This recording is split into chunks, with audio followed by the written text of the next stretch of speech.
With a light, almost inaudible step, Bella headed to meet her dear father, whose company she could not fully enjoy after a long separation. The girl was filled with joy because her father had finally called her, and she was very interested to know why. Bella herself did not notice how soon she went from walking to running, wanting to see her father as soon as possible. Already approaching the door, the idea crossed the girl's mind that this invitation from her father might be related to the fact that tomorrow was her birthday. With these happy thoughts, Bella pulled the handle and opened the door, behind which she expected to find much joy that day. She began to greet her father upon entering, but her speech was interrupted when Bella saw that Anthony Morgan was not alone in the room. With a completely indifferent tone, and clearly not filled with paternal love, Anthony, apparently addressing his guest, who was comfortably seated in an armchair, said that the child had arrived. The girl, already alarmed, asked her father what was happening here, wondering mentally what kind of person would be in the room with her father at such a late hour. But suddenly, Anthony grabbed Bella's hand with all his might and pulled her towards him, making the girl scream. And the mysterious guest, sitting in the chair with a slight smile, watched what was happening without interfering, and suddenly spoke, noting that it was a very charming girl and that he would deeply regret using her as a sacrifice. The word victim, spoken by a stranger, echoed in the girl's ears like thunder. And genuine horror. With tears in her eyes and trembling with fear and horror, Bella asked her father what was happening here now. But Edward, as if he didn't hear what his daughter was saying at all, and squeezing her small body even tighter with his hands, replied to the man that if this could help the cardinal, then he would not back down from his decision. Feeling the hopelessness of the situation, the girl screamed heartbreakingly, but neither her scream nor her attempts to escape her father's hands were successful. So, the night before Bella's 12th birthday, she was betrayed and abandoned by the one she loved with all her heart, and waited for a long time, her own father. 6 long years have passed since that day. Shouting about where she came from, the man violently shoved the girl, causing her to hit the wall and sit on the floor. At that very moment, the girl's little maid jumped between the aggressor and his victim, and shouted at the top of her lungs not to touch her mistress.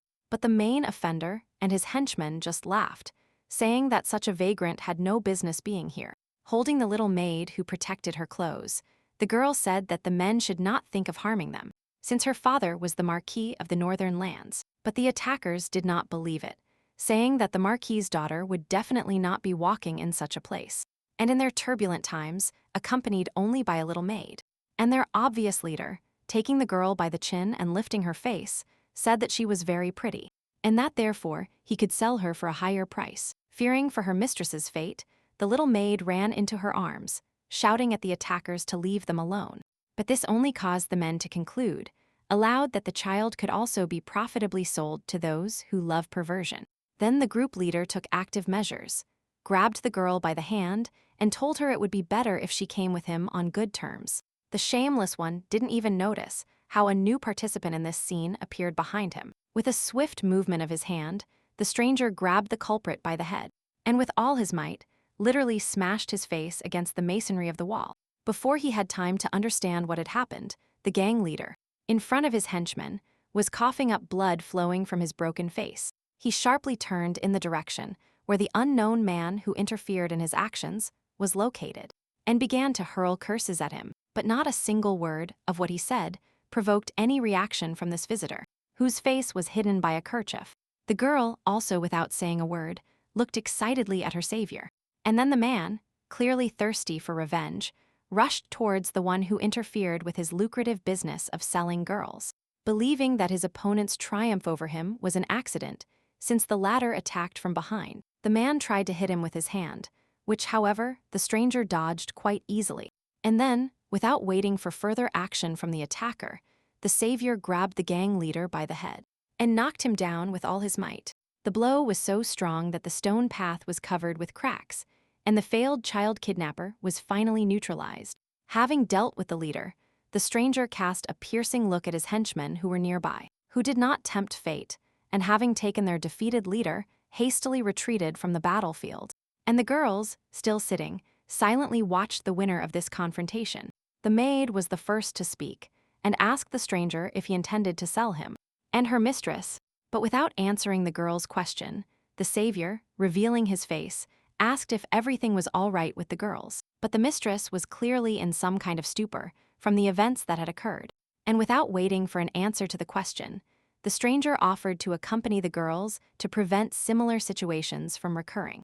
A short time later, the whole new company was already home. The little maid could not believe her eyes, looking at all the dishes with which the table was simply overflowing, and preparing to enjoy a hearty dinner. And her mistress watched tenderly as the girl appetizingly devoured one dish after another. Then, turning to her savior, the girl told him she was grateful to Mr. White for his hospitality, to which he immediately replied that he actually did not expect the girls to accompany him. But the guest immediately expressed her lack of understanding of what was said, recalling that the man himself invited them to his house.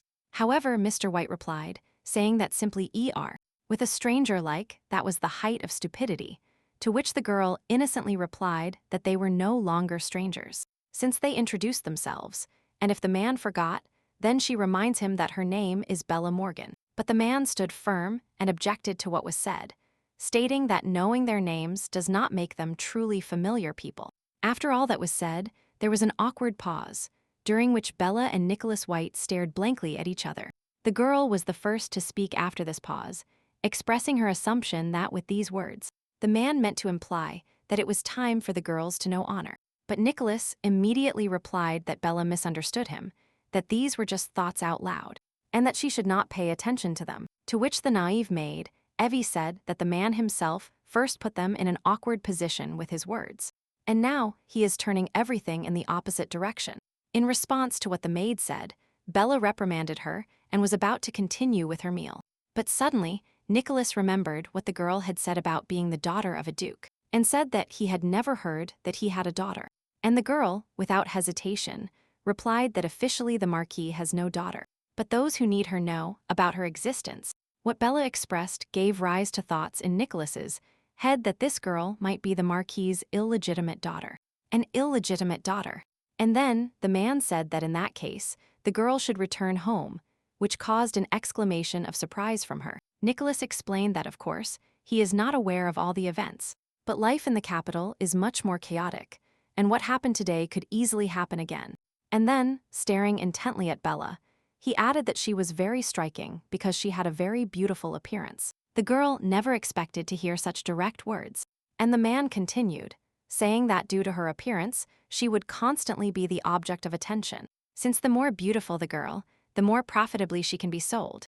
In such cases, offenders quickly find accomplices who are attracted by a considerable prize.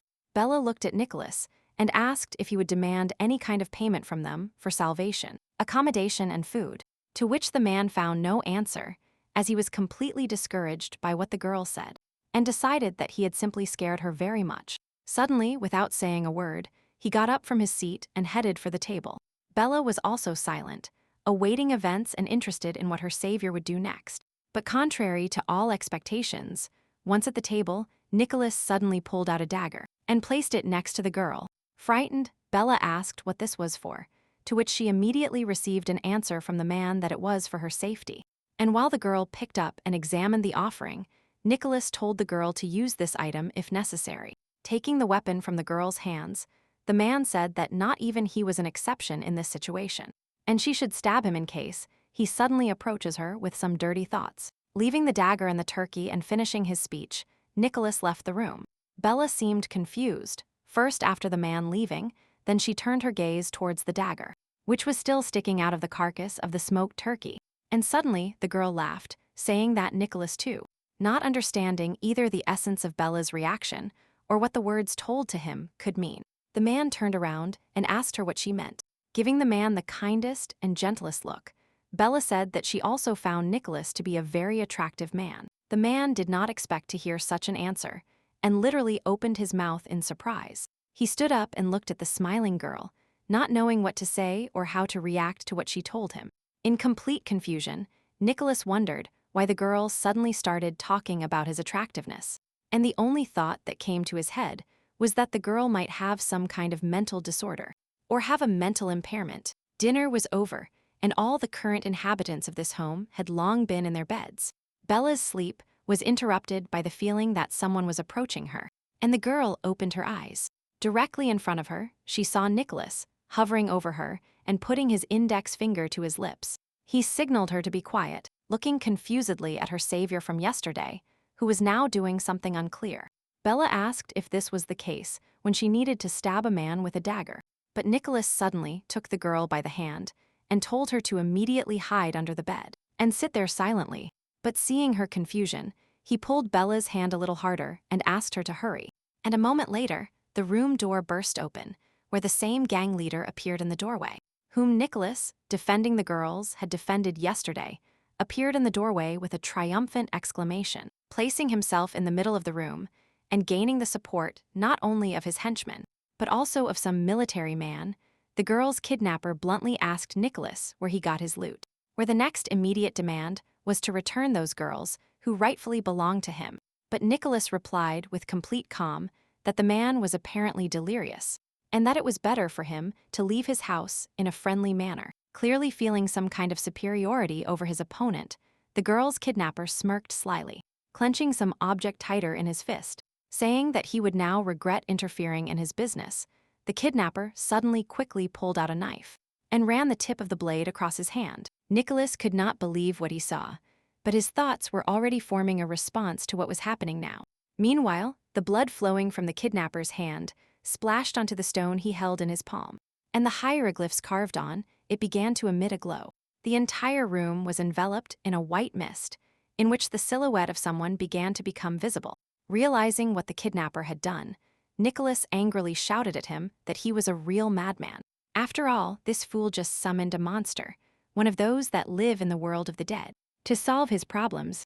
Realizing that a fight was inevitable, Nicholas grabbed his sword and took a defensive stance, and the summoned monster immediately began its attack. Shielding himself with the black blade of his sword, Nicholas stopped the beast's throw, after which he forcefully threw it back to the very place where this monster appeared from.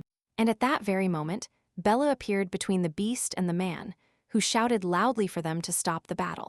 But Nicholas quickly put the girl behind him and rushed towards the beast, which was initiating a new attack. And while he was restraining the monster, the one who summoned it stood up and laughed at what was happening in the room, saying that the girl should not have been so naive. But Bella replied that all those who initiated this violence are naive, and if the men do not come to their senses now and stop her, then she will not be able to forgive them for this. To which the kidnapper said that the girl clearly had some problems in her head.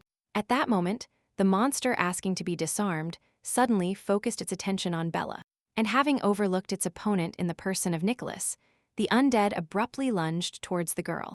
The man did not even have time to react to what happened, and only a cry of despair escaped his throat, where, a second after the beast jumped, blood sprayed in all directions like a fountain. Stunned, Nicholas remained with his eyes and mouth wide open, silently observing the bloody performance, during which not only did blood spray in all directions, but also the monster's head, separated from the body, flew off somewhere.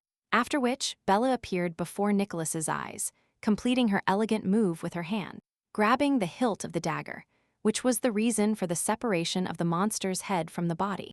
This sight, combining the beauty of the girl and the horror of the blood dripping from the dagger's blade, and the beast's head lying on the floor, was truly terribly beautiful. Neither the kidnapper and his henchmen, nor Nicholas could believe that this fragile-looking girl had just faced such a monster with a single move. And Bella, meanwhile, smiling sweetly, said that she saw and understood the men's surprise, concluding her short speech, recalling that she had already noted their naivete. Suddenly, with the stone that the girl's kidnapper was still holding in his hand, what happened began to happen. Of course, the man felt this and saw some kind of glow starting to emanate from his palm. He threw the stone away, but the glow did not stop. It turned out that it did not come from the stone, but from his palm, from which his consciousness and appearance began to change dramatically. And now, he was standing in front of the participants in the recent events in the room, with a new appearance, where his eyes were exactly the same as those of the undead defeated by Bella. At the same moment, the recent kidnapper, who had suddenly turned into a monster, sank his teeth into the body of one of his henchmen. Bella indifferently turned her gaze to what was happening literally a couple of meters away from her. But without losing a second, she headed in the direction where the reincarnated kidnapper was attacking his accomplice. Seeing the girl approaching, the newly created monster threw his victim aside randomly and ran towards Bella. But with an incredibly fast move, the girl stopped this attack by hitting the new undead with the back of the dagger, hilt on the back of the head, which made the monster fall to the floor, unconscious, like a sack of potatoes. The henchmen of this man, defeated by the girl, watched this whole action from the sidelines, who, meanwhile, turned to them and told them that this is why they shouldn't grab anything and do something they knew nothing about. Bella immediately stooped in front of the man she had defeated and expressed the question of where this narrow-minded man got the sacrifice stone from. Not hearing an answer to the posed question, the girl addressed the kidnapper's henchmen and asked them what was unclear in the posed question. The one who almost became his boss's victim stood up and explained that about 3 months ago his boss said he had found it. Picking up a stone from the floor, the girl said aloud that this meant it happened by accident. And standing up straight, Bella announced that she would confiscate the sacrifice stone. And immediately turning to the men, the girl said that now they would have to answer for what they had done, that she had already driven them to bewilderment. At that moment, Bella's little maid appeared from under the bed, where she had been hiding all this time. Ivy massaged her numb hands and said in a cold tone that her mistakes can always be corrected, after which the girl extended her palms towards the men, who were literally squeezed into a corner. I don't know what other surprises could be expected from the seemingly small girl after what she had already seen. But without surprising the men, already frightened, with anything else, Evie simply told them to immediately give her everything they had in their pockets. It was already dawning outside when they robbed the uninvited guests and escorted them out of the house. And little Evie was finishing cleaning the room. Surprised by what he saw, none other than the uninvited guests, Nicholas asked the girl if her weakness was a game, to which Bella replied that she didn't understand what he was talking about. The girl explained that she never presented herself as weak, but simply followed the basic rules of etiquette. But the man remained true to his line and said that letting oneself be taken away by a gang of criminals somehow did not seem polite. Bella and Evie looked at each other before looking back at the man. The little maid was the first to speak, saying that everyone needed this, both the girls and the kidnappers. Then Bella supported her words, saying that somehow they needed to cover travel expenses, which Evie immediately continued, saying it was payment for their work in rehabilitating the kidnappers. After hearing everything that was said, Nicholas indignantly said that all of this was just some kind of robbery, and nothing more. Bowing her head, the girl said sadly that of all the possible words, for some reason, the man chose this offensive word, robbery. And then, the man suddenly realized that, in fact, this girl had never asked him or anyone else for help. Moreover, when he offered the girl a weapon, she wasn't very eager to take it. He himself insisted, saying that if necessary, she could stab him with the dagger too. From these thoughts, the man literally began to boil inside, cursing himself out loud for interfering in the first place. This drew the girl's attention, who asked him if she had heard correctly the words that he had intervened in vain, to which the man replied that he hadn't said it like that. But Bella had already changed the topic, extending her hand with the sacrifice stone, and saying that this was a much more important topic of conversation, as she knew about the man's pursuit of this stone. Sacrifice stones appeared in their world about a century ago, and these objects were dangerous, because with their help, it was possible to literally open the doors to hell, to the world of the dead. On the way to the capital, Nicholas learned that one of these stones was in this city, and conducted an investigation into it. Nicholas lowered his eyes and said that the girl was right, but he realized that she was very perceptive, and that he shouldn't have considered her naive and stupid. And Bella said that the stone now belongs to her, which raises interest in the man's actions, where he can accept it or try to take what he needs from her. To which Nicholas replied, without thinking that the sacrifice stone, of course, is something important to him, but under no circumstances will he take it by force. At first, Bella listened with surprise to everything the man was saying, and then, smiling in a good mood, she said she believed so, because Mr. White really seemed very kind to her. Those words were a complete surprise to Nicholas, and he froze, not knowing what to answer. And the girl, standing up, said that the man did not intervene in vain, since although she did not need to be saved, kindness definitely would not hurt her at all. After which, Bella approached Nicholas and placed a sacrifice stone in his palm, saying that it was her gratitude for the man's kindness and participation. This act of the girl again led the man to complete bewilderment, where he simply stood and looked at what no other person would ever give for free. But finally, having sorted out his thoughts, Nicholas replied that, on the one hand, he accepts the gift, but as the gift is too valuable, he is still indebted to Bella, and he will pay her when and how she wants. The girl, delighted, said that she was also happy with the result, and then asked if the man was heading to the palace now. But anticipating the girl's proposal, Nicholas said that he could not become her companion, since he already had many companions. Such a statement from the man caused the girl considerable surprise, and of course, it annoyed her a bit, where Bella mentally said that she wouldn't mind knowing what he was doing, since he had so many companions. Out loud, the girl, without betraying her emotions, said that in this case, they would have the opportunity to meet at the palace. With a very pleased expression on his face, Nicholas said he would be very happy about this. After a while, the new acquaintances scattered in different directions, where Nicholas soon approached the tent camp. Having entered one of the tents, he placed the precious trophy on the table, for which he made this raid, and his simple attire was immediately replaced by a luxurious robe decorated with furs, where the knights immediately greeted their master, congratulating him on his successful return. When asked how the investigation was going, Nicholas replied that the thieves were using the sacrifice stone to commit crimes. Following the instructions of his duke, his closest assistant, Felton, loudly announced that their goal had been achieved in just 2 days, and that they could now return to the capital. Meanwhile, Nicholas had already managed to jump on his horse, and in the short time it took to get ready, he was already leading his people towards the capital. On the way, he recalled the words that Bella and the girl had addressed to him, saying that he was very sweet. With a smile on his face and the most pleasant feelings, Nicholas mentally concluded that the girl herself was a very sweet creature. On the other hand, the man saw Bella as something very strange, where first she pretends to be helpless, and then simply robs people. And finally, Nicholas concluded that, besides all the qualities already mentioned, this girl is very honest. Having finished reflecting on the qualities of his new acquaintance, Nicholas wondered how she would react to the fact that he was the Duke of the Southern Lands. The man's thoughts were interrupted by Felton, who asked his master if something good had clearly happened to the latter. However, the Duke was in no hurry to confess, and asked his first assistant why he had come to that opinion, to which Felton immediately replied that this was noticeable by the gentleman's very good mood and the frequent smile on his face. But still, the question remained unanswered. But after a short time, Nicholas himself suddenly addressed his assistant by name, to which he immediately replied that he was at the Duke's disposal. And the man asked Felton if he knew anything about Morgan having a daughter, to which Felton asked if the Duke meant the Marquis of the Northern Lands.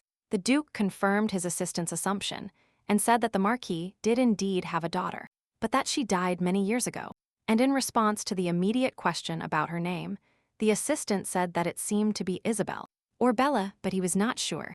After keeping silent, Nicholas noted that all this certainly could not be just a coincidence. He was only confusing her with the Marquis's illegitimate daughter, and she turned out to be dead.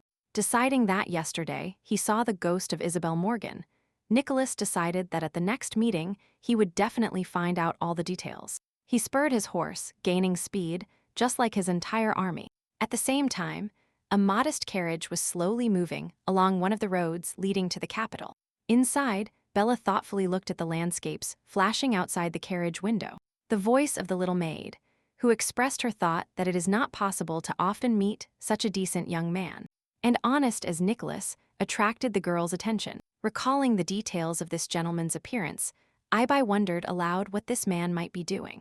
For a fraction of a second, Bella also thought about what kind of activity might be most characteristic of Nicholas, and imagining his very pleasant facial features, the girl said that at the next meeting she would definitely find out.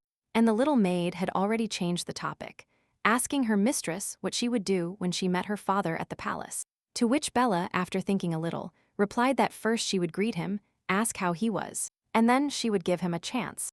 Not quite understanding what the last point meant, Evie asked if the lady would give her father a chance, and Bella answered without hesitation that it would be a chance to ask for forgiveness. Until the age of 6, Bella lived completely alone on one of the suburban estates. Following the advice of more experienced aristocrats, Bella's mother, wife of a viscount, was supposed to distance herself from her daughter to focus on raising her newborn son, who would become the heir to the family.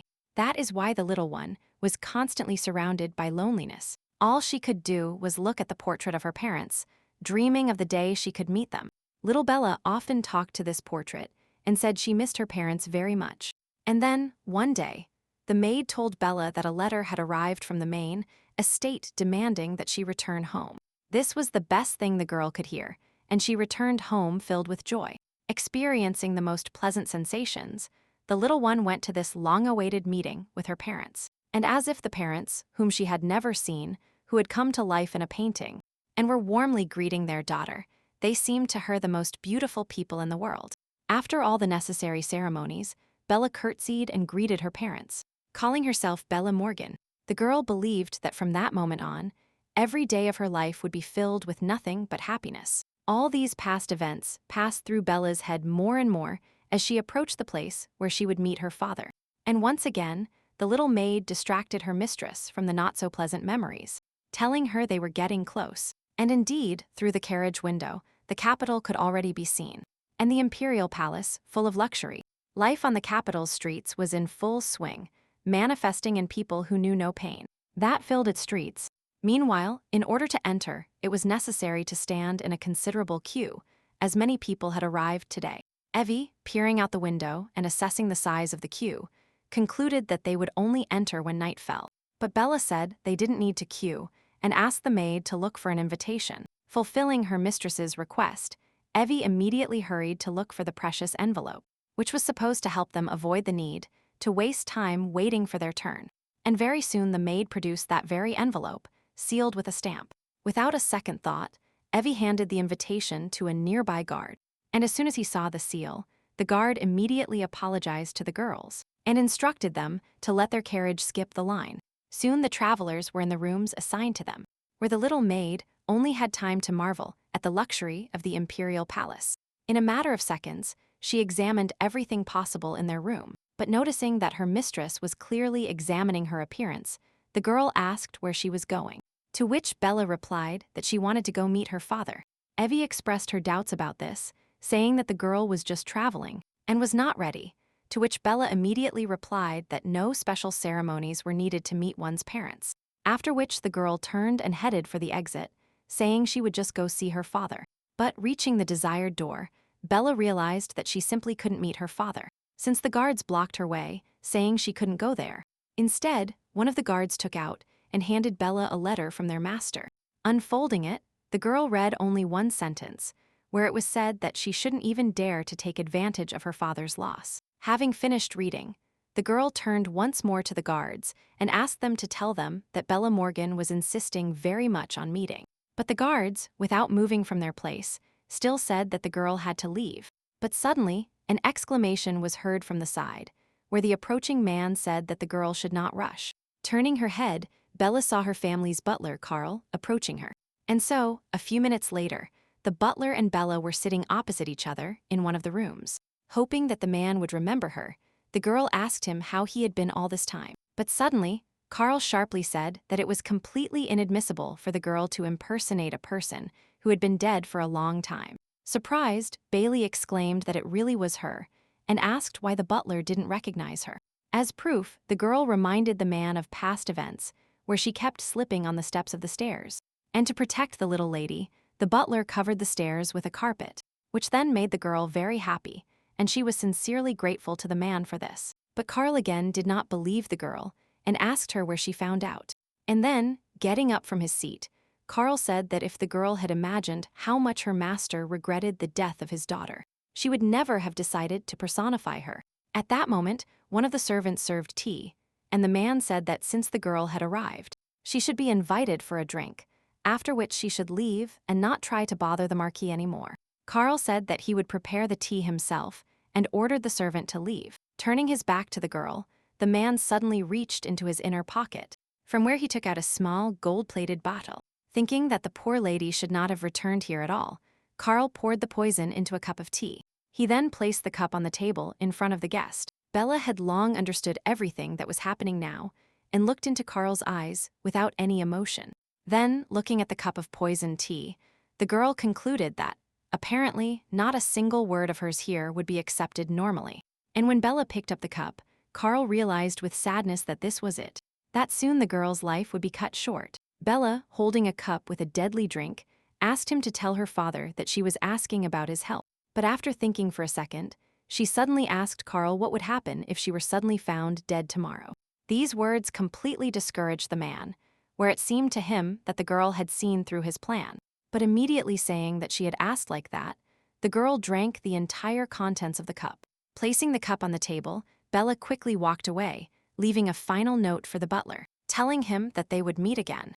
Soon Bella literally burst into her room, taking her little maid by surprise. The girl ran straight to the sink, which made Evie wonder if everything was all right with her mistress. Without answering the maid's question, Bella, having completed the simple procedure of extracting most of the poison by emptying her stomach, sat down on the floor. She said that she had taken poison, part of which had managed to enter her blood, which weakened her. And that is why she needed help to get up. And to Evie's question, who ran to her, Bella said that the poison was given to her by her dearest person, which means she could not refuse to take it. It was a silent and very strong poison that paralyzes the entire body, where a person cannot even make the effort to draw a simple breath. And suddenly the girl, for no apparent reason, burst into laughter. This behavior greatly frightened the little maid, who asked if this was part of the poison's effect, to which the girl replied that she was fine, but what made her laugh was that, instead of her father, the butler came out to talk to her and intimidate her. Showing Evie a letter from her father, Bella said that she had traveled a long way, but only received this pathetic piece of paper, but with a touching text. After familiarizing herself with the content of the paper, the maid said that if these lines could evoke anything, it would only be anger, which made her mistress laugh.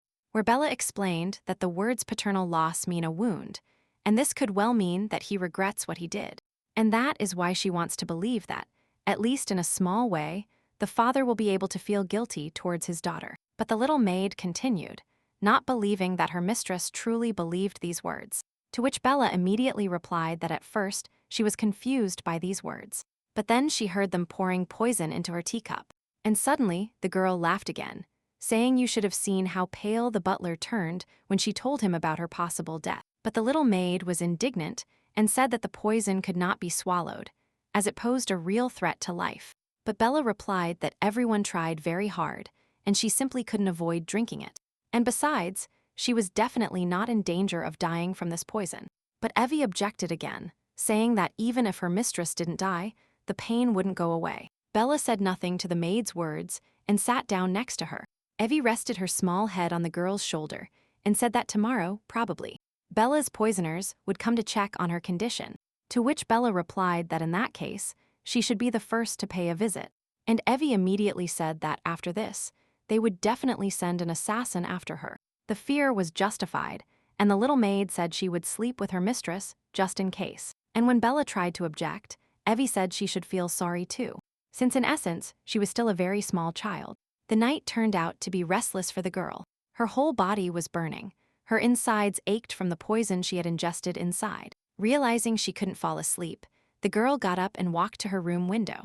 In the house across the street, music was playing loudly and the fun was in full swing. Sadly, the girl noticed that if her father hadn't sold her, she could be having fun at this ball now and be among her own people. And suddenly, with a slight movement, the girl jumped over her balcony railing and landed carefully on the lawn near the house.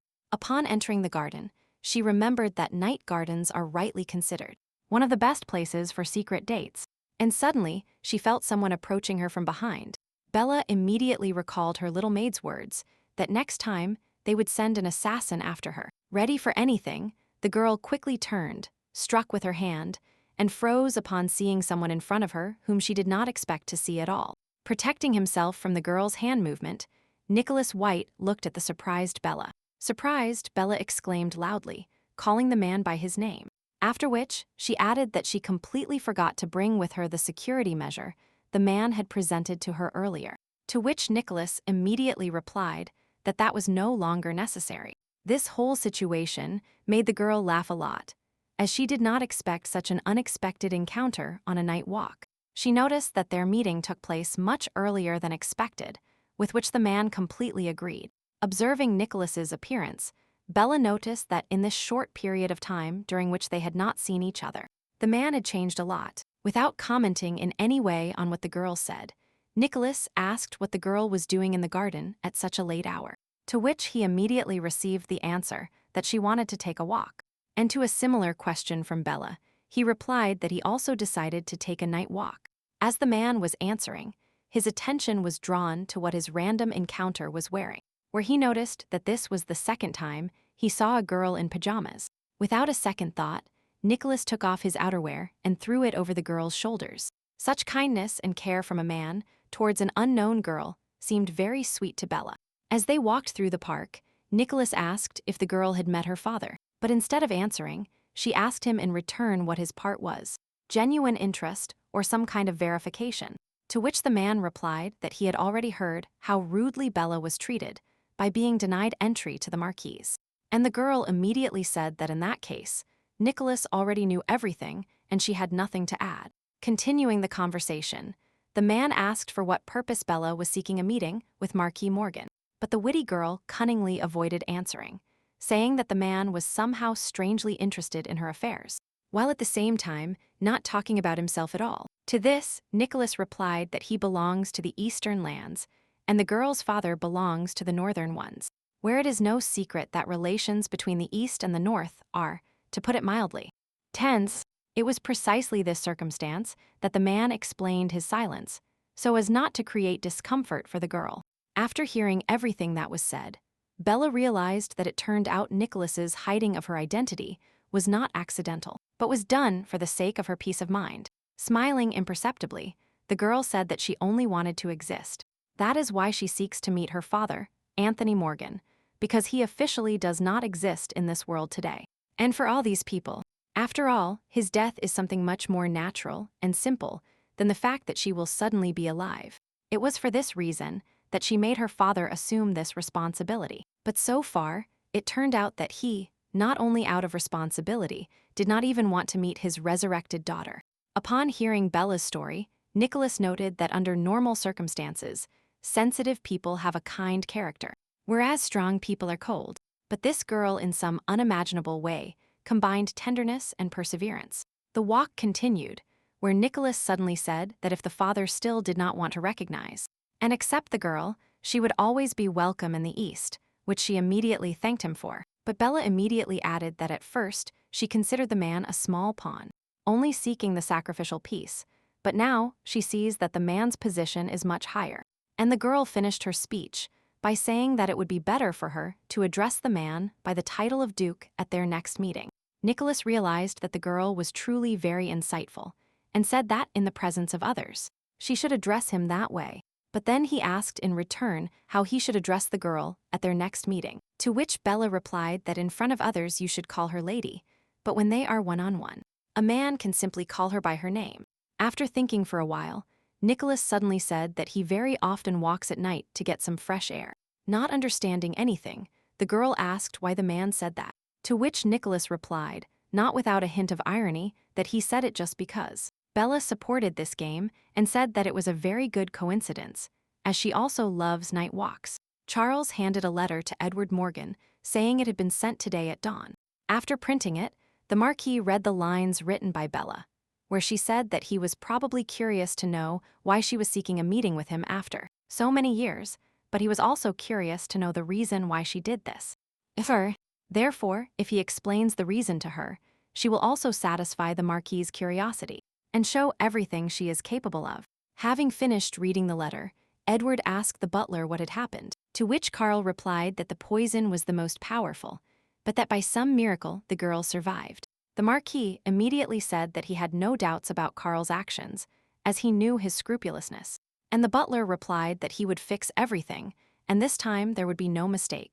Then one of the maids entered the room, who said she had information of interest to the master, where Bella Morgan was invited here by the Duke of the Southern Lands himself. This greatly surprised Edward, who did not expect his deceased daughter to be summoned to the capital by one of the most influential people in the world. Carl said that if she was the guest of honor of such an influential person, then it is incomprehensible why she arrived without any accompaniment, to which the Marquis himself explained that the girl was probably just testing the waters with her sudden appearance, and she just wanted to know his reaction to it. As a guest of the South, all actions of the Marquis of the North are nothing more than an insult that cannot be tolerated. and that it may become a reason for complaint. Thinking about all this, Edward said that during the whole time they hadn't seen each other, Bella had become much smarter. At the same time, actions were being taken in the part of the palace where the Duke of the South was stationed, Louis Sanders, with his entourage and army. Upon opening the doors to the Duke's office, Evie announced loudly that she and her mistress had arrived, and Bella, as soon as she entered, immediately asked the Duke if he had slept well last night, to which the man replied that his night never ceases to surprise, as Bella did not notify him of her arrival, but immediately went to visit the Marquis of the North Morgan. Bella replied that she had nothing to say about it, and that all she could do was ask the Duke for forgiveness. However, Duke Sanders said he was not concerned with the apology, but with the answer to a completely different question. That is, why one of the best-paid mercenaries turned out to be a girl. For several centuries in a row, there was a war in the South with the dead filling those lands. The war was called silent because the dead, who normally staggered slowly on the ground, responded to sound, where even driving a sword into the ground was enough. As these devilish creatures immediately activated and began attacking the person, the Duke of the South also participated in this endless battle with the dead, where at some point he realized that almost nothing was left of his army, which means a quick defeat in this confrontation is inevitable. But suddenly, a man in armor appeared on the field, who did not look particularly impressive, and gave the impression that he was actually a child. The dead surrounded this warrior in the blink of an eye, and there was no hope of salvation. This warrior showed his skills to the fullest, defeating the hordes of the dead, and winning that battle and war. But no one could even think that this powerful and unsurpassed warrior would be a girl. So the Duke was interested in the question of whether this was a real appearance. Bella, after listening to the Duke's recollections, simply remained silent for a while, after which she said she had never pretended to be a man. And Evie added that her mistress only wore clothes that were comfortable for a particular occasion. And Louis mentally concluded that the girl had never presented herself to him as a man. Bella continued apologizing for surprising the Duke so much, but immediately added that her gender does not deny her abilities and qualities. After all, it was not a man who was invited, but a specific person with specific merits. Then Louis asked the girl to explain to him for what purpose she was seeking to meet the Marquis of the Servant Lands. And Bella immediately explained that she is his daughter, who complicates his life with her existence. To this, the Duke said that he saw the complexity of this story and would no longer ask the girl about it. Bella addressed the man with words of gratitude for understanding a truly strange situation. And difficult, the man said that the North would not let it go like this, and Bella needed to figure out what to do next. To which she immediately replied that she sincerely counted on the protection of the South. The Duke looked down and said that such defense would equate to open hostility towards the North. But Bella said this was not an attack, but only protection of the weak. And the Duke agreed to provide protection to the girl. But he also said that if danger arose for the entire South, this could radically change things. Thanks to the man, the girl said she would always remember this, and with her victories she would prove her loyalty to the South. Thanks to one of the emperors of the past, the kingdom rose again from the ruins, where the center of the revived kingdom became its capital, where the emperor himself was located. All other lands surrounding it were divided into north, south, west, and east, where each descendant of the imperial family received their own inheritance. The eastern lands were led by the illegitimate son of the previous duke, Nicholas White, who could not claim the Doherty name, which only members of the imperial family could hold. Due to his origins, the Duke of the Western Lands, Mordecai Fry Doherty, who was defeated in the war, moved to the capital and lived there as a cardinal. The Duke of the South was Louis Sanders, who until recently endured a war with the dead, and with the help of a mercenary, he won it, miraculously surviving. The Duke of the North became the winner of the war, Vincent McGrath Doherty, the eldest son of the Duke, who died in the war. The conflicts accumulated over the years of war led to deep personal hostility and enmity between the lands. The cardinal, as well as the dukes of the North and South, were already gathered among the audience. The cardinal turned to Louis and asked what happened last night with the girl and the Marquis of the North. And when the Duke asked what it was about, Mordecai replied that information had reached him that he was using a girl to annoy Edward. The Duke of the North immediately made his contribution, saying that only the uprooted could afford to use such methods. Since it was very low, to which the Duke of the South immediately replied that the North should have considered that all this was done on purpose, so that the child would be recognized as quickly as possible. But Vincent stuck to his line and said that now he is not interested in knowing whether this was done on purpose or by accident, but why the South commits actions that can alter the mood of the North. Louis was not at all pleased with this tone of conversation. He slammed his palm on the table and said threateningly that the insolence of the North saw no borders. The cardinal tried to calm the situation, saying that he was surprised by the behavior of the Duke of the South, who previously would not have paid attention to what was being said.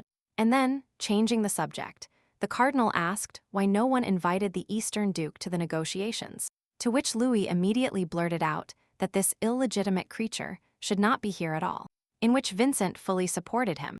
And Mordecai sat down satisfied that he had managed to change the subject so successfully. But suddenly, with a loud kick, someone opened the door to the hall where the rulers of the lands were gathered. The trio all looked bewildered in the direction from which the sound of the blow came, where Nicholas entered the hall, holding in one hand one of those who refused to tell him the location of the meeting. Saying that he had finally found them, the man literally threw the youth in front of him onto the floor. After which, Nicholas addressed those present and asked if they had ordered this youth not to reveal the meeting place. Without answering the question, the cardinal said that the Duke of the East had arrived just in time. Well, Nicholas replied to this by saying that the mice in their secret meeting squeak so loudly that it can be heard on the other side of the city, which allowed him to find them. After which, the man, crushing the poor fellow with his foot, asked what was so interesting they were discussing there without him. Nicholas's behavior greatly offended the meeting participants, and the Duke of the South was the first to speak, pointing out that the Duke of the East should learn good manners.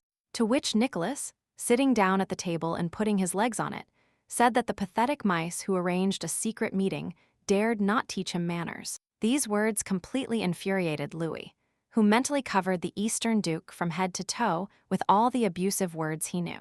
Meanwhile, the Duke of the North suddenly said that he did not intend to tolerate this rudeness any longer, and that he was taking his leave first. The Duke of the South immediately followed suit, saying that he too was returning to his place. Following the Dukes of the North and South, the cardinal also left the room, saying that Nicholas had looked very impressive. And so, after a few seconds, Nicholas was left alone in the room. However, he did not stay there long, and soon he too left the meeting hall.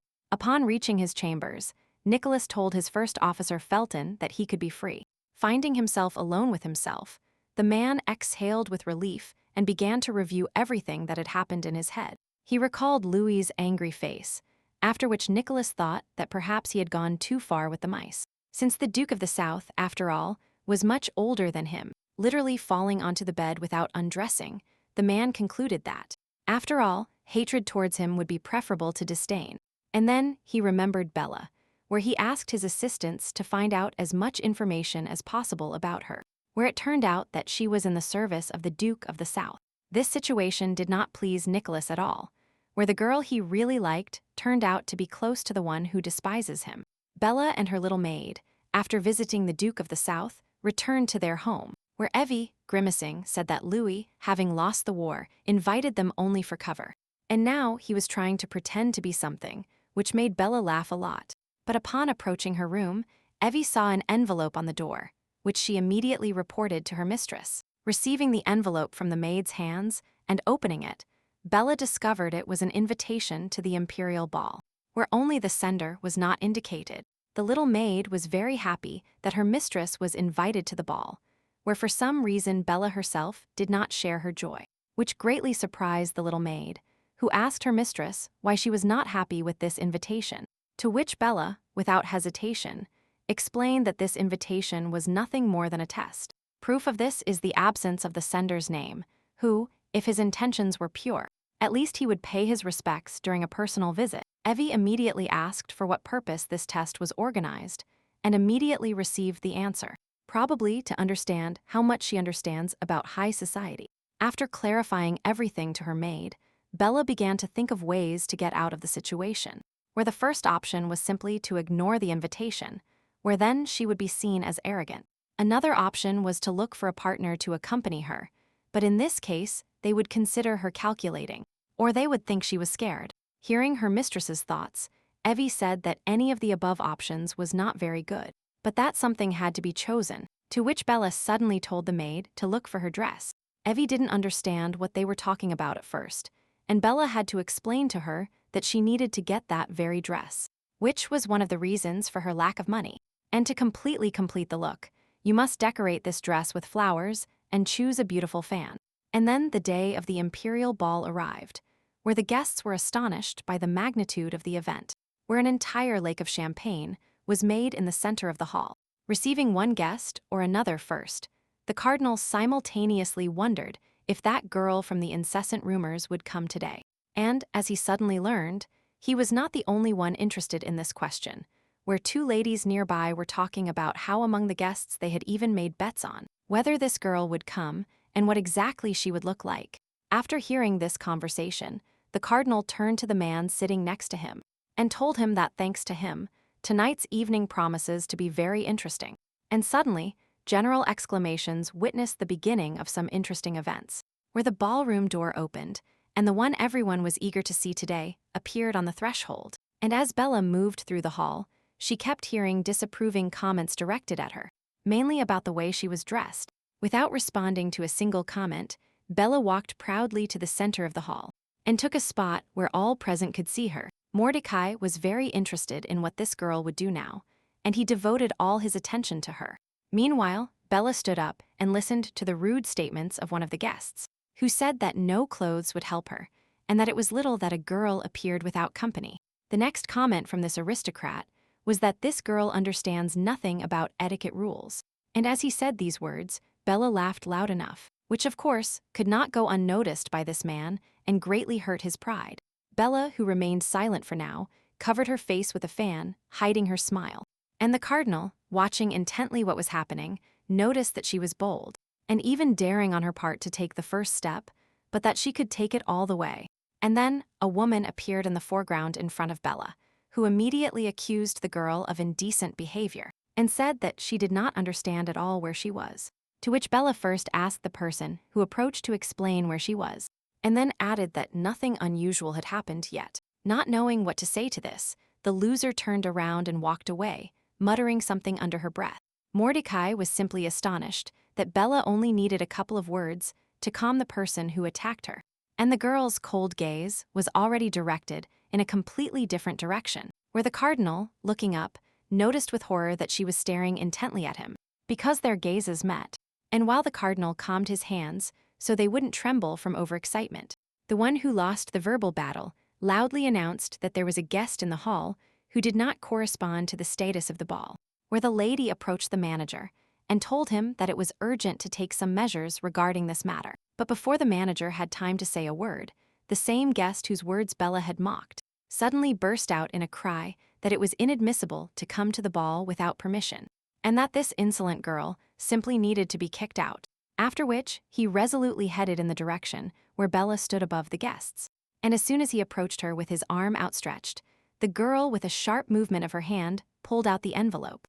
At the same time, the movement of the hand with the envelope followed a trajectory that passed through the approaching man, from where, under the influence of the girl's amazing strength, he immediately found himself on the floor. Bitter even more, he looked at his aggressor, where I saw that she was clutching in her fingers nothing more than an official invitation to this ball. The whole situation greatly amused the cardinal, where he said that it doesn't seem like this girl is going to suffer today. After which, he turned to the man sitting next to him and asked why he had invited this girl to the ball. Meanwhile, Bella stood up and thought that now, probably, all the guests were furious, and she could calmly leave this event, thinking that although she did not know who set this trap for her, he helped her, since she was ready to show herself before all of high society. The girl did not immediately notice how someone approached her from behind, but since her sensitivity was very well developed, Bella sharply turned to face the one who was stealthily trying to approach from behind. And the man who approached suddenly expressed his gratitude to the girl for accepting his invitation. And as he kissed her hand, Bella replied with words of gratitude for the invitation to this wonderful event. And when the ceremonies were over, the girl said that due to having no partner to dance with, she was forced to say goodbye and leave the ball. And just as she turned to head towards the exit, the man suddenly grabbed her roughly by the shoulder. Turning Bella to look at him and grabbing her with both hands, the man said that the girl should stay longer, since she could dance with him. And Bella looked in surprise at the uninvited gentleman, wondering where he came from, so rude and tactless. Immediately, the girl, looking around, noticed that their duo was now the subject of everyone's attention. But the arrogant man still did not give up, where, without ceasing to hold the girl, he shouted in an equally arrogant tone to bring him a drink. And while they filled his glass, he offered a drink to Bella before going to dance. But the girl proudly moved away from the annoying and insolent man, making it clear that she was not going to drink. That did not stop the man's actions, where he turned the girl's head towards him by grabbing her chin, after which, saying that she still insisted, the man poured the contents of the glass directly over the girl's head, accompanying this action with the words that no one would dare refuse a drink with him.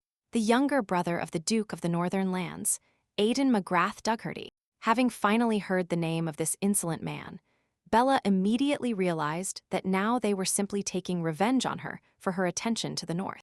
And Aidan had already managed to get a handkerchief and wiped the girl's face, simultaneously asking her if she wanted another glass. But before the girl had time to open her mouth, the man's hand suddenly slid down, right over Bella's chest, where the same handkerchief with which he had just wiped the girl's face remained. After which, absolutely satisfied with himself, Aidan stepped back and adopted the proper pose. Those around looked on with great interest at what was happening, as the younger brother of the Duke of the North had just performed a gesture usually granted only to women who sell love for money. Bella herself was not discouraged by what had happened. Her apparent stupefaction actually hit a thought process, where she was trying to choose between pouring champagne on the insolent person in response, slapping him in the face, or simply pulling his hair. Clenching her fan, the girl thought that if everything were that simple, she would surely implement one of these options. But circumstances and her future plans required more subtle actions. And Bella suddenly smiled tenderly, looking at her attacker. And this had the desired effect, where the insolent one already seemed disheartened. Then, without changing her amiable expression, Bella took one of the flowers from her hair and wrapped it in the same handkerchief that Aidan had left on her chest. And finally, the girl placed the created structure directly into the man's glass, which he continued to hold this whole time in one of his hands. Having finished her actions, Bella cheerfully said that now she was definitely forced to leave. Having difficulty containing her anger, the girl quickly headed for the exit. Literally running through the palace corridors, Bella thought she had been overcome by a complete failure, where she could not freely state her presence. Suddenly, she stopped, telling herself that she needed to calm down because she was no longer the same as before. She repeated in her head what this shameless scion of the imperial family had just done to her, and she reached the unequivocal conclusion that she must not and cannot yield to this nonentity. With the words that her mistress had arrived sooner than expected, the little maid greeted Bella, where the strong smell of alcohol immediately reached the nose of a girl who drank nothing. And then, Evie drew attention to her mistress's disheveled appearance and asked what had happened to her. But saying she would explain everything later, Bella asked the maid to help her change clothes, as she was leaving again, which caused Evie great bewilderment, where the maid said it would take a long time to change from one dress to another. However, Bella said she initially chose the wrong path, and while drying her wet hair, she asked the girl to prepare a military uniform. Meanwhile, at the ball, the cardinal lamented how poorly the girl had performed her presentation, to which Aidan immediately replied that her fate was completely indifferent to him. But Mordecai did not give up, declaring that it must have been very humiliating for such a beautiful girl. However, Aidan was not indebted, saying he found nothing beautiful about her. Suddenly, a commotion among the guests drew the cardinal's attention. Looking at the crowd, Mordecai tried to attract Aidan's attention, but he stubbornly declared that he was interested in nothing else here. But still, succumbing to the persuasion of his interlocutor, the man looked and saw a figure approaching in such a way that it allowed identifying the person as belonging to the highest nobility of the South. And so Bella appeared before her aggressors in a completely different image, where Aidan, looking at the girl, he was simply speechless, only thinking about why the girl was looking at him like that. And Bella had already managed to approach and invited the man to join her for a dance. And only now, after examining the girl more closely, the brother of the Duke of the North realized who was in front of him and was inviting him to dance. But before he had time to say a word in response, Bella sharply grabbed his hand saying that after everything that had happened between them, she could not refuse him. With a light and quick movement, she literally ripped the man from his seat. And now the girl was already heading towards the dance floor, dragging the intractable gentleman behind her, who could only wonder where this fragile girl got so much strength from. Taking the main male role in the dance, Bella began to spin, dragging the stunned Aiden with her, and saying that the dance would continue, even despite the man's reluctance to dance. In the next turn, the girl said that it was her first time at the ball, and that she simply did not know the local customs, where, if she had been informed in a timely manner that a man likes rudeness, initially everything could have worked out differently. Turning around with her distraught partner, the girl suddenly said that their mutual enmity boded no good, and offered to yield to each other. But the already enraged man was no longer going to endure it, and only thought about how to immediately take revenge on the overly insolent girl. Realizing from Aiden's facial expression that no reconciliation was planned, Bella once again spun him on his axis, moving towards the champagne lake. The man felt how, after turning, the girl directed the movement of his body strictly in a straight line backward. And suddenly, Bella let go of her partner's hand, which she had previously squeezed so tightly that he had no chance of escape. Then inertia did its job, dragging Aiden straight into the champagne lake. But at the last moment, when it seemed that a fall could no longer be avoided, Bella somehow appeared nearby and managed to grab the man by the waist. Enraged to the wildest degree, Aiden could only threaten the girl not to let him go. Otherwise, she would simply finish him off. And Bella had no intention of letting go of her gentleman, where, returning him to an upright position, she said that she could not afford to show such disrespect towards a member of the imperial family, and she thanked the man for the wonderful dance. Aiden did not seem to understand a word the girl was saying, looking at her with a lost gaze, and holding his wrists, which were starting to hurt badly. Taking his hand away from the sore spot, he saw that in the very place where Bella had just held him, a severe bruise instantly developed. Aiden could no longer restrain himself, and his hand seemed to shoot out. Then, with a sharp movement, it flew towards the face of his recent dance partner. However, the intended target was not achieved, as Bella exposed her open palm to the blow, which dealt him a missed slap in the face. Not expecting the girl to defend herself, Aiden was simply taken aback. After telling the man that apparently she had no intention of reconciling, Bella, with a sharp movement of her foot, tripped Aiden's supporting leg. Unable to maintain balance, the man plunged with all his might into the champagne lake, and the girl, citing her boyfriend, asked him if he liked champagne and if he wanted to drink more with her. The disgraced man sat in a pool of alcohol and said nothing, and the girl, completing her triumph, once again thanked Aiden for the wonderful time spent. Suddenly, something resembling applause was heard from the side. It was the cardinal who not only applauded, but also laughed, saying that he had witnessed an amazing spectacle. Meanwhile, red electrical discharges suddenly began to accumulate around the gentleman who had been defeated by the dance, where, having sufficiently awakened his power, Aiden struck back. Skillfully dodging the discharge rushing towards her, Bella realized that this, apparently, was the power of the North. Mordecai cheerfully noted that now the young prince was truly angry, which was true and was clearly visible in the man's frantic expression. Surrounded by electrical discharges, many years ago, the kingdom was wiped off the face of the earth. One day, a passage opened to the world of the dead, and the living dead filled the land, sowing chaos and death everywhere. After visiting the world of the dead, Susan Doherty returned from there, endowed with divine power. Using her strength, she easily defeated the dead.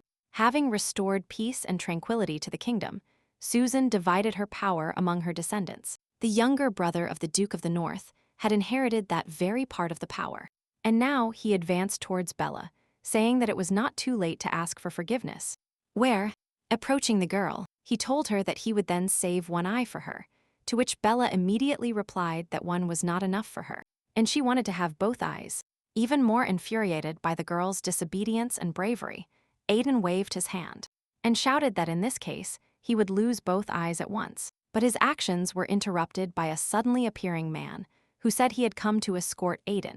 Seeing who was coming, the man instantly calmed down and lowered his raised hand, which was very surprising for Bella, who still had no idea who could influence this madman so much. Turning around, Bella saw that in front of her stood the Marquis of the Northern Lands, Anthony Morgan, who was telling Aiden that that was enough for today, and that it was time for them to leave. And to everyone's surprise, the angry man suddenly sharply moderated his ardor.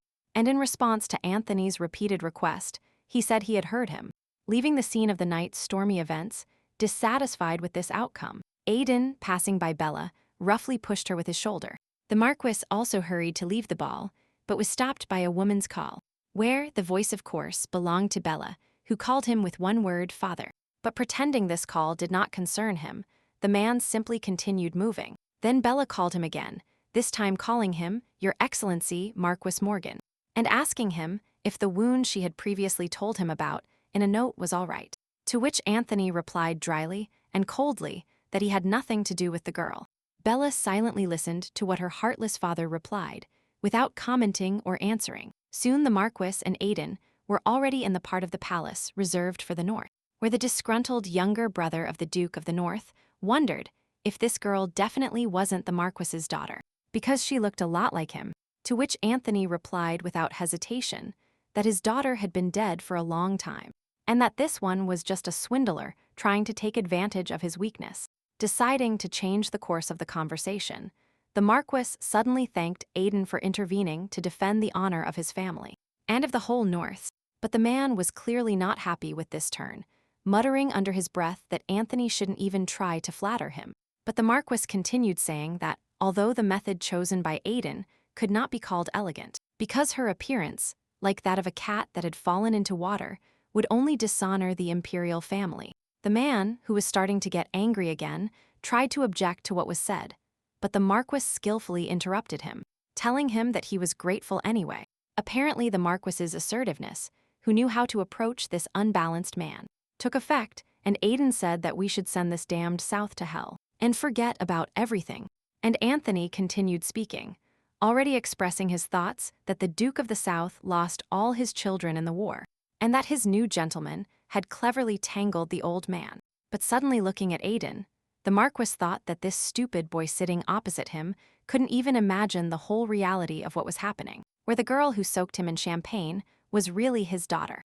Night fell and Nicholas, as usual, sat in the park, lost in thought. During the day, he felt a strong vibration emanating from the ballroom and concluded that the power of Empress Doherty was being used. Donated to the Dukes of the Lands, Nicholas immediately realized that only a real fool in the person of Aiden was capable of committing such an inconsiderate act. Then, leaning back, the man thought he could be even dumber, waiting an hour to meet the girl. And at that very moment, a female voice made him turn around, telling him that he was lucky to see a man here today. Bella stood before him in all her beauty, wishing a good evening to the man who turned around. Nicholas noticed that the girl was clearly not dressed for sleep, and apparently, she was attending some kind of event. But not satisfying her interlocutor's interest, Bella suggested talking about something else. And the Duke of the East mentally noted that the girl looked very tired. Getting up from the bench, Nicholas said that he had been waiting for the girl all this time for one purpose, to say goodbye to her. What was announced greatly surprised Bella, who did not understand the reason for such strong changes. And Nicholas continued, saying that their nightly walks together could no longer be, and that the girl should even forget that she had met him, which plunged Bella, who had already experienced severe stress today, into even greater bewilderment. And finally, an explanation followed with the next statement, where the man said he learned about the girl's service for the benefit of the South. Bella quickly began to say that she did not hide the fact that she served in the South, but Nicholas insisted on his own, where the man said that although Bella is a good person, from now on he will be forced to treat her the same way he treats all Southerners, cynically insulting them at every opportunity. Several months ago, the Empress issued a decree to select and bring the best knights. Apparently, this is why the Duke of the South invited Bella. In this regard, there is a high probability that all lands will soon find themselves on the battlefield, where, acting on orders and in the name of the Empress, contests will begin between them in any case, and where Nicholas and Bella will become real enemies to each other. The girl stood without interrupting and listened to everything Nicholas said, building a logical chain, and suddenly said that she could not accept such conditions. With a sharp movement, she again sat Nicholas down on the bench and said that, apparently, all male rulers have a part of composure in their character, of which she was convinced today when communicating with the Prince of the North. Then she asked him if they were friends with Aiden, to which Nicholas immediately shouted that he would never in his life be friends with such a person, which amused his interlocutor. But Bella said in all seriousness that she really was here as a representative of the South, which, however, did not create a reason for hostility, which, by the way, she did not want. But the stubborn one insisted on his own, arguing that this circumstance could not simply be ignored. But the ingenious girl immediately reminded the man that he had already helped her when she said she was a representative of the North, to which Nicholas immediately replied that now it was a different case, and the girl could suffer by getting close to him. Bella said she had nothing to fear, and that she herself could solve any problem that arose. Then the man, surprised, asked if it was worth exposing oneself to such great danger, to which Bella quickly replied that it goes without saying, because she really likes Nicholas. Such frankness and revelation stunned the man, who did not know how to react to what was said, looking confusedly at the carefree and smiling girl. And then Bella reminded the man that he owed her something and promised to repay him at any time, where she referred to the situation when the girl gave Nicholas a sacrificial stone confiscated from thieves. And now, as a final settlement, she insists that their friendship will continue no matter what. Realizing that he was in a desperate situation, Nicholas said that under such circumstances, it might start to look like someone who was afraid of the South. But the girl, holding out her hand to the man, told him that she invited him to live together until one of them died. Nicholas looked at the extended hand of the world, lowered his eyes, and smiled slightly, after which he raised his head and placed his palm in the girl's hand, saying that it was too radical a promise to be friends until death. Bella was overjoyed, glad that the relationship with this man she liked so much would not end. However, getting up from the bench, Nicholas said that with all this he had one condition, to which the girl immediately asked what it was, to which the Duke of the East said that the conditions were that the girl should not have feelings that were too strong for him. And at that very moment, realizing what he had just said, Nicholas covered his embarrassed face. And Bella, smiling, expressed her thought that the man was embarrassed by his own words. She leaned towards the embarrassed man, trying to look into the eyes he hid from the girl, and asked him what she should do now, because she already liked him very much. Nicholas, glancing furtively at his interlocutor, said that simple sympathy is a completely acceptable phenomenon, after which he added that he meant a stronger attraction to the opposite sex. But he didn't express it that way, and the man finished his part of the dialogue by saying that if a girl suddenly falls in love with him, she should inform him immediately. Bella, after examining the man from head to toe, thought that everyone might have their own peculiarities. Then she turned around and said that everything was fine and that she also didn't plan on having a close relationship, and walked towards the flowers growing nearby. On the way, she also added that being a dance partner was enough for her. Finding herself next to the rose bushes, Bella picked one of them and walked back towards the man. Handing him this flower, Bella told him he had nothing to worry about and that he could simply enjoy the moments, adding at the end that everything has a beginning and an end, and one must live life to the fullest while time allows. After which there was silence, where Bella and Nicholas stood in the middle of the garden, enjoying the night and each other's company. Also enjoying the night, but not in the garden, but in one of the rooms assigned to the north side. The Marquis of the North, Anthony Morgan, was there. The sound of the door opening interrupted the Marquis's pleasant thoughts and emotions, forcing him to turn around, where he saw the cardinal himself approaching him with a glass of wine in his hand. The Marquis reproached the cardinal for making such a careless visit where he could be seen, to which Mordecai immediately replied that he had an official excuse for that case. And approaching Anthony, he asked if the Marquis wanted to ask him something. And there really was a question, where they immediately asked the man why this girl was alive, when she was sacrificed in such a way that not even a corpse remained. To which the cardinal, smiling, exclaimed that it was very cruel of the Marquis to say that when his daughter resurrected. And Anthony said in all seriousness that she is now in the south, where his duke can find out about the cardinal's plans. But the cardinal, after emptying his glass, said that it was already too late to worry about anything, because the Marquis's daughter had already seen him. As Mordecai said this, an image from the past flashed through his thoughts, where he was sitting in a chair watching the future victim.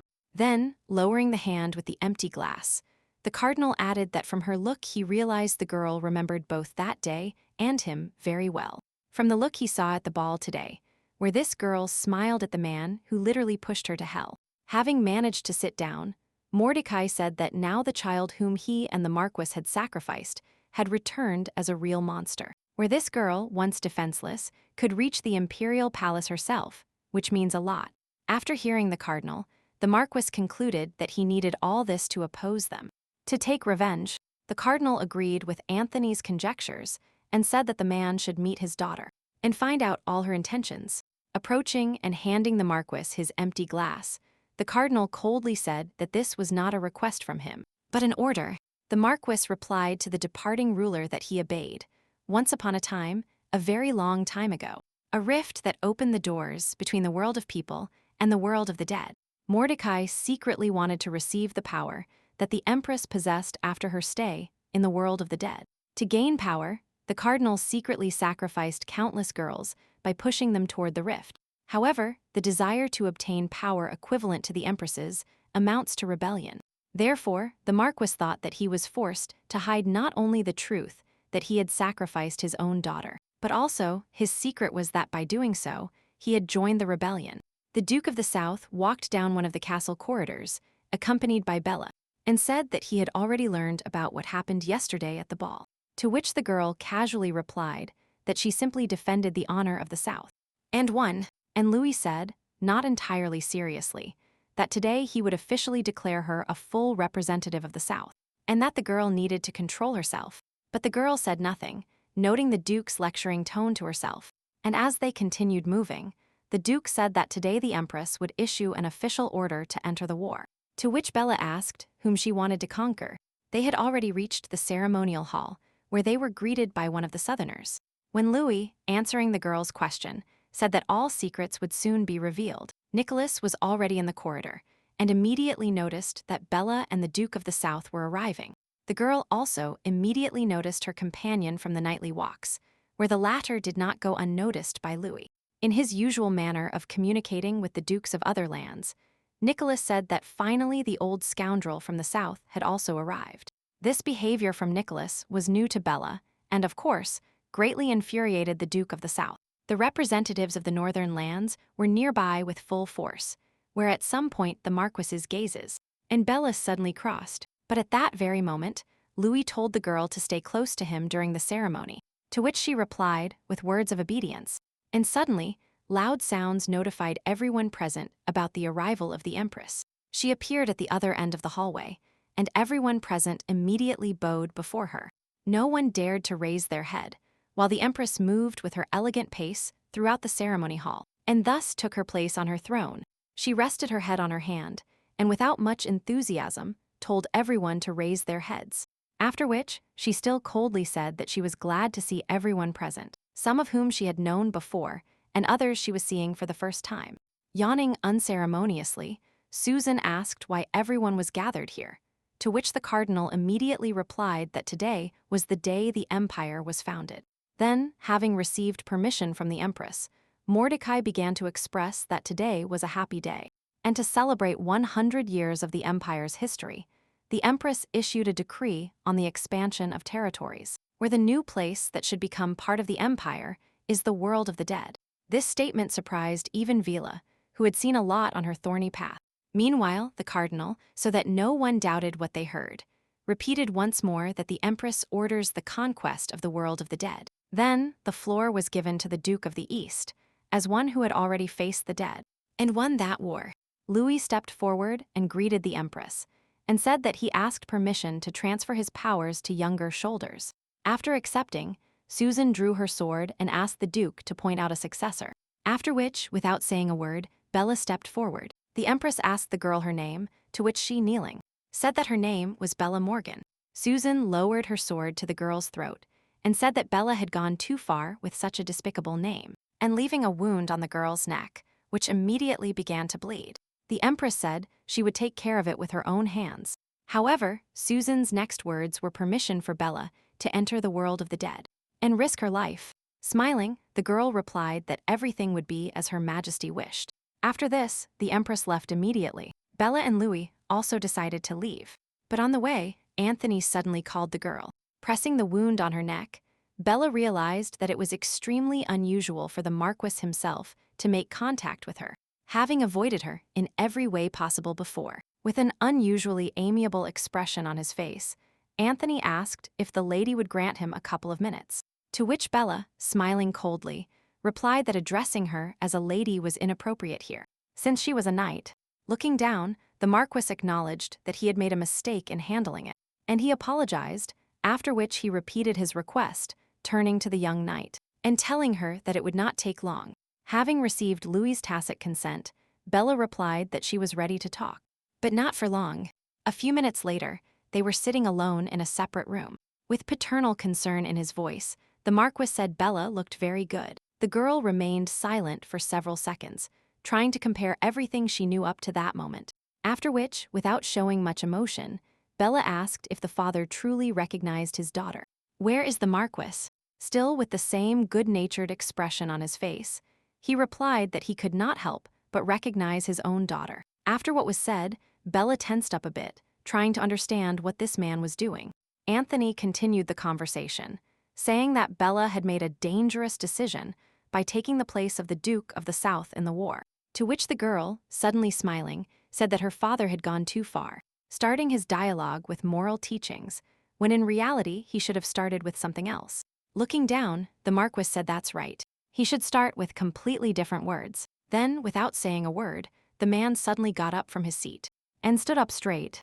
But a second later, the Marquis fell to his knees in front of the girl and said a single word: "Forgive me." Looking pityingly at the man kneeling before her, Bella expressed her thoughts that it was impossible to say she hadn't imagined this moment.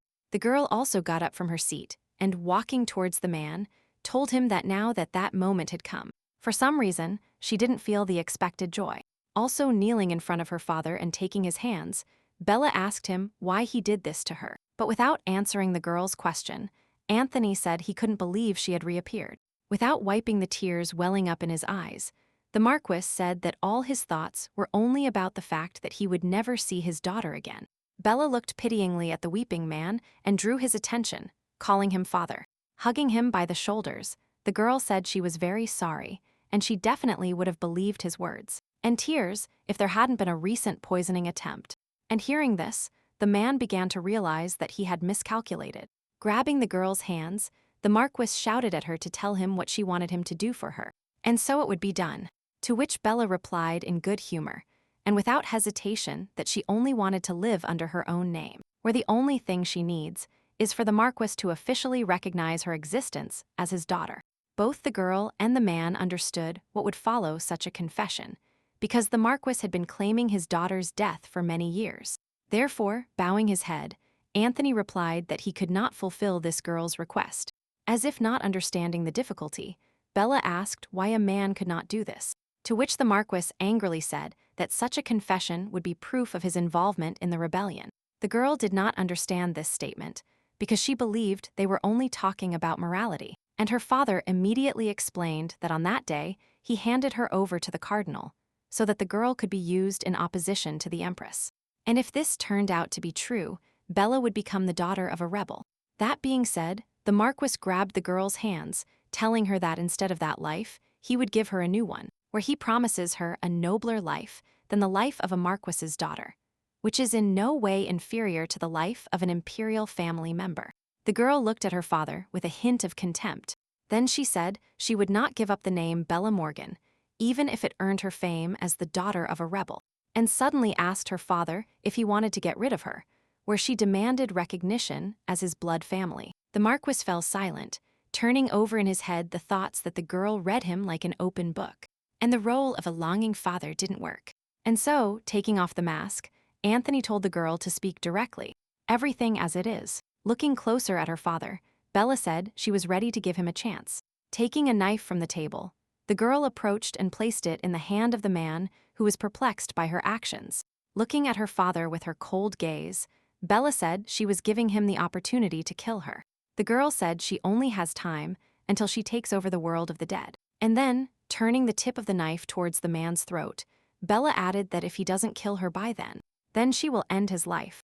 But suddenly, the girl took the knife from her father's hands and said that he still had a chance to save her life. And kneeling before him with a knife in her hands, the girl said that for this, her father would simply have to acknowledge her. The man exhaled loudly, turning over in his head all the options presented to him: kill, die, or confess. And gathering courage, he asked the girl why she had done this to him. And Bella said she had a similar question about why the father suddenly gave poison to his resurrected daughter. 6 years ago, Bella suddenly found herself right in the middle of one of the city streets. Looking around, the girl didn't understand where she was or what was happening. After all, she was recently in a completely different place, where she experienced something terrible.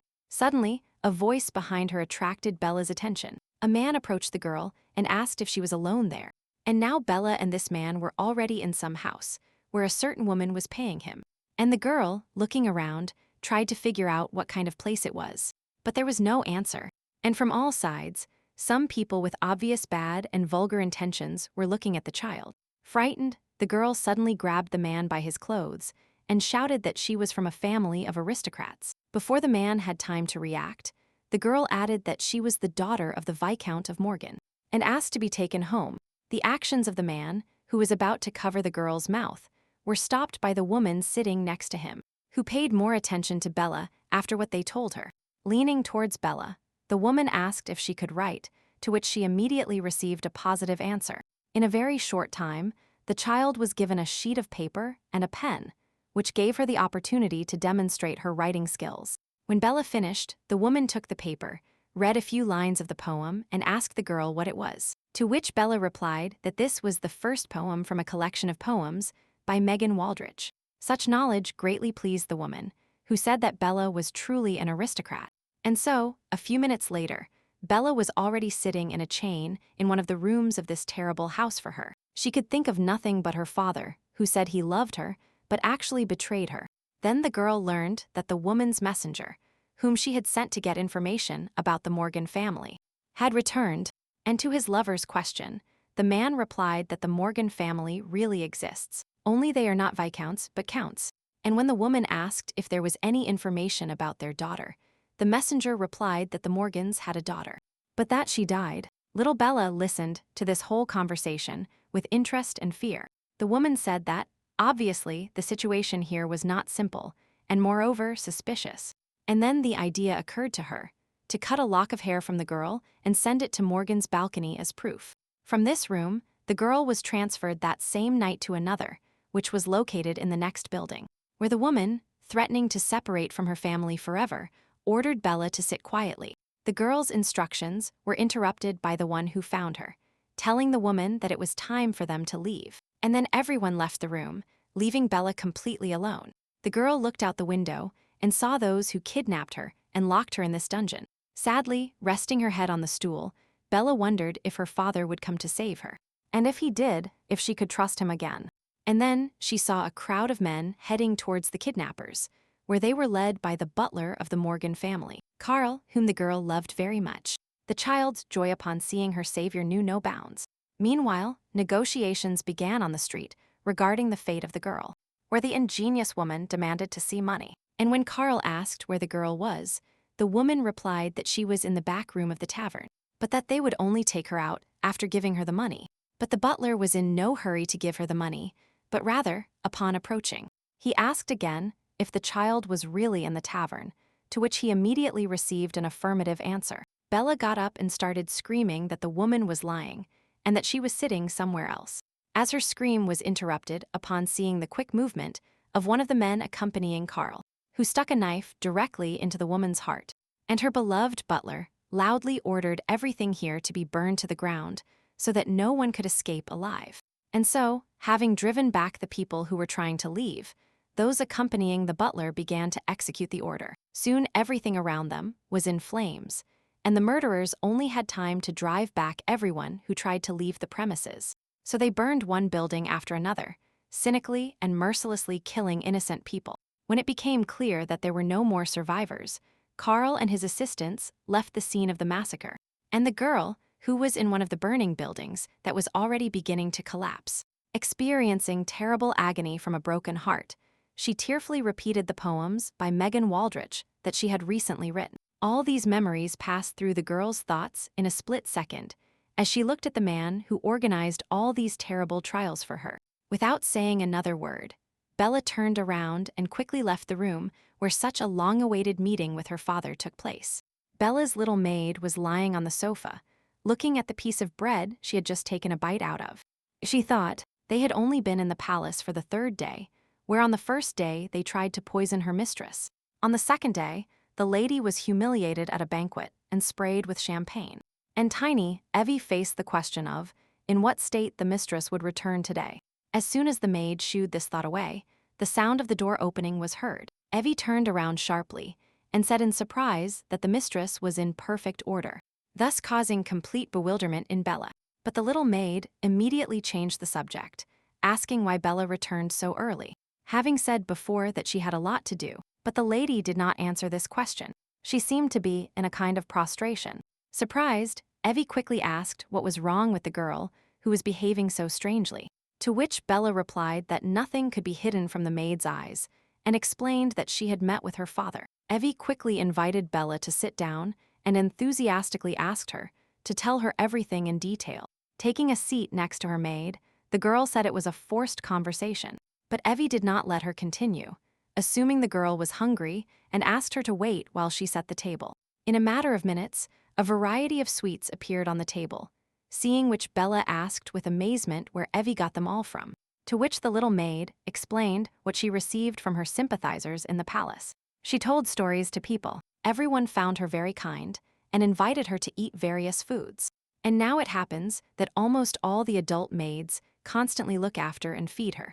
Bella was greatly amused by the way her little maid spoke of her achievements. But then the girl put on a serious face and said that the maid should now listen to her carefully. Of course, Evie agreed, and Bella said that in the very near future, not very good people would begin to approach her through her maid. And when asked who these people were, the girl said that most likely they were her father's people, and if suddenly these people seemed dangerous to Evie, she should immediately hide from them. The little maid listened carefully to her mistress's instructions, realizing that the situation could indeed be serious. And after a short pause, the maid asked what she should do if it was nothing dangerous. And Bella whispered in the girl's ear what to do if the people turned out not to be entirely dangerous. After some time, Abby went down to the laundry room, where she began to wash the white clothes, and hers and her mistress's. And then the butler of the Morgan family approached her, who told her that even though the maid is so small, she is very diligent. Evie asked the man who he was, to which Carl replied that he, like the girl, was simply a servant of her master. After asking the girl if she liked sweets, the butler took out a whole bag of candy and handed it to Evie. Such kindness seemed very suspicious to the little maid. Night fell and everyone gathered again in the imperial palace. In the center was the cardinal, who said that today all preparations for the campaign were complete. At the head of the southern army, as determined, was Bella. Not far from her, the Duke of the East, Nicholas, stood with his warriors, and the cardinal read a few lines stating that today a significant event would be held in this place, in honor of the empire's founding day. The world inside the rift was called the world of the dead by the living, and it is full of the most terrible creatures, which people call dead monsters. Undead. This rift appeared in the imperial palace 100 years ago, marking the first encounter of people with the dead, who crowded into the world of the living. Back then, people did not yet know how to resist them, and many died, unable to stop the march of death in life. Her Majesty Empress Susan, using the resulting power, was able to close the rift. She became the protector against the dead who coveted the human world. After finishing the reading, the cardinal rolled up the scroll and addressed everyone present in the hall, where he announced that today they would reopen the rift with their own hands. Then Mordecai, pointing to a pile of sacrifice stones, said that anyone who could find them and collect them here had served well for the good of the empire. And the man concluded his speech with the words that now everyone gathered must fulfill the empress's order and conquer the world of the dead. He immediately pulled out a knife and ran the tip of the blade across his hand. From the open wound, blood flowed in a stream directly onto the pile of sacrifice stones. At that very moment, the stones began to emit a strong blue glow, which mixed with the red color of the cardinal's blood. There was a loud bang, and a door to the world of the dead opened right in the middle of the room. Drawing her sword, Bella immediately prepared for battle. And from the rift, hordes of the dead have already entered the world of the living. The cardinal had just given the order to destroy the dead when a battle broke out. With fast and precise movements, Bella confronted one dead person after another. But before she had time to rest even a second, a new attack began above her, which she had to repel. And then another sharp movement, and the head of another dead person, spinning in the air, fell to the ground. Assessing everything that was happening, the girl thought to herself that the enemy had too many forces. Not far away, the Duke of the East loudly demanded that his warriors remain in formation. With no less fast and skillful movements, Nicholas destroyed the uninvited guests from the world of the dead, the brother of the Duke of the North, who in this confrontation used his inherited strength, was not inferior to his comrades. Having time to look around and assess what was happening, Bella came to the conviction that today's victory should still remain in the hands of the living. Suddenly, she saw one of the dead preparing to deliver a decisive blow to one of the southern warriors. Unarmed and already unable to resist, the man only managed to utter the word, "Save." With a wave of her hand grabbing the sword, Bella easily confronted the dead man and saved her subordinate. Hearing the stuttering man trying to thank the savior, the girl concluded that the southern warriors were very weak in battle, and they were only pushing everyone back. And suddenly, something dark and very large appeared in the rift, where a terrible flying monster burst out a second later. After flapping its wings several times, the flying dead found itself directly above the Duke of the South, who, despite the transfer of command to Bella, also participated in the battle. Louis looked at the terrible creature hovering in the air above him and could not utter a single word. And suddenly, the flying monster descended quickly, straight towards the Duke of the South. Bella was too far away to destroy the monster, where all she could do was scream at the Duke to save himself. But at that very moment, a fraction of a second before the monster had attacked Louis, Nicholas, who was nearby, finished off the creature by stabbing it with his black sword. The astonished Duke of the South tried to ask why Nicholas had saved him, but the Duke of the East interrupted his question, saying in his own way that the grandfather should have said thank you first. After which, Nicholas and Vila exchanged glances, where they understood each other without words. After which, the secret allies dispersed in different directions to continue the battle. The cardinal, who had been nearby this whole time, approached one of the dead, who was giving up the ghost, and told him that, apparently, this attack had been repelled, since no one else was coming out of the rift. And the breathless warriors, catching their breath, echoed his words, saying that indeed, no one else was seen in the rift. Then, Mordecai said aloud that they had just achieved the first victory over the dead, and that the path to the world of the dead was open. After which, he gave orders to guard the rift until the complete conquest of the world of the dead was accomplished, which was a precautionary measure, so that more than just the dead could emerge from the rift onto the ground. The greatest fear was that one of the kings of the dead might be here in the world of the living. Both Bella and the Duke of the East listened to his words with caution and resulting tension. Mordecai, addressing everyone present again directly, said that the first incursion into the world of the dead was scheduled in 10 days, where the goal of this campaign is to take possession of the crown of one of the dead kings, where with this feat you must demonstrate your loyalty to Her Majesty the Empress. Sheathing his sword, Nicholas asked his first officer if all his people were safe, to which he immediately received an affirmative answer. After which, he ordered the warriors of the East to return to their location, where Felton and the subordinate commanders of the detachments immediately duplicated the order. But before the men of the East had time to leave the battlefield, suddenly a rude shout was heard behind them from the Duke, where he demanded that Nicholas stop. Calling him a brat, still not fully understanding what was happening, Nicholas turned his head to look at the insolent man. It was Aidan McGrath Doherty who, smiling wildly, said that he had already heard about Nicholas's insolence. Approaching his opponent, Aidan mockingly asked why the Duke of the East did not bend the knee to him, a member of the imperial family. Nicholas, who was literally 2 heads taller than the arrogant prince, stood up and looked at him silently, after which he turned away and continued on his way, dismissing that he does not speak to people whose mental capabilities are in doubt. Aidan, of course, could not stand this, and shouted at Nicholas that the pathetic slave did not dare speak to him like that. Then, Aidan's rapidly progressing madness led to a new insult to Nicholas, where the Duke of the East was told that dogs should bark like dogs. Of course, the words of the North Duke's brother greatly hurt Nicholas, who did not have pure imperial blood, but had not yet responded to the offender. And so, the conflict provocateur brought up the topic of blood, saying that, unlike Nicholas, his blood is pure.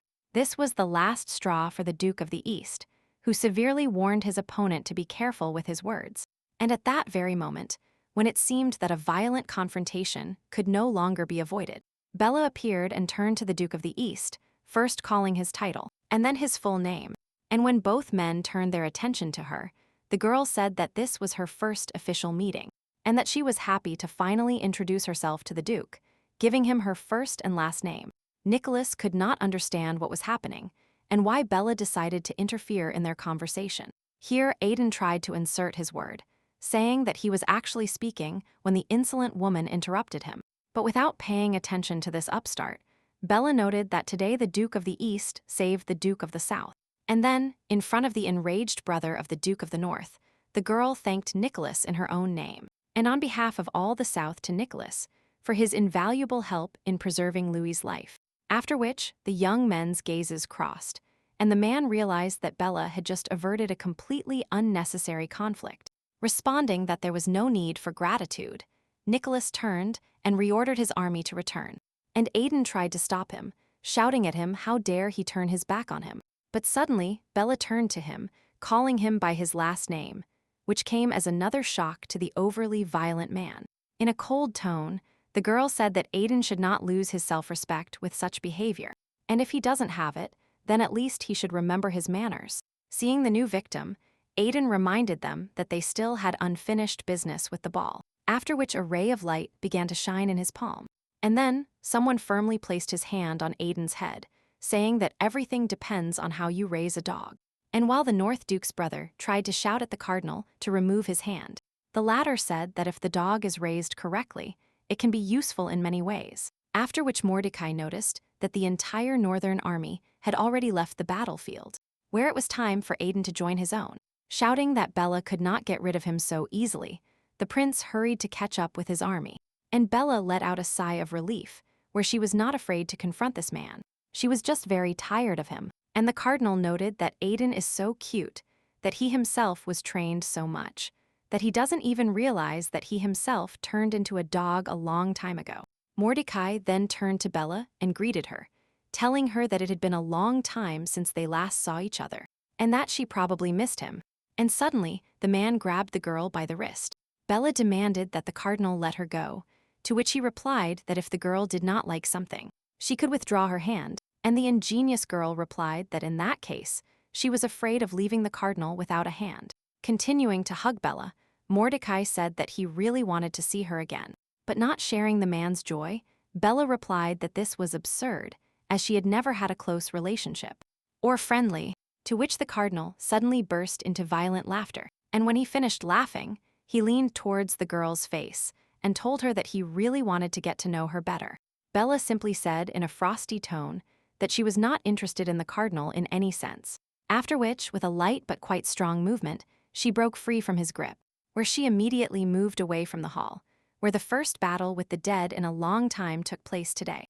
Leaving the cardinal alone, rubbing his hand, which was beginning to hurt, Bella spent the rest of the night in her room with Evie, and when it got dark, the girl prepared for her usual night walk, to which the little maid said that this had already become a tradition, to which ingenious Bella, smiling, told Evie that she would pretend not to notice the walks, and in return, they would not notice her eating the sweets. The maid, after describing the man who gave her the sweets, received confirmation from her mistress that they were delivered by the Morgan family butler. After which, happily grabbing the bag of sweets, Evie said that she did everything exactly as her mistress told her. That is what Bella whispered in her ear, saying that if it was not very dangerous, then the little maid should try to approach whoever could fit in her. The girl praised the maid for her courage and intelligence, and Evie asked what she should do next, because, apparently, she would now cross paths with the butler quite often. To which Bella, opening her usual night exit from the room, replied that Evie should be told everything that Carl would be interested in, and the maid immediately said that she understood everything. Bella was already on the railing, with a slight movement. Standing there, she added that it wasn't worth talking only about her night walks and encounters with the Duke of the East, after which, as usual, she jumped. And so she walked again through the night garden with Nicholas, who noted that he found it much more pleasant to see a girl dressed up than in a military uniform. Bella was very happy to hear such praise from a man for whom she had long been partial, and Nicholas added that the fact that the outfit belonged to the South also influenced it. After these words, the girl turned to the man and said that during the day, she was very surprised by the behavior of the Duke of the East when communicating with the Duke of the South, where Nicholas behaved like a dog's son. Such a comment from the girl literally surprised the man, who never expected to hear such unpleasant words from Bella's lips. And then the girl said she had expressed herself poorly and that the word son should be replaced by the word puppy, which actually did not improve the situation for the man. And Bella continued, saying that essentially both dog's son and puppy mean the same thing. Only puppy sounds cuter. When asked if he was repeating all this on purpose, Nicholas replied without understanding what had been said wrong. However, Bella, deciding to change the topic of conversation, suddenly asked if Nicholas would personally go to conquer the world of the dead, to which he replied that he certainly would, immediately asking a reciprocal question if Bella would go there, to which she immediately received the answer that this is why she was initially invited. After hearing the girl, Nicholas asked with concern if her night walk companion could cope with such a difficult task. The girl was very happy with such concern from the man, but still, she asked why the man was so worried. Thinking that Bella took this as doubt, Nicholas quickly said that he did not doubt her abilities at all. But then, recalling today's events, he said that the girl's entourage did not seem like a very reliable support. Bella turned around embarrassed and declared aloud that Nicholas saw the situation where she saved the warrior from the South, immediately trying to somehow justify the ability of the warriors of the South. The man said they actually had a lot of experience, which Bella confirmed. But then, turning to the girl, Nicholas said he was still worried about her. After all, battles with the dead are nothing like those wars in which people participate killing each other. Pleasantly surprised by this care, which she had sorely lacked since her father sold her, Bella replied to the man that he shouldn't worry about her. Everything would be fine.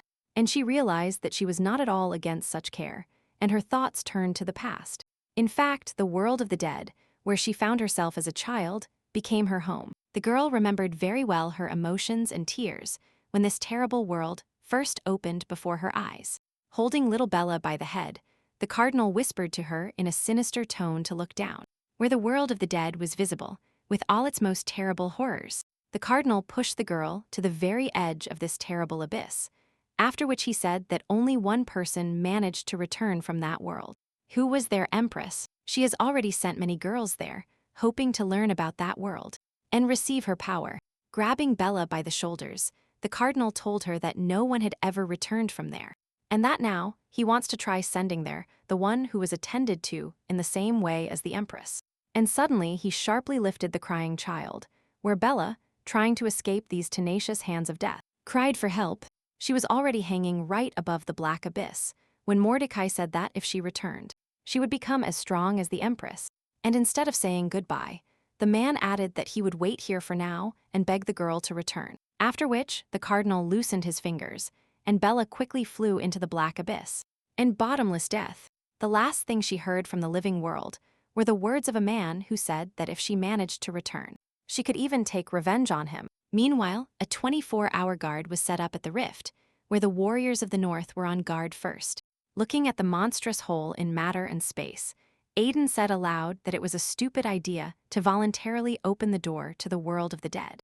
His reasoning was interrupted by the arrival of a cardinal, who offered to share an interesting fact with the man. Seeing that he had captured Aiden's attention, Mordecai said that in the world of the dead, time stops.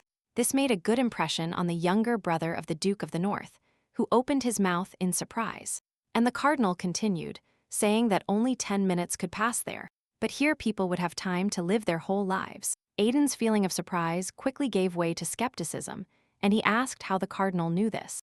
But his entertaining conversation was interrupted by the appearance of Nicholas and his warriors. Seeing the Duke of the East, Aiden literally hissed that it was now the North's turn to guard the rift, and that the East needed to get out of here. His fit of rage was interrupted by the cardinal, who said that there was no need to jump to conclusions, where the Duke of the East came here not to stand guard, but to be the first to make an incursion into the world of the dead.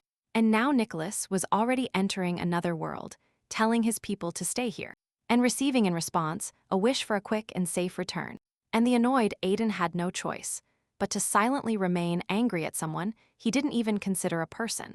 An irresistible anger overwhelmed him more and more. Finding himself in the world of the dead, Nicholas noticed that the longer you are here, the more your perception distorts. He spurred his horse and galloped forward. There were no roads or directions in this terrible world. He felt as if his whole skin was burning, as if he had just drunk poison. Suddenly, a movement behind him caught Nicholas's attention, forcing him to turn around. And at that very moment, a powerful discharge passed by the horse, leaving a deep furrow. Nicholas quickly turned around and prepared to repel the attack, but he froze when he saw that the source of the lightning was none other than Aiden. He sat on his horse with a crazed expression on his face and looked at the Eastern Duke with the same crazed look, holding a sword glowing with lightning in his hand. And Bella visited the southern palace, Duke Louis, in the company of her little maid. Standing in front of the table where, as usual, the Duke sat, the girl asked permission to ask a question. And receiving this, Bella asked to be explained what happened to the Southern Army, and where all those knights who fought alongside her against the dead in a silent war went. Hearing the question, Louis lowered his head with a feeling of guilt and looked down. And after a moment of silence, the man said that the consequences of that war were no less terrible than the war itself, and that those glorious knights remained in the South to resolve all internal conflicts. Then Bella expressed her understanding of why the squad only contains young fighters and completely inexperienced, to which the Duke said that despite this, they are all successors of noble families and lineages. Then Louis handed the girl a list of names from the Order of Knights, where she was convinced that, indeed, all the warriors from the South belonged to the nobility. However, these were all boys whom no one needed. Third, fourth, adopted sons of families, just a crowd of abandoned children. There is very little hope that someone will return alive from such a campaign, which is why, needing no one, they were sent to war. Suddenly, an image from the past appeared in the girl's thoughts, where her father did something similar to her, but in an even more terrible way. All these soldiers were essentially of the same race as her, the same abandoned children, and sold from their families. After hearing everything the girl had just said about the abandoned children, Louis sadly said that he could do everything, but not treat them like abandoned children. He appointed her to lead the army of the South, not to abandon anyone and accept her. The man has no one else to trust. Bella looked at the paper in her hands with a soft and kind gaze, saying that the Duke's order was law for her, and she will do everything possible to return to the South, its former glory and greatness. After some time, the girl was in the training room of the Southern Army. Standing in front of the fighters, Bella told them to step back a little, but the crowd of men didn't even think of moving from the place where they stood, where one of those at the front suddenly told the girl that they could not recognize her as commander, to which Bella immediately replied that the Duke himself appointed her, and therefore, by not obeying her orders, they are disobeying the Duke's order. Looking at the crowd of stubborn people, Bella said that warriors must first follow the Duke's orders, and the Empress, but seeing that she couldn't reach them, the girl asked for the reason why they refused to obey her, to which she immediately received the answer that the warriors did not trust her. A man who was having a dialogue with Bella said on behalf of everyone that she is too young. No one knows her origin, and he concluded by pointing out that she was also a woman.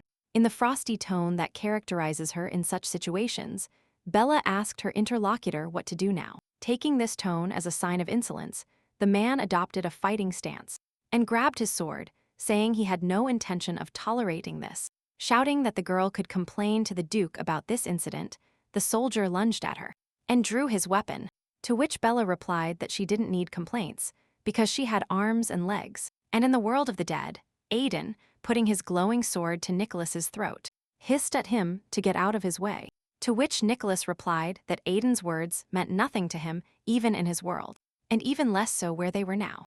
But their confrontation in this world was not destined to end in a colorful duel, for suddenly stones began to fall everywhere and the earth began to shake. Looking around fearfully, the man, having significantly mastered his ardor, asked what was happening, and Nicholas suddenly dismounted and ran off somewhere, causing his recent opponent to ask where he was heading.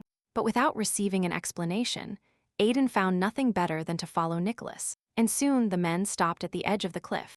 Nicholas could not believe what he had just seen in front of him, nor could his careless companion. It was a real castle, standing alone among the unpleasant landscapes of this world. The men noticed the lack of entrance gates and ditches, as well as the strange design of the building. But the strangest thing was that the castle was located where only the dead live. After analyzing all the information, Nicholas finally came to a unique explanation for the phenomenon. This castle belonged to the king of the dead. While Nicholas was analyzing, Aiden loudly noticed that the earthquake was starting again. And suddenly, hordes of the dead quickly came out of the castle towards the men. For some reason, these dead had no eyes, which did not prevent them in the least from orienting themselves perfectly in space. The spectacle, of course, was not trivial and provoked exclamations from both men, corresponding to their facial expressions. This first incursion into the world of the dead had ended, and Nicholas was already sitting in his office, thinking about everything that happened. He found what he saw in that world very strange, where it seemed that the castle was producing the dead, and the landscape surrounding them was so confusing that they had to wander for a long time before they could return. The Duke of the East expressed the end of his thoughts, saying that that world was significantly different from theirs.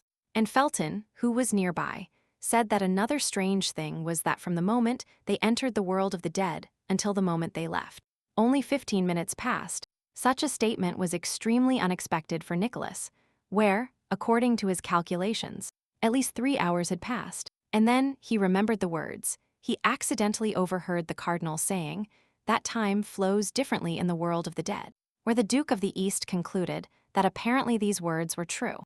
His thoughts were interrupted by Felton, who said that there was other news where Miss Vila attacked one of the soldiers of the Southern Army and is said to have received serious injuries. What Nicholas heard surprised him even more than the previous information about the passage of time. Instantly getting up, Nicholas literally shouted the question of whether everything was fine with Bella, to which his assistant fearfully replied that the girl was not injured, only the soldier was injured. Nicholas did not know how to react to such a statement, where it turned out that Bella acted as some kind of troublemaker. At the same time, in Bella's chambers, the little maid enthusiastically told her mistress everything she had heard about Bella's fight with one of the soldiers, saying that he slyly threw sand in her eyes, and the generous mistress only hit him with the hilt of her sword. And pleased with both her own story and Bella's action, Evie concluded that these rude ones finally got what they deserved. To which the girl, modestly taking a sip of tea, replied that it was just rumors. In fact, the soldier himself slipped and fell. This statement from the mistress greatly annoyed the little maid, who disappointed asked if the girl was joking. And Bella, smiling, replied that rumors always present everything in a distorted way, with which Evie, of course, agreed. Taking another sip, the girl thought that very little time was left before going to the world of the dead, and the Knights of the South were nothing in themselves. At that moment, Evie took out an envelope which she, overwhelmed with emotions, had forgotten, and said that an invitation to dinner had arrived from the cardinal, after which the maid read the text of the invitation to the astonished girl, where the cardinal expressed the hope that Bella would join this official event.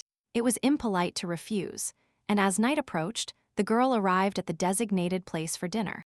As soon as she entered, Mordecai greeted her cheerfully and invited her to sit at the table. Without making her wait, Bella approached the table and chose a seat between the cardinal and Nicholas. As she was sitting down, Nicholas glanced at the girl without saying a word. Bella gave the man a gentle look in response, which apparently he did not notice. As soon as the girl sat down at the table, Mordecai said that he had heard rumors about how she was building relationships with the Order of Knights of the South. However, Bella, who did not like communicating with the cardinal, instead of replying, asked what she was invited here for. Laughing, Mordecai said that the girl was behaving very harshly towards him, but he did not leave the girl's question unanswered, saying that the time for the first trip to the world of the dead was approaching, and he invited Bella to lead it. Bella supposed that either the cardinal or the empress herself could do something similar, so she took what was said quite calmly. But such news did not leave Aiden and Nicholas indifferent, and of course did not leave them different due to the different characters of the men. And Mordecai, forming the next detachment, told the girl to agree to lead the detachment and lead the north and the east. After thinking for a moment, Bella suddenly asked the cardinal if his words were in order, to which the man replied that yes, of course, but that in this case the order would not apply without the girl's consent. The Marquis of the North, Anthony Morgan, stood in front of the cardinal, who was comfortably seated on the sofa, and the cardinal asked if it was his doing, a widespread rumor that Bella had crippled the knight, to which the Marquis replied that he needed it. After which, Mordecai suddenly asked directly if the Marquis planned to try to kill his daughter again. And without waiting for an answer from the man stunned by such frankness, he immediately added that he was ready to offer his help in this, where he has the opportunity to set a good trap for the girl. All this passed through the cardinal's thoughts in a fraction of a second, after he told Bella about commanding the entire army. After which, the man noted that recently the Duke of the East and the Duke of the North's brother had already visited the world of the dead. With notable boredom, Mordecai noted that they had talked about the strange landscape of that world. Not understanding what all this talk was about, Bella asked with displeasure what this should change for her, to which the cardinal explained that first the army should get used to the world of the dead and face easier opponents. And when asked who the cardinal meant by easy opponents, the man replied those who have no sight. And Bella immediately remembered the events of the past in the Southern War against the dead.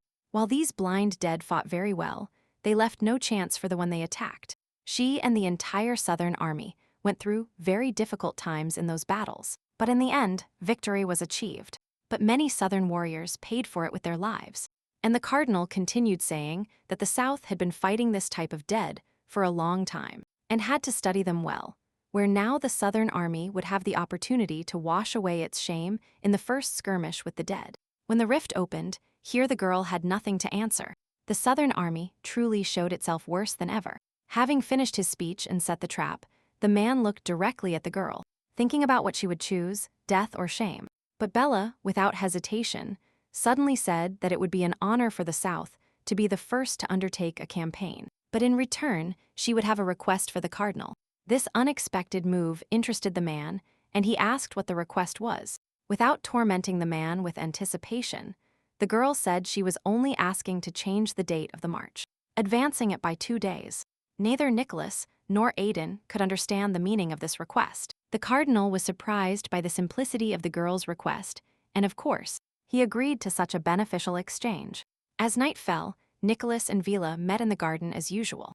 The man was interested in knowing why the girl asked to postpone the march by 2 days, to which Bella replied smilingly that if she had enough time, her father would have time to prepare a new trap, to which the man declared with disappointment that Bella knew about the trap and still let herself be cornered. The girl asked if she had created any difficulty for the East, which was also preparing for the campaign. And Nicholas, without hiding, replied that there really were difficulties. But when the girl tried to apologize, Nicholas said there was no need to apologize. Since the harder the task, the more interesting it was for him to observe Bella. Bella then asked the man what kind of person he thought she was. After thinking for a moment, Nicholas replied that he could describe the girl with the word strange. Laughing, Bella asked if the man thought before speaking, and Nicholas immediately apologized for his words, where the reaction of the Duke of the East greatly amused the girl, and Nicholas suddenly said that he believed in her, but that he was also very worried that she would get hurt. Experiencing the most pleasant feelings from this care, Bella replied saying that she also hoped Nicholas would not suffer. And suddenly, putting a serious expression on her face, the girl said that for this the Duke must now listen to her carefully. After which, the man directed all his attention, and Bella began to talk about the march.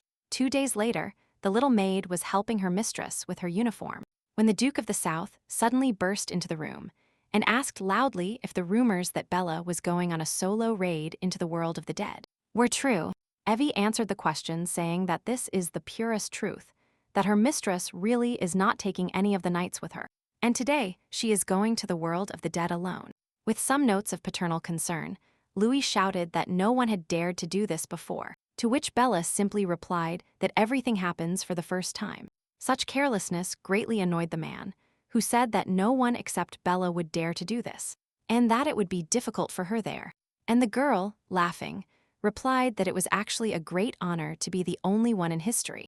But the Duke of the South did not appreciate the humor, and said that now was not the time for jokes, but that it would be worth thinking about how to survive alone in that hell. At that moment, Evie approached Louis and asked if he was really that worried about his mistress, to which the old man angrily shouted that this was the point, that he was very worried. After that, Bella herself approached the Duke of the South, adjusting the prize stamped on her chest, and having finished with the order, the girl said in a calm but confident voice that the Duke should simply believe in her. The girl's soft, melodious, and quite convincing voice played its part, where the man calmed down. He said he gave up and would try to understand Bella, to which the girl smiled gave a slight nod, and said that her victory would be the victory of the Duke of the South, and of the entire South. And now the intrepid girl was already approaching the rift, where the cardinal himself awaited her. He greeted the girl with the words that the entire empire, and he personally had placed their hopes in her. Without saying a word in response, Bella resolutely headed straight for the rift, where, finding herself between the world of the living and the world of the dead, the girl suddenly stopped. A crowd of the dead had already gathered right in front of her, and Bella with a calm movement took the cloak off her shoulders, which would only hinder the battle, after which she drew her sword from its sheath and prepared for a fierce battle with the dead. In the kingdom, there is a book about what is on the other side of the rift, called the biography of Empress Susan Doherty. It described that at some point, creatures that the Empress had never seen before fell out of the rift. Susan was the last of the Doherty family, but undeterred by the complete disruption of the career, she took her weapon and entered the rift. Inside awaited 5 kings of the dead, long dead and buried, who summoned Susan. Without fear at all of those who appeared before her, the girl asked who they were, to which one of the kings of the dead replied that they were the ancestors of the living, and the place where the girl ended up was their new world. The dead kings explained to the girl that their thirst for rule could not be quenched even by death. That is why they rule, even in the world of the dead. But this world alone is not enough for them, and the kings want to seize the world of the living, to which Susan said that the world of the living belongs only to the living, and that the dead have no place there. But the kings disagreed with this, declaring that the world of the living belonged to them. As before, they were simply expelled from there by time, but they did not leave that world as an inheritance to the living. The dead kings made a promise to return to the world of the living and restore their former glory. The first dead who appeared had no eyes, but they heard perfectly and lunged directly at the victim, destroying them as soon as they made the slightest sound. And these dead were commanded by one of the dead kings. The Empress, when confronted by this king, asked why his people were deprived of their eyes, to which the king replied that these people were filled with regret for their actions, and therefore they were now deprived of the opportunity to look at the worlds. So Susan asked why these dead men would attack as soon as they heard the slightest sound, and the king explained that it was their curse and punishment to experience what they regretted, after which the Empress asked another question. What are all these people and their king regretting? To which he replied that the girl knew the answer to this question. And then Susan cut down the king of the dead with a move of her sword, where at the same instant a glowing heart fell from the king, which he wanted to touch with the tip of his sword. But the king was not completely destroyed. His essence in the form of a black shadow grabbed the heart and disappeared. This king, having taken his heart, hid in the most remote places of his castle. One of the blind dead tried to attack Bella, who was already inside the rift, and was immediately defeated with a precise strike, after which the girl noticed that the closer she got to the castle, the more dead she would find in her way. Her plan to sneak into the castle without making a fuss failed, as the path was too narrow, and the dead would definitely hear her. Suddenly, an arrow as black as night stuck into one of the rocks, drawing the attention of a crowd of the dead, from one of whose ends hung a gold ring on a rope. The girl almost immediately realized what had just happened. The entire crowd of the dead blocking her way ran towards the place where the arrow made a noise upon sticking into the rock, thanks to which the path cleared, and Bella quickly moved forward. Lifting her head, the girl saw a man standing at the edge of a high cliff. It was the Eastern Duke, with a bow in his hand, who shot the saving arrow. The girl realized that Nicholas even managed to help her, thinking it was very kind. After giving the man a sign of respect, Bella, without wasting time, ran towards the castle, where one of the kings of the dead was supposed to be, and the assistant of the Eastern Duke said that at this rate all the glory and all the honors would go to the south, to which Nicholas replied that the Eastern troops were not going to conquer the dead king's castle. This statement greatly surprised Felton, and he asked his master why they had come here at that time, and where they were going. After asking the question, Nicholas recalled his last conversation with Bella in the park, where she asked him to listen carefully to everything she said.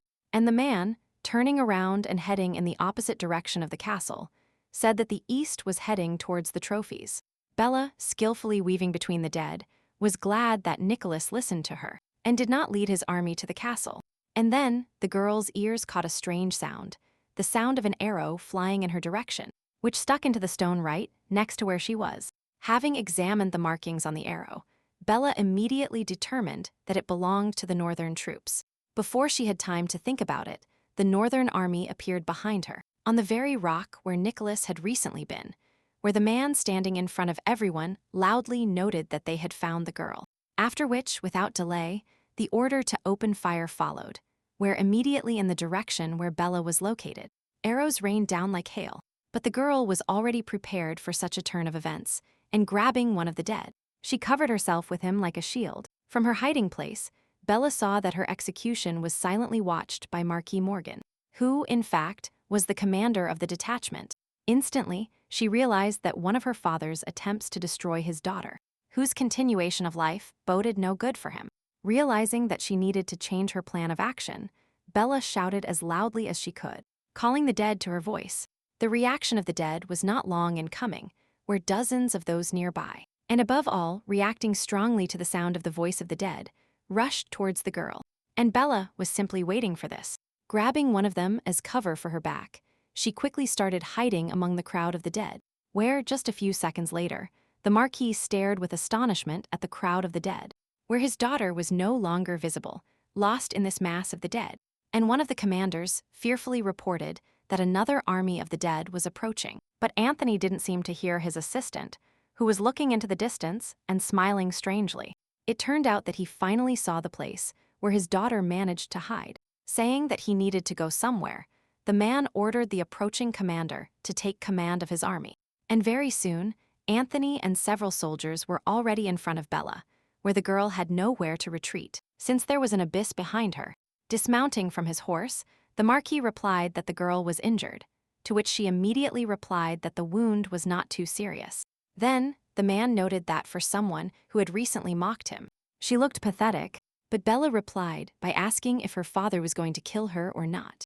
And Anthony, approaching his daughter, told her that if she wanted to live so much, then she shouldn't have appeared in his life, to which the girl harshly replied that she not only wants to live, but wants to live under her own name, as a legal member of the Morgan family. After which, the Marquis gave the order to destroy the girl, and the men accompanying him rushed forward, drawing their swords, but the inventive Bella resorted to the tried and tested method again, and shouting loudly, she summoned a crowd of the dead. Saying she wouldn't fall for the same trick twice, the Marquis ordered his men to continue. But this time, the girl had a different plan, in which she didn't just use the dead as a shield. It was a real distraction maneuver, aimed at leaving my father completely unprotected. And while all the Marquis' warriors fought against the crowd of the dead, Bella, in 2 leaps, found herself next to her father with a bare dagger in her hand. Swinging with all her might, she plunged the weapon into the rock right next to the Marquis' head. She then looked at her father with contempt and said that now the Marquis must be disappointed, where he is probably disappointed that the next attempt to kill her ended in complete failure. And behind the man's back, the entire rock began to crack from the pierced dagger blade. And then the rock behind the man collapsed, and he quickly flew downwards. The last thing that crossed his mind was that he was going to die just like that, simply falling off a cliff into the world of the dead. But at the last moment, Bella took her father's hand, where the man noticed with surprise that the girl's hand, which looked wounded, was absolutely healthy, to which Bella, smiling sweetly, replied that she simply decided to play a prank on her father, where if she hadn't done this, it would have been troublesome for them to meet here. Helping the Marquis up, the girl told him he had nothing to worry about, since until the conquest of the world of the dead was complete, she was not going to kill her father. The Marquis, who had just miraculously escaped death, looked at his daughter. Only now did he realize that from the very beginning, his daughter was simply playing with him, and had thought everything out in advance. Meanwhile, Bella drew her father's attention to the crawling dead, and asked him if the man knew why they had become like this. But without waiting for an answer, the girl said that all these people, when they were alive, killed their children, just like the Marquis, which they did only for the sake of their well-being. After which, Bella asked if her father didn't find it funny that so many people killed their own children with their own hands. And finishing her speech, the girl said that she did not consider her father a monster or a demon, but considered him an ordinary coward. After these words, the Marquis got up and approached Bella, telling her that she was right, and that the title of monster suited him better. Grabbing her by the shoulders, the man added that in front of a monster, a weak person can only bend the knee. And then, the girl felt the poison begin to take effect on her shoulder. somehow penetrating her body. And Anthony suddenly strongly pushed his daughter away from him, directing her movement towards the abyss. Where falling, Bella saw the man injecting the poison into her body. Already falling, he heard the man's words that if she returned this time, he would be forced to admit that his daughter had become a real monster. Meanwhile, the Northern Army is fighting a crowd of the dead, where Aiden is in the center of the battle, fighting with the help of his magical powers. Seeing the Marquis approaching, he asked where he had disappeared for so long. But without answering the question, Anthony said there was no point in continuing the battle, and that the army should return. But the enraged prince shouted that the North would neither leave nor retreat, and ordered the destruction of even the last of the dead. Realizing that no persuasion would work on this madman, the Marquis resorted to extreme measures, hitting Aiden in the solar plexus with all his strength, after which, loudly apologizing for his lack of tact, he threw the unconscious man onto a horse. But suddenly, one of the soldiers turned to the Marquis and told him that something incredible was happening, and that the castle of the dead was being destroyed. Not believing what he heard, Anthony turned around and looked in the direction where the castle stood. And indeed, the castle of the king of the dead was literally melting before everyone's eyes. But it didn't just disappear into thin air, but seemed to turn into some kind of black liquid that filled everything in its path.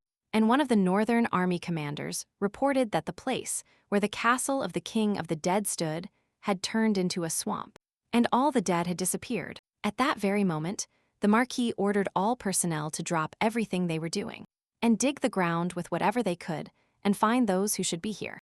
This was followed by several days of long and meticulous work. And so the commander reported to the Marquis that the soldiers had been digging for 5 days, and they hadn't found absolutely anything of value. After hearing this, Anthony decided that, apparently, he would have to return empty-handed. Among the positives, he noted that during all these days that his army spent on excavations, neither the Southern Army nor the Eastern Army were visible, which means only the Northern Army survived. Having thought all this over, the man gave the order to retreat as he had decided to return and declare the victory of the North. Soon, the half-wounded Northern Army was already emerging from the world of the dead through the rift, where they were immediately met by the cardinal, noting that the Northern Army had many wounded. After which, the man also concluded that with so many wounded, the North, after all, returned empty-handed, to which the Marquis explained that unexpectedly the castle collapsed. The dead fell, but no matter how much they searched, they found no trophies, but they were the only ones who survived. But at that very moment, silhouettes appeared in the rift, which greatly surprised Anthony, who believed that everyone else had fallen. And then the Eastern Army appeared, led by their Duke Nicholas. And Mordecai immediately noticed, looking at the loaded horses, that the East was not returning empty-handed. And it turned out he was right, since Nicholas, saying that he and his men had obtained trophies, immediately threw a bag he was holding onto his feet, from which gold poured out. The cardinal looked curiously at the loot brought from the world of the dead, and the stunned Marquis stepped aside and repeated quietly that all this simply could not happen. The cardinal, taking one of the coins, said that this is the wonderful thing about going to the world of the dead, that one does not have to wait long for the result. He asked how long the Eastern Army spent in the tomb, to which Nicholas immediately replied that it was about 11 days. And then Mordecai asked the Northern Marquis a similar question, receiving the answer that the Northern Army spent only a week there. After which, the man loudly said that, as expected, time passes differently for everyone in the world of the dead. But still, the North returned 4 days earlier than the East and empty-handed. Anthony tried to justify himself somehow, saying that there was only a black swamp, and there was no king's heart, to which the cardinal said that everything was for a simple reason. When the North arrived, there was simply nothing left, since a brave warrior managed to get the king's heart in 1 day. The Marquis, even more astonished, could not help but shout a question about the identity of that man, to which Mordecai calmly replied that if a man is so interested in this, then he can ask personally, since this man is now resting right behind him. Anthony immediately turned around and could not believe what he saw. Bella was sitting right in front of him, being bandaged by healers. Standing in front of the approaching man, the girl congratulated him on the fact that he and his army managed to return. But the surprised man could only mentally wonder why the girl was alive. After all, he personally injected her with a ring containing deadly poison, and he saw her fall into the abyss. Looking into Bella's eyes, Anthony concluded that this girl was not just a monster, but the devil himself. After looking at his newly resurrected daughter a little longer, the man thought it was some kind of trick. Addressing the cardinal, he asked to show him the heart that the deputy of the southern duke had brought, to be able to verify his victory for himself, to which Mordecai raised no objection, and with a gesture of his hand, gave the order to bring the heart of the king of the dead, where his silent instruction was immediately carried out by one of the servants, who approached with a pillow in his hands, on top of which was a gold ring with red hieroglyphs inscribed. The Marquis, of course, did not believe that such a simple object could be the heart of the king of the dead. Expressing his doubts, to which the cardinal suddenly asked the man if he had carefully read His Majesty's biography, where it was written that after the empress struck him, the king put the fallen heart on his finger and disappeared into the depths of his castle. But the Marquis continued to insist that this was impossible, and the cardinal had to say that the empress herself had already confirmed everything, where she praised the brave knight Bella and presented him with a silver key. Still not believing that he, like the rest of the North, had lost, Anthony fell to his knees, exhausted, and the cardinal gave instructions to go to the palace and announce to everyone the name of the winner of the first campaign. That is Bella Morgan, representative of the southern lands and commander-in-chief of the southern army. The Marquis, looking confusedly at Bella, thought that because of the devil's trick that she had returned from the other world, he had suffered a complete breakdown, and Bella mentally told her father that he had failed again, both in his attempt to kill her and in his attempt to beg for forgiveness. The Marquis sat on his bed with a bandaged shoulder, where he noted that injuries take much longer to heal with age. His son Tim Morgan, holding a compress, asked how the Marquis was feeling today, to which Anthony replied that thanks to the efforts of his dear son, he felt much better. And suddenly, Tim said that they had announced the winner of the campaign, who turned out to be the same woman who introduced herself as the Marquis's daughter. To which the man replied that his son does not need to believe everything that is rumored, since his sister has long been dead. The boy tried to reply to something, but Anthony interrupted him by saying that he hoped at least his son would not reopen the wound in his heart. Tim apologized for the pain he had caused and threw himself at his father's feet. However, the boy thought to himself that this woman looked too much like his deceased sister. Lying at his father's feet, Tim thought that he remained a naive and weak child, and she really wants to resemble her sister in at least something.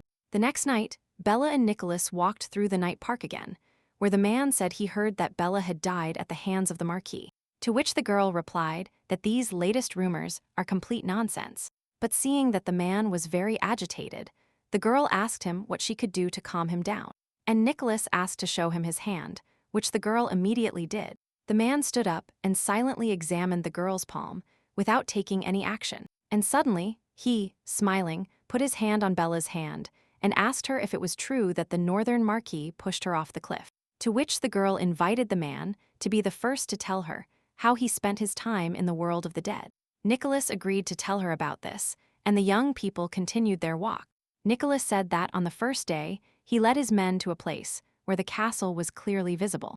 And suddenly, before their eyes, the castle began to crumble, as if it were melting. And when everything was over, right under the place where the castle stood, a passage to the dungeon was discovered. Going down, he and his people discovered an underground cave, which was full of gold and jewels. That is, everything was exactly as Bella had told him before the journey, where Nicholas recalled their conversation 2 days before the campaign, when the girl told him that only she could defeat the king of the dead. She cannot tell you the details yet, but she will tell you how to take possession of the trophies, where after her victory, the castle will be destroyed, and the Duke of the East and his people will be able to go underground and take all the treasures.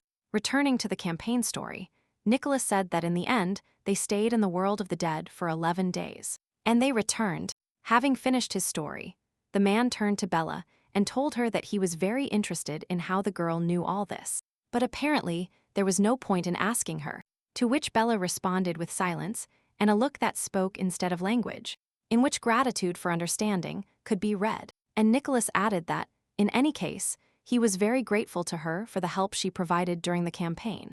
Confused, Bella replied that he shouldn't thank her. Suddenly, with a serious expression on his face, Nicholas turned to the girl and told her that he had a proposal for her.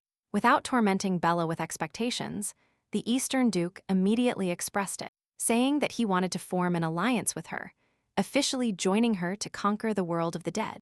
Bella thanked the man for so much trust, but rejected the offer, saying that helping each other in small things would be much more effective than an alliance. But Nicholas objected, saying that a little help was not enough, and when the girl asked him who, he replied that it was the two of them.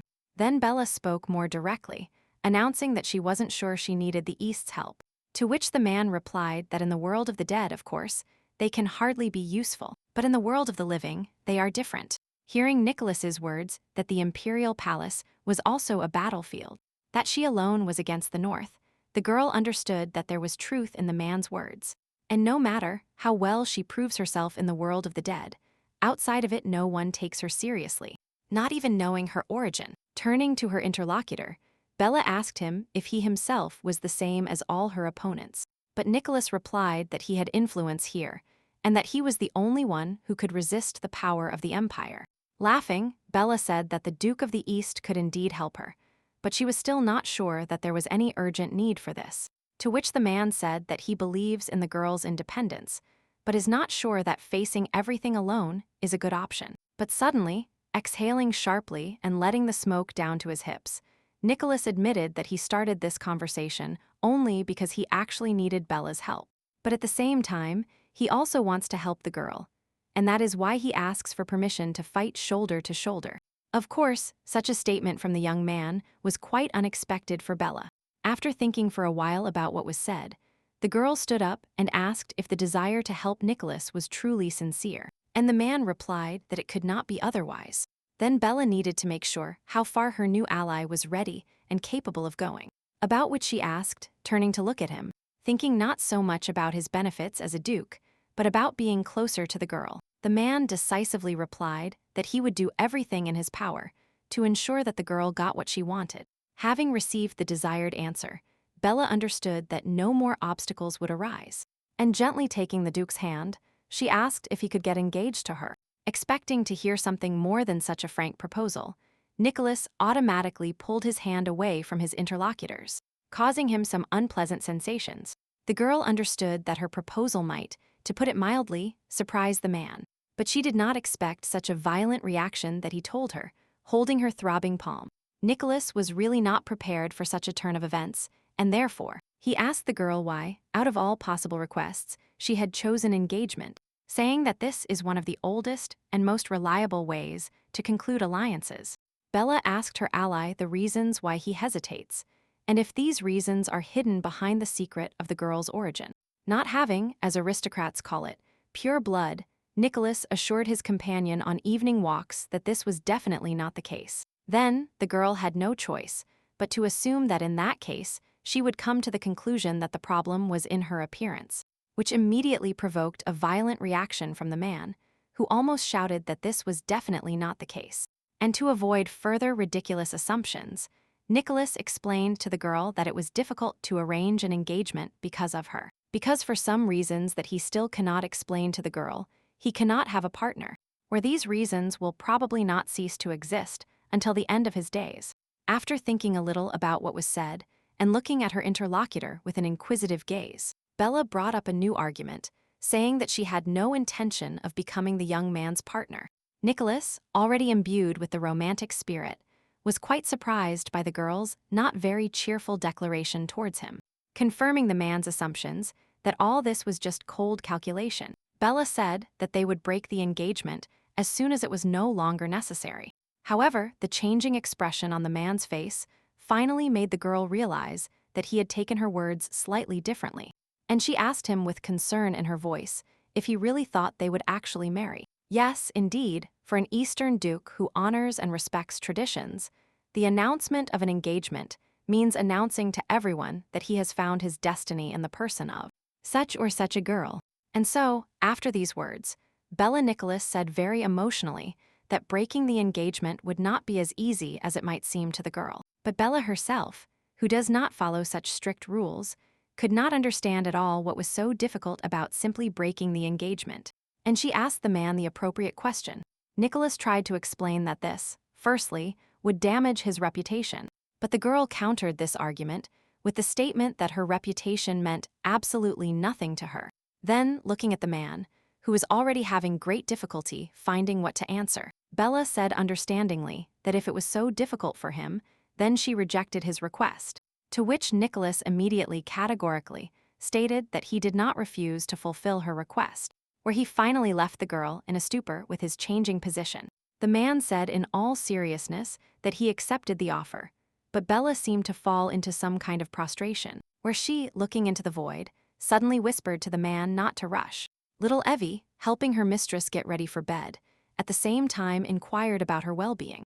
After all, the girl allowed herself an evening walk after suffering a serious wound in the world of the dead. The little maid's words brought Bella back to the moment when her father's hand with deadly poison touched her body.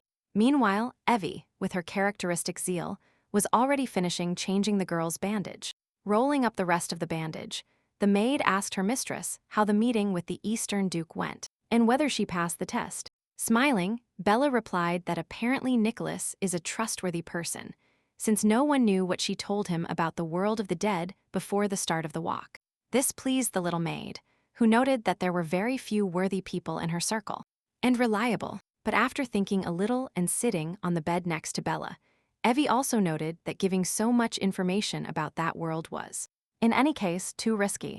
But the girl had absolute trust in the man, because in her, like him, he had the warmest feelings, which led her interlocutor to assume that feelings can influence the objectivity of perception. To this, Bella said that Nicholas was the first to suggest to her today to organize her own union. This means that he wants to share among themselves all the honors that shine for the conquerors of the world of the dead. After hearing from her mistress, the little maid noted that this result, in fact, was not so bad, and then she asked what the girl's answer to the alliance proposal was. But Bella, for some reason, was in no hurry to answer the maid's question, and quietly went out onto the balcony. After all, in fact, when she heard the proposal for an alliance, she experienced great anxiety, because an alliance presupposes trust, and trust always goes hand in hand with betrayal. The girl liked the current details of their relationship more, where they were just friends, and they helped each other when necessary. She started talking about an engagement in the hope that Nicholas would refuse, and their relationship would remain at the same level. But the man took her spontaneous proposal very seriously and thought about it carefully before giving an answer. When Nicholas agreed, Bella tried to dissuade him, telling him that he should weigh everything more carefully, because he, in general, knew nothing about her, even though the engagement would not be real, but only part of the deal. She told him to think carefully about all this, interrupted the conversation, and ended their night walk. The conversation was difficult, and at that moment, neither the man nor the girl were prepared to complete it. Having reviewed all these recent events in her memory, Bella felt weak, although she believed she had long since gained strength. At the same time, the second participant could not sleep in his room, reflecting on the events of the recent walk, where the man viewed the proposal of engagement very favorably, because if Bella received the status of fiancée of the Duke of the East, this would be of great help in confronting the North. Moreover, their engagement will be not just the union of a man and a woman, but a unification of the East and the South. But then Nicholas remembered how, without finishing the conversation, the girl ran away, leaving him alone in the garden. On the one hand, the man assumed that such behavior could be because Bella was angry about something during their conversation. But the head of the man, who was clearly already in love, was filled with thoughts about the second possible scenario, where the girl might simply lose interest in him. The next day, the cardinal, the dukes of the South and East, as well as the brother of the Duke of the North, had already gathered in the conference room. Bella was the last to take her seat at the table.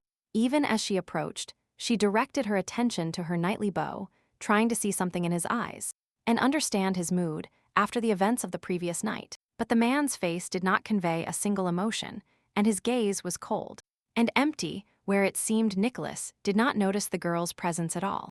Bella, of course, understood that her departure from yesterday's night walk could end in some way for their relationship. But still her heart yearned, because Nicholas was very pleasant to her. The cardinal began to speak first, turning to Bella and asking her to tell them the whole story of how she managed to capture the castle and neutralize the king of the dead. And the girl did not keep her waiting, saying that she discovered the key to victory when she accidentally overheard the conversation of the dead. And in response to the questions that arrived, Bella explained that it was not exactly a speech, as living people were used to perceiving it, but simply a separate word that the dead periodically uttered. And that word was Tiberius. As soon as the girl uttered this word, Tom Morgan, sitting nearby, reacted, where his exclamation of surprise forced the attention not only of the cardinal, but also of many other people in the room. To focus on him, it was only when the boy felt multiple gazes on him that he realized that his surprise had sounded too loud. Noticing that such a reaction was definitely not accidental, Mordecai asked Tom to explain what could surprise him so much about what was said. Approaching those seated at the central table, the boy, holding a book, explained that he was drawn to the word that Bella had named, where he has every reason to believe that he can explain what the word means. As Tom spoke, Bella looked at him with a look that clearly showed that she did not like this interference at all, and the boy continued to provide useful information to the meeting participants, finally telling them that this was the name of one of the kings of the past. And in response to the questions received, Tom told the story that in antiquity the territories were divided into small cities, where each city had its own king. Mordecai found this story interesting and asked the boy to continue it. And the boy continued by saying that King Tiberius, wanting to expand his territories, captured and plundered other strongholds, but the world created on the basis of theft and raids could not last long. Tired of these endless attacks, the neighboring strongholds united in opposition to Tiberius, and finally surrounded his stronghold. The combined army declared that they would besiege the stronghold and would not retreat until they received Tiberius's head. After a 6-month siege, the tired and hungry people decided to hand over their unworthy king. And Tiberius's wife was pregnant at that time. It remained only to wait a little longer until the child was born, which the old king managed, and immediately transferred the right to the throne to him. And since the besiegers demanded that the king be handed over, Tiberius ordered a new king to be handed over to them, who actually fulfilled the demands of their opponents, where, being handed over along with the baby to be torn to pieces by the besiegers, a ring was also handed over, the presence of which on one person or another was proof of the possession of power. As soon as Tom mentioned this circumstance, Mordecai immediately noted that the newly obtained heart of the king was precisely a ring, and immediately asked the young man to continue. And Tom continued by saying that as soon as the hungry people of the besieged stronghold saw a child with the proof of power transferred to him in the form of a ring, they immediately threw him from the stronghold wall as a besieger. The excursion into the past ended, and the cardinal asked Bella if the dead really mentioned the name of one of the ancient kings, to which the girl replied that, unfortunately, she did not have such deep knowledge of history, but that she could definitely say that it was Tiberius who spoke. And when she got to the castle, she tried to say this name while standing in front of it. It worked, as a certain portal immediately opened in which she saw the king of the dead. Hearing the girl's account, the cardinal asked her if she had thought carefully before speaking, since the empress hated lies. But the girl casually told the cardinal that if he was insinuating that she was lying, then it was not so. The Duke of the South himself stood up for the young woman, saying that his adjutant was not lacking in intelligence to deliberately lie in court. Agreeing with these arguments and accepting what was told as true, the cardinal concluded that, in this case, this first king of the dead can be considered the deceased king of the past, Tiberius.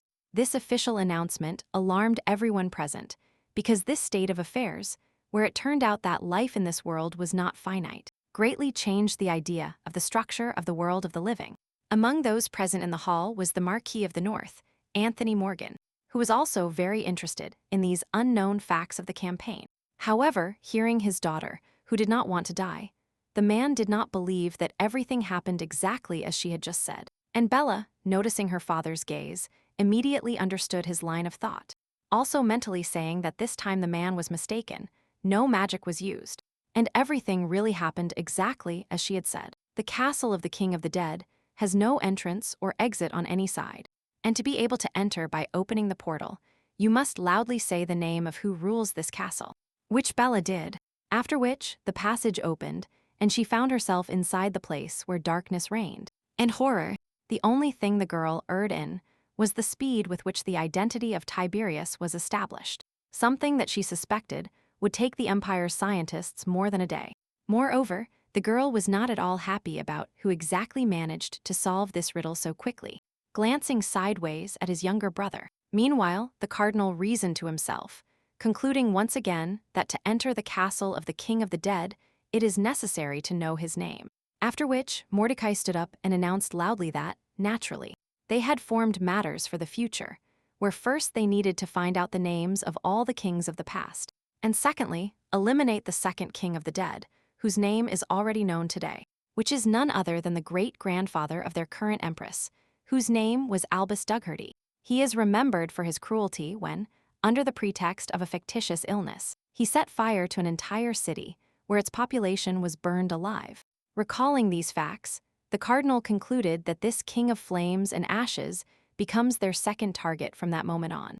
Then Mordecai approached Bella and told her quietly that, as expected, choosing her was the right decision, after which the man straightened up and said loudly that everyone should pay tribute to the one who revealed the secret of conquering the world of the dead. The meeting ended, and the Duke of the South, in the company of Bella and her maids, sat down at the table, where the man regretted that this cursed one was able to take away his trophies, to which Vila, smiling mysteriously, replied that it was simply luck. Louis concluded that, in any case, they should be glad they managed to avoid confrontations with the East, since their duke was a real fierce dog. Hearing the statements of the Duke of the South, the girl could not understand what such a wonderful man could do.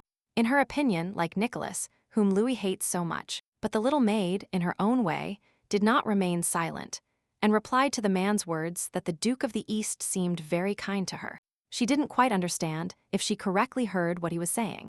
The man asked for clarification on whom the girl was referring to which Evie immediately explained that she meant Nicholas White. But Louis, noticeably saddened, noted that only in appearance does the Eastern Duke seem normal, but in reality, he is a true demon.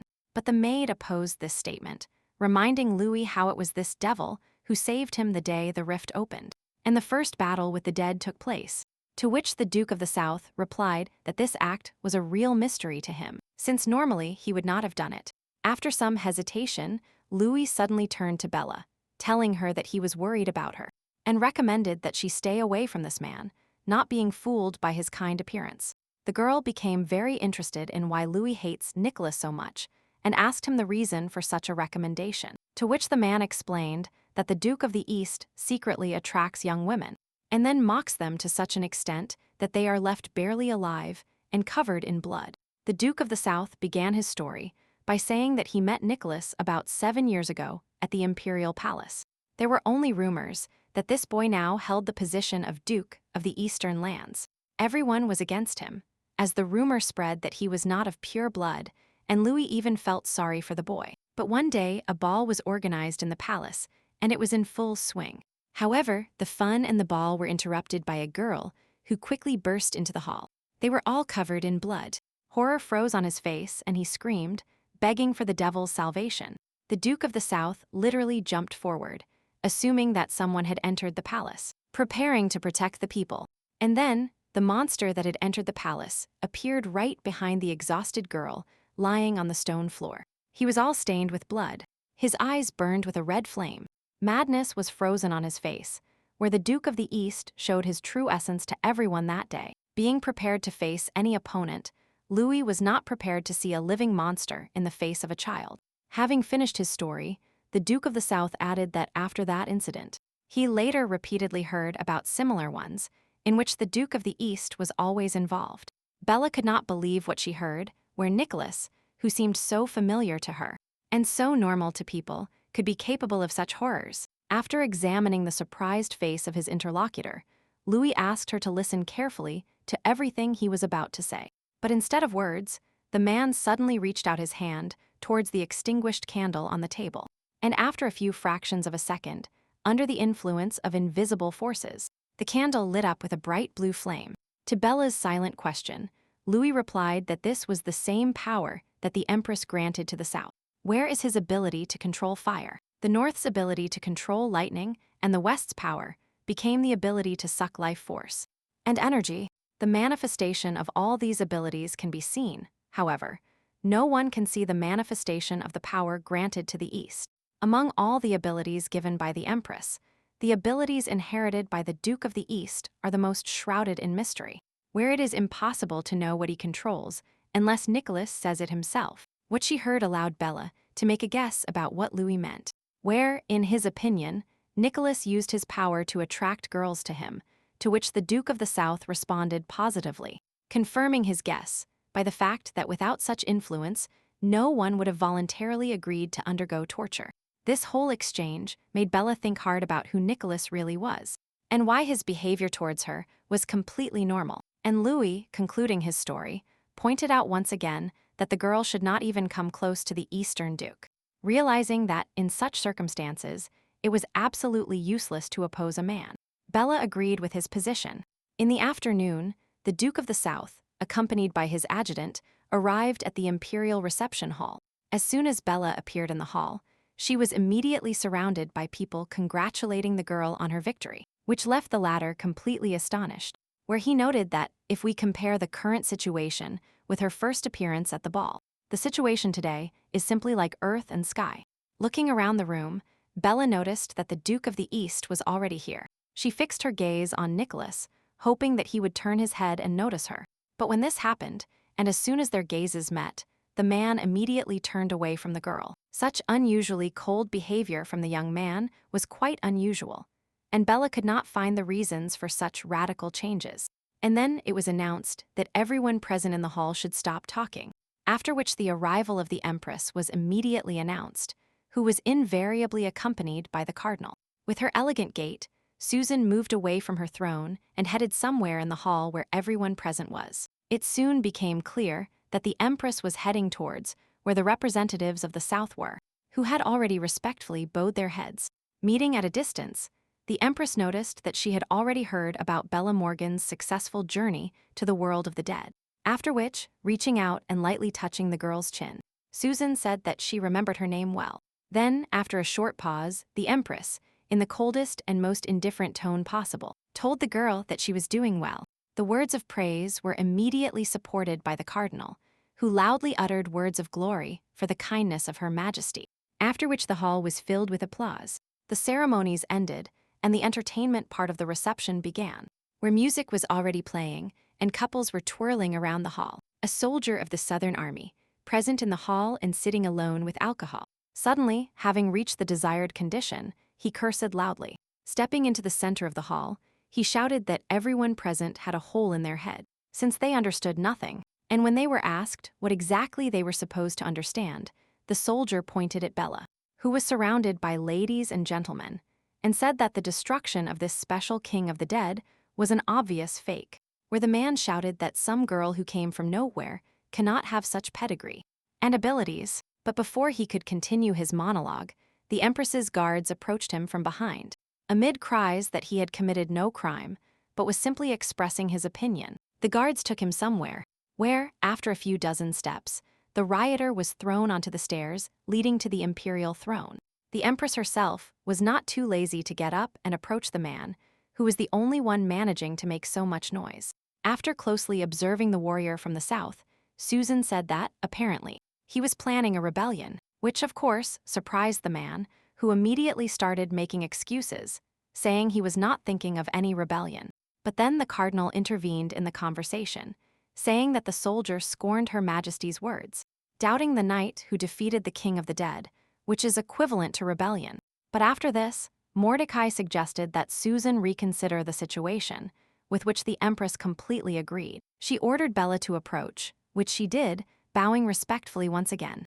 And Susan immediately told the girl that the words of this warrior were Bella's fault, where her unworthy reputation and unknown origin played a part. After which, the Empress ordered Bella to demonstrate her strength and ability to defeat the king of the dead. And while Bella thought about how to prove it, the servants had already brought 2 swords. After which, Her Majesty announced that the son of a demon exorcist would be a sufficient opponent, where the girl almost immediately realized that by the exorcist's son, she meant the Eastern Duke. Having announced her order, the Empress, completing the expression of her will, she said that the man and woman should fight, where the duel must last until one of them can hold a sword in their hands. There was no other choice, and the opponents, taking up arms, took positions facing each other. Without thinking twice, Nicholas launched several powerful attacks that Bella, however, easily dodged, where, observing her opponent's actions, the girl noticed that, apparently, the man decided to fight for real. However, the girl herself was in no hurry to attack, observing the trajectories along which the weapon moved in the man's hands. At the same time, Bella noticed that Nicholas's movement speed was astonishing. If she hesitated even a little, the sword would find her flesh. Stepping further and further back, the girl finally collided with one of the columns, and Nicholas continued advancing. Deciding that she needed to become more active, Bella suddenly took a detour, when neither her opponent nor the people surrounding her had time to understand. The girl in an instant circled the column and found herself almost behind the man's back, where the girl immediately carried out her first attack in this sudden battle. Unexpectedly for Nicholas, Bella's sword hit its target, and blood spurted from his wounded hand in all directions. After the attack, the girl retreated to a safe distance, and the man noticed his carelessness, for which he initially wanted to finish this matter as quickly as possible. Having caught her breath and chosen the right direction for her next actions, Bella attacked again. This time, the man defended himself by exposing his sword to the blow, which was accompanied by the sound of metal hitting metal. But suddenly, circling the girl from one side, Nicholas said quietly that Vila should prepare to dodge it. The girl, of course, heard what the young man said, but did not understand at all what the point was. First attacking her with all his might, and now helping her. However, this sudden move by Nicholas caused both fighters to drop their weapons, which rolled across the slippery floor to a decent distance from them. Without even a second of hesitation, both Bella and her opponent rushed in the direction where their weapons were. The first to reach the swords was the man, who for some reason suddenly did not grab his weapon, but the sword that Bella was using. Of course, the girl was surprised that Nicholas took her sword, but there was nothing to be done. Grabbing her weapon, Bella prepared to continue the fight. However, with her peripheral vision, she noticed that there was clearly something wrong with the sword her opponent was fighting with. Where, looking closely at the blade, the girl saw that it was all cracked, it was about to fall apart, and it was impossible to fight with it. And the man was already initiating his next attack, leaving the girl not a single chance. However, as he approached, he quietly told Bella again to protect herself from his next blow with a weapon, and not to dodge it, where Bella finally understood what was happening. And then Nicholas turned and struck from above, under which Bella placed her sword, blocking the movement of the enemy's weapon, causing both swords to shatter into small pieces. Thus the battle ended in a draw, where the Empress's instructions were carried out with detailed precision, because neither of them could hold the sword any longer, as nothing was left of the blade. At the same time, if such a result did not satisfy the Empress, they could simply draw new swords, and the fight would continue, which crossed the thoughts of the young people awaiting His Majesty's reaction. But their worst fears were not destined to come true, as Susan announced that Bella Morgan had provided significant proof of her abilities. And as the girl bowed and thanked Her Majesty, the Empress added that next time she wanted to see the girl dancing at a ball in an elegant dress. Satisfied with themselves, Nicholas and Vila looked at each other, exchanging a smile of gratitude, after which the girl turned around and was about to leave the room. But she was stopped by the Empress's call, who asked the girl how it would be best to deal with the person who staged the rebellion, hinting at that very warrior from the south. Not being a bloodthirsty person, Bella did not know how to answer this question from the Empress.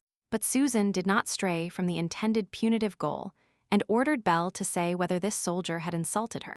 But without waiting for an answer, the man on his knees began to beg Bella for mercy in tears, and cursed himself for what he had said earlier. Looking at the man suffering from his own stupidity, Bella asked the Empress if she was going to kill him, to which she replied by asking if the girl would feel sorry for this soldier in that case. Bella did not have time to answer this counter-question when Susan suddenly said that the rebel was the reason for a good performance, of which she could be forgiven, to which the soldier burst into gratitude and, crawling on his knees towards Bella, told her that from that moment he became her most loyal servant. But at that very moment, a verdict was still heard behind them, where Susan concluded that he was still worth giving a lesson for speaking out one more time to deter the others, and this horrified the man. Focusing her chilling gaze on the victim, the Empress ordered the cardinal to execute her sentence. Immediately after these words, Mordecai headed towards the man who was still kneeling, who measured every one of his steps with horror, not ceasing to beg for mercy. And then the cardinal touched his head, where at that very moment the soldier, before everyone's eyes, seemed to begin to dry up from within. His skin wrinkled more and tightly squeezed his skeleton, and the hair on his head fell out completely. And Bella, standing very close and observing what was happening in the smallest details, realized that she could finally see the manifestation of the West's power, removing vitality and energy from people. As night fell, the girl, as usual, went down for a night walk in the garden, where, standing next to one of the trees, she waited for her walking companion. The man was absent for quite some time. However, the girl's expectations were not in vain, as Nicholas finally appeared. Delighted by the man, Bella smiled sincerely, saying that she was already starting to have thoughts that maybe he wouldn't show up today. Looking at the girl, the Duke of the East asked her why she got that idea, to which Bella replied without hesitation that the reason was the swords aimed at each other this afternoon. Standing directly in front of her recent opponent, Nicholas asked the girl if he had hurt her during the fight, to which Bella, thanking the man for his concern, replied that he had not hurt her. And when the girl asked him a similar question, Nicholas, hiding his right hand, through which Bella's sword had passed, he replied that everything was fine for him too. The girl perfectly remembered the blow that hit the target, so she immediately realized that the man was lying. Although in the duel, the man behaved with dignity after all his attacks, where she certainly did not try to forgive him.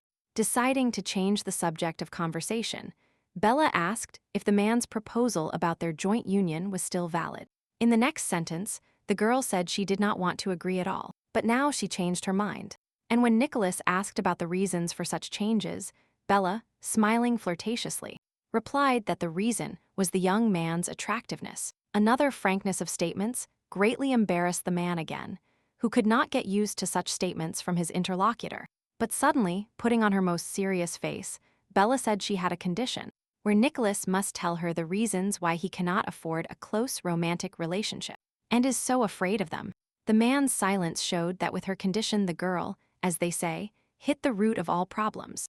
Realizing that Bella already had some information, Nicholas asked her what she knew, to which the girl replied that she learned from the Duke of the South about the harm her interlocutor caused to the girls. From what he heard, Nicholas exhaled deeply, thus showing the depth of the existing problem.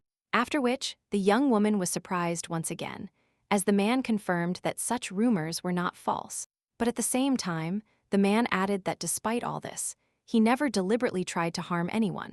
His memories went back 7 years, when he was still a teenager about to inherit the Eastern Dukedom. At some point, his deeply respected father disappeared somewhere, where after a while he was declared dead. As the only son, Nicholas went to the imperial palace to officially receive the title of Duke of the East. Entering the throne room, the young duke announced his arrival and introduced himself to the empress. After piercing the visitor with her eternally cold and emotionless gaze, Susan said that he would now occupy the place of the Duke of the East, after which the official appointment was announced, and the boy swore an oath of loyalty. However, receiving the title only gave rise to many rumors, where they said that he himself killed the former duke. His father and his unclean blood was often mentioned, where the boy in the imperial palace listened to all these conversations every day. He had to show considerable strength to ignore these silent attacks, and therefore, being alone, Nicholas sighed in relief and tried to relax as much as possible. One night, the door to his room suddenly opened, and a figure appeared on the threshold. And when the man was already inside the room, the boy saw that it was a young woman. Standing modestly at the main door, the girl greeted the young duke and told him she was very happy to meet them. Little Nicholas was very surprised by the sudden nocturnal visit of a completely unknown girl, and he asked who she was, to which the uninvited guest jokingly asked the boy to guess who she was. But realizing that he could never guess, the girl abruptly turned around and introduced herself, calling herself Karina. However, the fact that the girl introduced herself did not change Nicholas's surprised face, who asked how she could enter the room despite the security at the entrance. To which the beautiful blue-eyed girl replied that all the guards were familiar with her, and then they let her in. The girl thought to herself that she must have paid a lot to get into this room, which, however, was worth it to become the Duchess of the East. Gently holding the boy's head, Karina said in her sweet voice that the Duke must be very lonely. But now his loneliness will end, as she will be by his side. Sitting so close to the girl, something that had never happened to him before, Nicholas felt fear. But very soon he felt something different, more pleasant, where the girl's hand became very tender and warm to him, because the boy's childhood passed in such a way that he sorely missed this simple warmth. and human care, and so he relaxed, trusting his nocturnal guest. But suddenly, at the culmination of this tender scene, a certain voice, sounding sinisterly in the boy's head, ordered him to kill this girl right now. His mind clouded, and he began to sink his teeth into the girl's flesh, inflicting more and more wounds until he could finally break free and run away. But the voice demanded to catch up and kill her, so he followed her, following the orders of the invisible puppeteer, who only repeated to him to bite the flesh, kill her, and rejoice savagely over it. Finishing this story, sitting next to Bella on a park bench, Nicholas said that when he regained consciousness that day, it was already early morning, and he decided that it had all been a bad dream, but then he saw dried blood everywhere. He began to ask for help and decided that someone had broken in during the night, but he was surprised to learn that it was all his doing. Bella looked at the fallen man with an understanding gaze and asked him if he really didn't remember anything that was happening, to which Nicholas explained that he remembered some passages, some where the state is very similar to a dream. The girl tried to start saying something, but the young man interrupted her by telling her that this incident was only the beginning. Continuing the story, Nicholas said that when the formalities with entering the title were resolved, he returned to the east. For some time, rumors about his prank in the imperial palace still circulated around his palace. But as the influence of the newly appointed duke increased daily, these rumors soon ceased to exist. Time passed, and gradually, Nicholas got used to the role of Duke of the Eastern Lands, periodically dealing with certain issues. But one evening, his first assistant informed him that a visitor had arrived for the Duke. It was one of the nobles from his duchy, who, introducing himself, said he had very important matters with the Duke. Where this man, pleased by something unclear, introduced his sister to Nicholas, not forgetting to mention that, according to some rumors, she is considered the most beautiful girl in the East. Immediately Nicholas understood what was happening, because he had no relatives, and marrying him was a very tempting prospect for the aristocrats. Every day dozens of people tried to arrange a date with the young Duke, who presented his young women to him, and beautiful sisters and daughters, where some of the Duke's visitors tried to bribe his interest in the girl, telling him about her wonderful musical abilities. Others, first of all, after appearances, of course, put forward the fact that their candidate has the best manners in the East. Well, some girls, completely brazen and not despising any method, openly offered the Duke to immediately become the owner of her body. And when one of these approached the man, evoking at least some reciprocal emotions in him, the Duke suddenly experienced a kind of tremor in his body. His eyes became bloodshot again, and the same voice reappeared in his head, demanding blood and murder. Obeying this voice, the man sharply grabbed the girl's hand where she, feeling intense pain, began to scream heartbreakingly. Interrupting his story here, Nicholas said that after having hurt the girls several times, he had learned a lesson for himself, where something in his body went out of control when he was alone with the girls. And as a sign of intimacy, Bella listened to the sad story of her night walking companion without interrupting or asking unnecessary questions. And Nicholas added that he was not the only one with such strange behavior in his family. It turned out that everyone who became a Duke of the East, sooner or later, developed a similar problem. As soon as you felt someone's love, at that very moment, an all-consuming feeling of sadism erupted inside you. Realizing the cause of this condition, Nicholas decided that he would remain alone forever, because he is horrified by the fact that one day the person he loves might die by his own hands. And so, when the man finished, Bella finally decided to ask a question, asking if it was hereditary, to which Nicholas replied with a counter-question, asking if she had ever heard of an obsession with execution. And Bella clarified if the man meant the mental illness inherited by the aristocrats of the northern ducal line, where she heard that with such a disorder, a person periodically remains in a state of panic, due to the fact that they believe it is possible to lose their mind. But Nicholas objected, saying that this was not a mental illness, but retribution for the use of power. One of the maids quietly opened the door to the master's room, where a man was nervously pacing back and forth on the bed, shouting every now and then.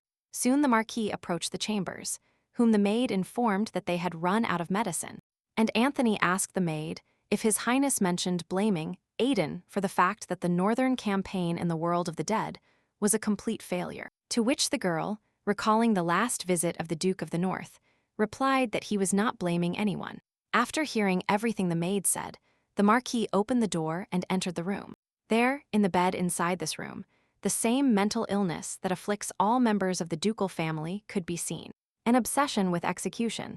The man, writhing on the bed and chained to it, shouted with all his might that they definitely wanted to kill him and cut off his head. This illness was curious because there were many ways to take a person's life, such as strangulation or poisoning. But the sick man of the Northern Duke's family always feared one execution that would deprive him of his head. And Aidan, now bedridden and suffering an attack of that illness, urgently demanded his immediate release before his brother's executioners came to cut off his head. Continuing the conversation with the girl, Nicholas noticed that the northern problem associated with this disorder was revealed by chance. But both the Duke of the South and the Cardinal, former Duke of the West, also have to pay for the use of force, in only one way they know. And they will hide it carefully, because if others find out, it will no longer be just their curse, but a weakness that can be exploited. Looking at the girl, Nicholas remembered her question about why he couldn't find a life partner. And now he can explain this to the girl, telling her that he has a curse that will destroy the life of whoever is near, which was hard for the girl to hear, who has already had enough scares lately. Looking at the man, Bella asked in astonishment why he decided to reveal his weak point to her, to which Nicholas, turning to the girl, replied confidently that it was because of his great trust in her. For Bella, who for a long time was not used to a normal relationship, and to a concept like trust, it was unusual to hear such an explanation. But in response, she said that since the man opened up to her, she would not hide anything either from him, where, turning and looking Nicholas straight in the eyes, the girl admitted that her recent proposal of engagement was simply a way to evade the creation of an alliance between them. This confession did not leave the man indifferent, where he looked at his interlocutor, not knowing how to react to what was said. Getting up from the bench, Bella moved slightly to the side, expressing her thoughts, where she thought that the Duke of the East should already have a fiancé, which would force him to refuse the engagement, and would give her a reason to refuse the engagement union. But it turned out that this was not the case, and everything else is simply the result of mutual misunderstanding, for which she apologizes. But immediately after these words, Bella turned to the man, and looking at him, if not in love, then with eyes expressing deep sympathy, she said that under such circumstances, they could really get engaged. Everything that just happened did not have time to fit into the Eastern Duke's head, where he could only ask why the girl suddenly changed her mind.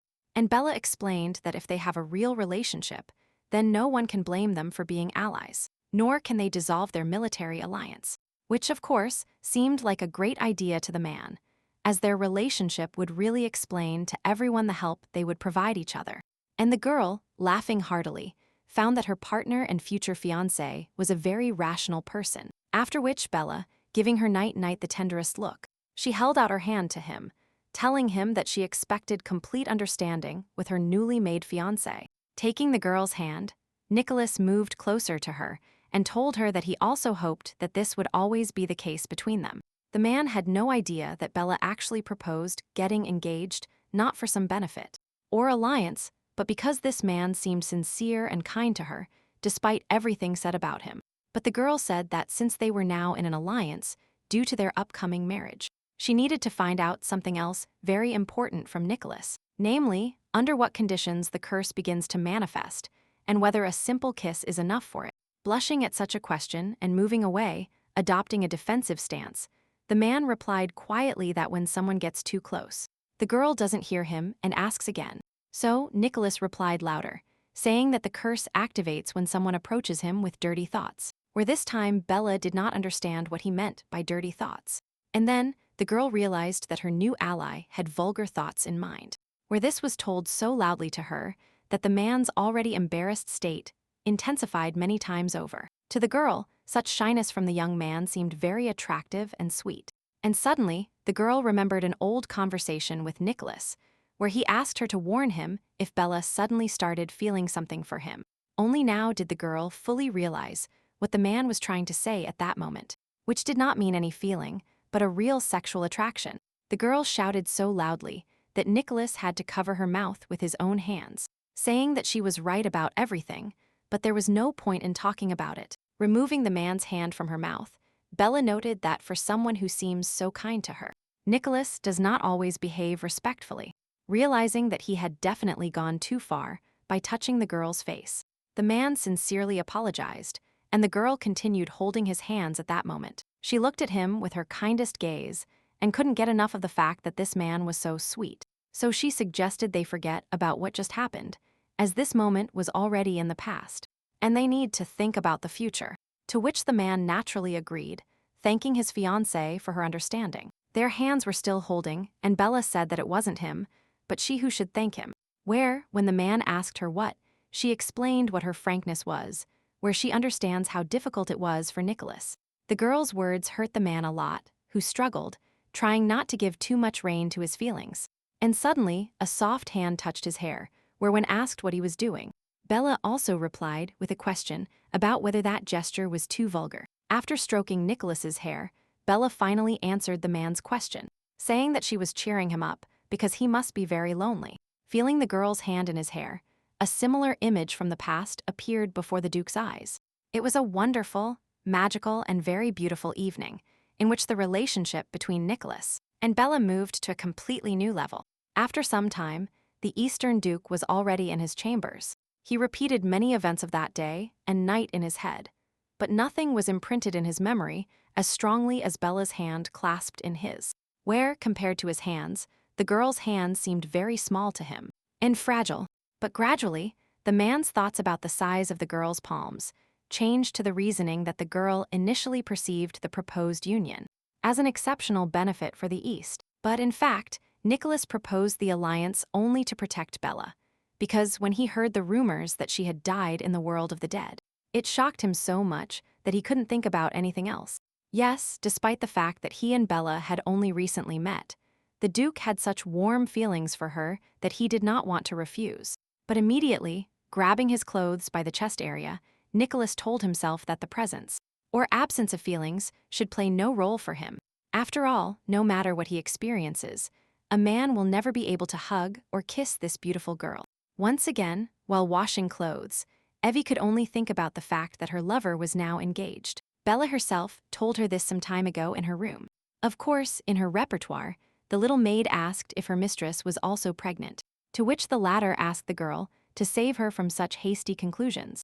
To the maid's clarifying questions, the girl replied that she was engaged to Mr. White, but that they were not dating, and immediately explained that the engagement was just a cover for their newly formed union. But Evie, with her inquisitive mind, immediately suggested that Nicholas might genuinely fall in love. But her mistress categorically denied such a development of events. Where she is now, she is in no condition to think about any kind of relationship. And Mr. White is not interested either. In response, the little maid only laughed maliciously, and Bella went to bed, saying that she would have a very busy day tomorrow.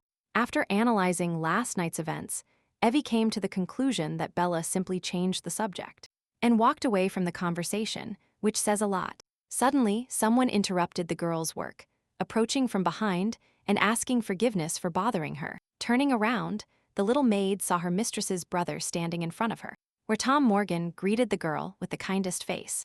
Evie asked who he was, to which the boy did not answer, but asked a counter question, asking if the girl was truly Bella Morgan's maid. And then, the little maid began to look more closely at this unexpected guest, and uninvited, where, based on some signs and characteristics, the main ones being the eyes and hair, Evie determined that this boy had a lot in common with her mistress. After which, the girl came to the unshakable conviction that standing before her was none other than Bella's younger brother, Tom Morgan. Several years ago, this boy lost his sister, whom he loved very much and could not believe she no longer existed, since everything was always fine for her. And the fact that his sister died suddenly like that was very strange, where many questions remained unanswered. So, for example, they never had doctors at home. No one knows what illness the girl died of, and for some reason, her parents never allowed her brother to visit his sister. And now, years later, a girl suddenly appears who looks like his deceased sister. She has the same name and matches her age. Recalling the events of the distant past, Tom also remembered a recent conversation with his father, where the latter said he didn't believe the rumors and stated that his daughter was dead. Then, to calm his father, the boy apologized to his father, but thoughts that this girl could be his sister never left the boy's head, where he decided to check it out and find everything out for himself. And then he stood in front of the little one and asked if she was a servant of Bella Morgan, who had recently become famous for her victory. The girl did not answer the question asked, and Tom noticed the not-so-friendly look directed in his direction. And then, taking a basket of dirty laundry, the maid, without saying a word, left somewhere, pushing the little knight off the road with her shoulder. Tom told the girl, leaving, that he was from an aristocratic family, to which Evie immediately ironically asked what she should do now if she immediately knelt down and started bowing. But the boy, who did not understand the irony, said that he did not demand this at all, but simply thought that the maid perhaps did not know his position. Tom approached a couple of steps to where Evie was hanging the laundry and explained that he had come to her because he had questions. And the girl suddenly turned around and said loudly that in that case the boy should remember his manners and introduce himself first. And if he has nothing else to say, except that he belongs to the nobility, then he has nothing else to talk about. To which Tom said that the girl simply does not understand him. However, the witty maid objected, saying that she understood everything perfectly, but simply did not want to talk. Suddenly, the little aristocrat burst into a loud childish laughter, surprising his little interlocutor, where, wiping away the tears that appeared in his eyes from so much laughter, Tom said that the girl was simply charming in her dialogue. Not understanding what she could find amusing in his manner of speaking, the girl stood up and looked at the boy, already doubting his mental abilities, admitting that he had indeed started the conversation incorrectly. The boy offered to talk when Evie finished working, while offering to help her. Determined not to be rude to the boy anymore, the little maid asked him if he knew how to fold sheets. Meanwhile, events unfolded in one of the separate halls of the part of the castle where the Southern Army was located. Continuing to ask for forgiveness, a bald and withered man lay on the bed, who had recently been touched by the cardinal's dark power by order of the empress herself. Louis, concluding that this soldier had not improved since the ceremony, asked what was wrong with him, to which one of those present explained that he hardly ate or drank anything. Bella, standing nearby, said that food was unlikely to help here, as the cardinal sucks out life energy, where, by the way, his power is useless against the dead. However, the Duke of the South objected, saying that power can be used in different ways, and only their owners know exactly how, where what they saw at the ceremony is far from the limit of the power that Mardachius possesses. This statement piqued the girl's interest, who asked how Louis uses his power. The question hit the mark, and the Duke narrowed his eyes and examined the girl.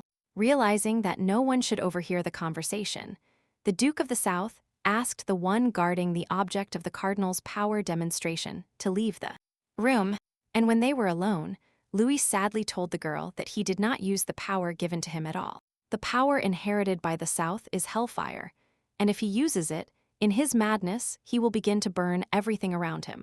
This had already happened once in his family, where Louis's grandfather lost control of himself. He burned all the relatives who were in the house at that time, and then burned himself, clenching his fist, which was immediately surrounded by tongues of blue flames.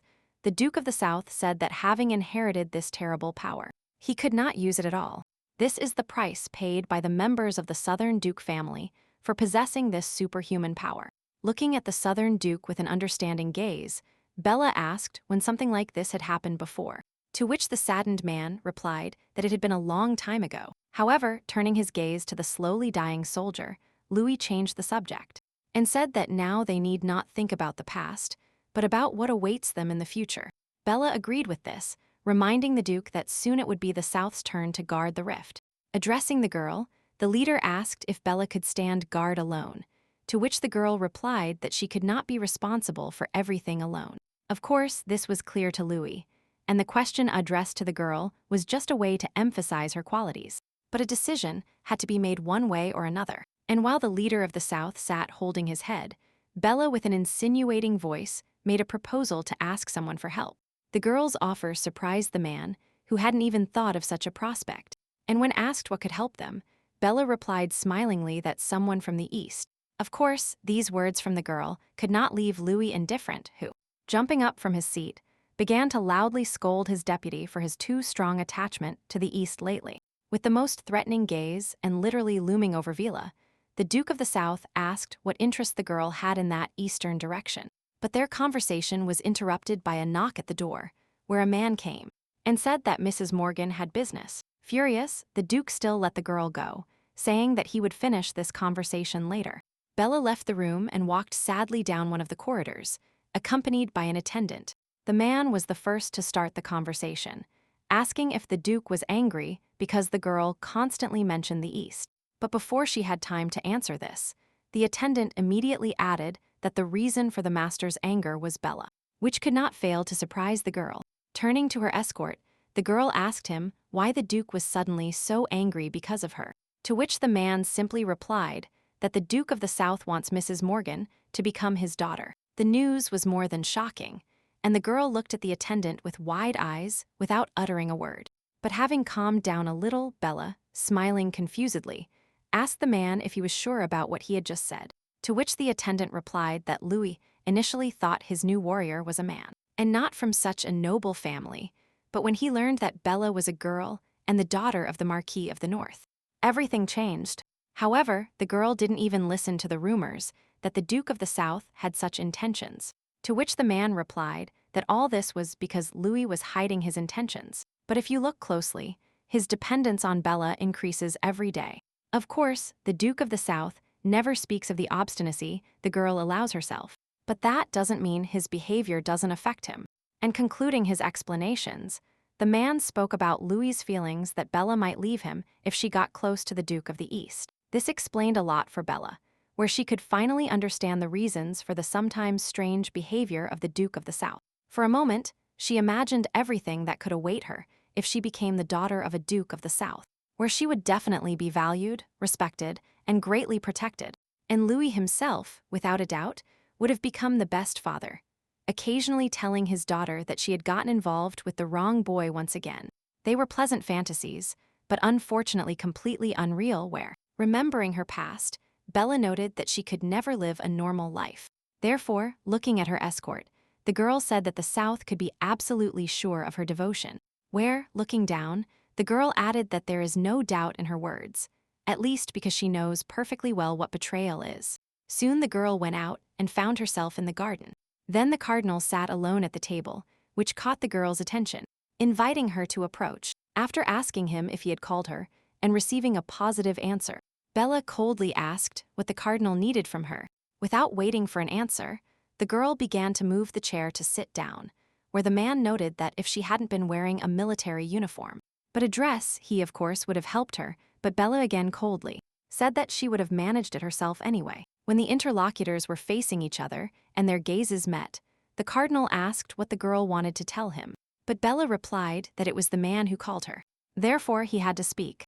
Laughing, Mordecai noted the girl's exceptionally cold tone and added that she could have been kinder to him, to which Bella replied that since the cardinal had nothing to tell her, she was leaving his company. The girl had already gotten up from her seat and was about to leave when suddenly, the man grabbed her hand, and with the most serious look asked her why she wasn't asking him anything. Looking at the cardinal from her height, Bella still coldly asked what, in the man's opinion, she should ask him, but the man avoided answering, saying that the girl's behavior now is as if nothing had happened in the past, and everything would have ended, but this is far from the case.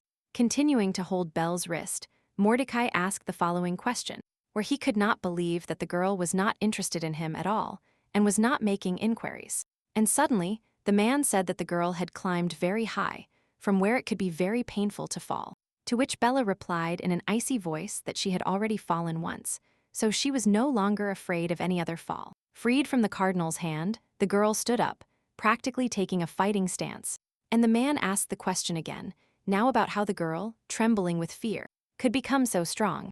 Mordecai suddenly approached his interlocutor, touching her face, and told her that the girl used to be very nice, where, recalling the events of the past, the man noticed how the girl followed her father like a faithful dog, pleading pitifully for attention and love, and then screaming and crying when she found out she was being sold. Looking directly into Bella's eyes, the cardinal concluded that she had simply been thrown in the trash, as if she were some kind of garbage. But when the man finished speaking, his unwilling interlocutor suddenly grabbed his hand tightly, saying that she saw nothing in everything said that could offend her now. Mordecai tried to say something in response, but didn't have time, because the hand now holding his wrist suddenly pushed the man forcefully, where he, stepping back a couple of steps, literally fell into a chair. While the man didn't even have time to blink, the girl was already right in front of his face, asking him if he really wanted to remember things from days gone by. After which, showing something resembling a smile, Bella said that the cardinal would not be able to provoke her, especially with such pitiful methods. After finishing her speech and straightening up, the girl added that the man was well dressed today, and that she wouldn't want to stain his clothes with her own blood. Everything that happened was extremely surprising to the man, who expected a slightly different outcome from this conversation. Observing her opponent, Bella noted with satisfaction that the expression on his face she now saw before her was quite a pleasant sight for her. But suddenly, the cardinal did something the girl did not expect from him, where the man, tilting his head, suddenly apologized. But at that very moment, upon straightening up, Mordecai suddenly burst into wild laughter, realizing that the man was definitely not doing well mentally, and that he needed to come to his senses. Bella said she was leaving, but the cardinal, laughing, asked her to stay. A little more seriously, Mordecai apologized to the girl again for what he had said earlier, and for his rudeness towards her. Getting up from his seat, the man courteously invited the girl to take her previous place at his table. Noticing the change in the man's behavior, where at least some courtesy was finally evident, Bella agreed to sit down and continue the conversation. The cardinal, no longer speaking of unnecessary things, pointed out that he called Bella for a reason, since he actually had a request for her. It was extremely unexpected for the girl to hear from this man that he had requests. After naming one of the dates of the empire's past, the cardinal asked the girl if she was familiar with the events of that day, to which Bella replied that it was the day of the great trial for poisoning, with which the cardinal agreed, adding that those who tried to poison the empress were judged for treason. Then, in the distant past, Her Majesty swallowed poison, but for some reason did not die. Bella became interested in why the cardinal suddenly remembered this now, so she asked him. But contrary to expectations, Mordecai suddenly said that the poisoning attempt had been organized by him. Of course, the girl was surprised by what was said, but to a much lesser extent than the cardinal expected, so he asked why this news did not shock Bella. But Bella expressed something else, saying that these actions of the man were direct treason, with which Mordecai naturally agreed. Then he recalled the words spoken by the empress after coughing up blood, where Susan made a promise that the empire, in the person of the traitors, would share her pain today. After which, convicted of treason to the throne, a total of about 130 people were executed. Among them were nobles, officials, and common servants. But in this whole story, the cardinal noted that the poison the empress swallowed could kill a bear in seconds, and she was supposed to die upon taking it. After hearing this confession, the girl had only one question, which she immediately expressed, contained in one word, why? And the cardinal replied, saying that he only thinks about the future of the empire, where the current empress is essentially weak, and he wants to see a truly strong personality on the throne. And suddenly, Mordecai asked if Bella remembered the poison with which the Marquis tried to poison her in the world of the dead, where, without waiting for the girl's answer, he explained that it was the same poison with which he once tried to poison the empress. Immediately after which, the man concluded that, just like the empress, Bella, for some reason, did not die from it. And now, when all his conjectures have been completely confirmed, he has only one question for the girl. A request where he wants Bella to help him kill Empress Susan Dugarty. Little Bella sat in her room and read her favorite poems, written by Megan Waldrich. The touch on the girl's hair, with the hand emerging from the maid's back, distracted the young mistress from reading. Seeing her beloved nanny, the girl became very happy. When asked if Bella liked these poems, the latter replied that this was her favorite collection, and that she was willing to constantly reread this book. Then, the girl asked him about the reasons for the maid's visit, to which she replied that she had come to say goodbye to the child. The girl, of course, was upset and expressed the hope that her maid would return soon. Looking at the girl with the kindest gaze, the girl replied that she was grateful for such good wishes, and that she herself wished Bella well in health. Little Bella watched through the window as her beloved maid got into the carriage, and never returned to her, disappearing forever. Thanks to that maid, the girl learned what love is. However, Bella knew that she always had parents whom she hoped to meet soon, where the girl dreamed that upon returning home, she would never again experience the feeling of loneliness. And finally, the long-awaited moment to meet my parents has arrived, where little Bella cried, not only because she hadn't seen her parents for a long time, but also because she could finally feel that she was not alone in this world. She had a family that loved her. But on the eve of the girl's birthday, she was betrayed by the one she loved most, and in whom she trusted. The carriage drove into the night, taking a frightened girl from her home, accompanied by a man unknown to her. The cardinal continuously interrupted her reading of the book, stroking Bella, who was sitting opposite, who constantly wiped away her tears. The girl started speaking first, greeting the stranger and telling him she was 12 years old, and not 10, as he might have thought, which surprised the man, who did not expect his victim to speak. Directing her tear-filled eyes at the man, the girl explained that perhaps her age influences the resolution of the problem for which she was kidnapped. Looking at the girl with interest, Mordecai asked her if the girl was really that worried about it. But suddenly, throwing herself at the man's feet, Bella asked him to simply tell her where they were going, and then she would promise to calm down. But instead, the cardinal, abruptly grabbing the girl by the chin, said with disdain that the father, apparently, had not raised his daughter very well. Where, of course, he assumed that Anthony and was a bad father, but he didn't think much of it. After which, saying that the girl had been sold for a very good price, the cardinal asked if the girl did not feel joy at escaping such a bad father. It was from that moment that Bella silently followed all the orders of this terrible man, in whose hands she was at her father's request, and the result was that she was thrown into the world of the dead, where she was immediately surrounded by 4 huge dead shadows. A frightened girl sat in hell and listened to how the dead rejoiced that a human child, a living being, had arrived as food for them. Terrible creatures surrounded the girl, arguing over who should keep all her fresh blood. Having experienced a feeling of complete despair, little Bella suddenly began to recite poems from Megan Waldrich's collection from memory. And while the girl was reading poetry and thinking to herself that at least someone would save her, the monsters surrounding her were preparing to devour their victim. And suddenly, something began to happen around the girl, where she was surrounded by a bright white light and smoke, after which Bella suddenly felt that the feeling of fear that literally consumed her before had disappeared somewhere. At that very moment, images from the past began to float before her eyes, one after another, where the little girl's whole life seemed very short, quite stupid and meaningless. The only thing Bella regretted was not having time to finish reading one of the books by her favorite author. But now nothing can be returned. The little girl's life was over, as stupidly as before. Reviewing all this in her head, Bella suddenly wondered if she was already dead. Or not, and to understand this, she opened one eye, where she immediately saw one of the monsters looking at her, ready to crush his victim. Horrified, the girl fell backward, resting on her hands, but immediately noticed a certain strangeness in the monster's behavior, where all the monsters surrounding Bella seemed to be frozen in one place. Deciding that she should take advantage of this opportunity and try to escape, the girl moved her leg to free herself from the tentacle. But as soon as Bella moved, the tentacles immediately continued their movement, reaching for the girl's head.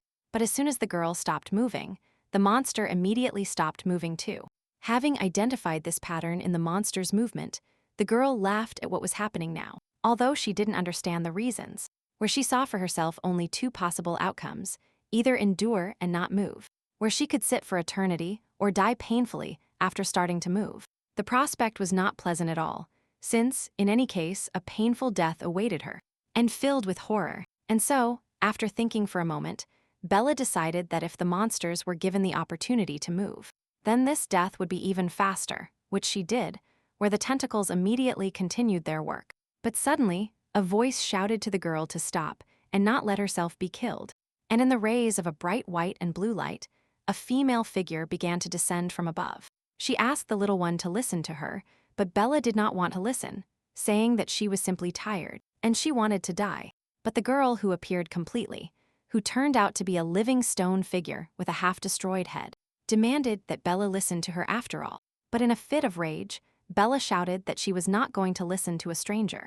The woman, seriously concerned, shouted at the girl not to move, as this would immediately lead to her death. But there was no way to stop Bella, where she, shouting that no one would tell her what to do again, broke free from the monster's grip with a sharp movement. The female figure looked at what was happening with considerable surprise. And what was happening was the first victory in the life of a small, helpless little girl. Since then, it didn't matter to her who tried to insult her, humiliate her, sell her, or commit some other disgusting act. Bella never tolerated harassment again, and always responded to aggressors. However, Megan's poems, which she loved to read so much as a child, always helped the girl maintain her boundaries. Only for this reason, Bella did not start tearing out the hair of her interlocutor in the person of the cardinal now, for whom she had to go through so much. Instead, Bella asked why he was trying to kill the empress, as she found it hard to believe that a person like him could sincerely care about the future of the empire. The man answered this question very casually, saying that he was trying to kill her, because she was not trying to kill him, and all because, in fact, he has long had a strong desire to die. Upon hearing this explanation, the girl asked if Susan was interfering with his death, or if his death depended on her death, where the cardinal immediately noted that the girl was very intelligent. After which, Bella had a new question, which she immediately expressed, asking how old the cardinal had already lived, where, mentally comparing this man's appearance from time to time, 6 years ago. When he took her, the girl noticed the absence of changes in his appearance. After thinking about all this, Bella said that she would pretend not to have heard the cardinal's request, since they did not have the kind of relationship in which any request was possible, to which the man immediately replied that the girl had no other choice, because today there are only 2 possible paths, in one of which she kills the empress, and in the other, the empress kills her. Smiling, Bella asked who established such rules, and once again explained to the man that she was not going to fulfill any of his requests. But then the man mentioned that if she refused, the people around her could suffer. The girl did not expect to hear such a threat, and looked at the cardinal with surprised eyes, not understanding how he could implement such a thing. And he explained that he only had to inform the empress that he had made a deal with her, and she would immediately destroy Bella and everyone close to her. To which the girl immediately replied that in this case, the man would put himself at risk, and would risk being destroyed. But the cardinal objected, saying he could not die, because as long as the empress lived, he would also live, thanks to her favor. Looking angrily at her interlocutor, the girl ironically said she envied such love. And the cardinal was not indebted, replying that life was great with the empress, but Bella would never know true love. After which the girl, rising from her seat for the second time, said they had run out of topics to talk about, and that she was leaving. But the man quietly asked permission to tell the girl a few more words. Bella turned around and saw the cardinal place a small box on the table, saying that another reason he sought a meeting was to pass this gift to the empress. This is the silver key he received after defeating the first king of the world of the dead. This key opens the door to the empress's private chambers, where Bella is invited, which constitutes the greatest honor. And as the girl took the box, the cardinal said that Susan asked for a visit next Wednesday, which could not be refused.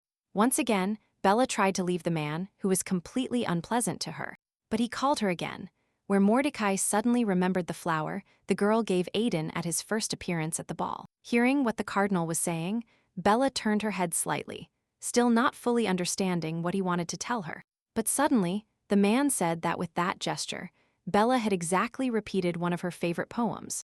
It was very surprising to the girl that this man was familiar with Megan's work.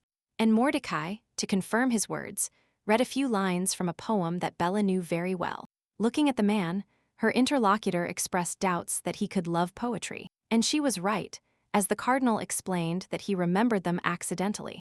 As she left, Bella whispered that it was a great relief to realize that she and this disgusting man had no common interests. The living statue of a girl watched with obvious surprise how the little one managed to free herself with a single movement.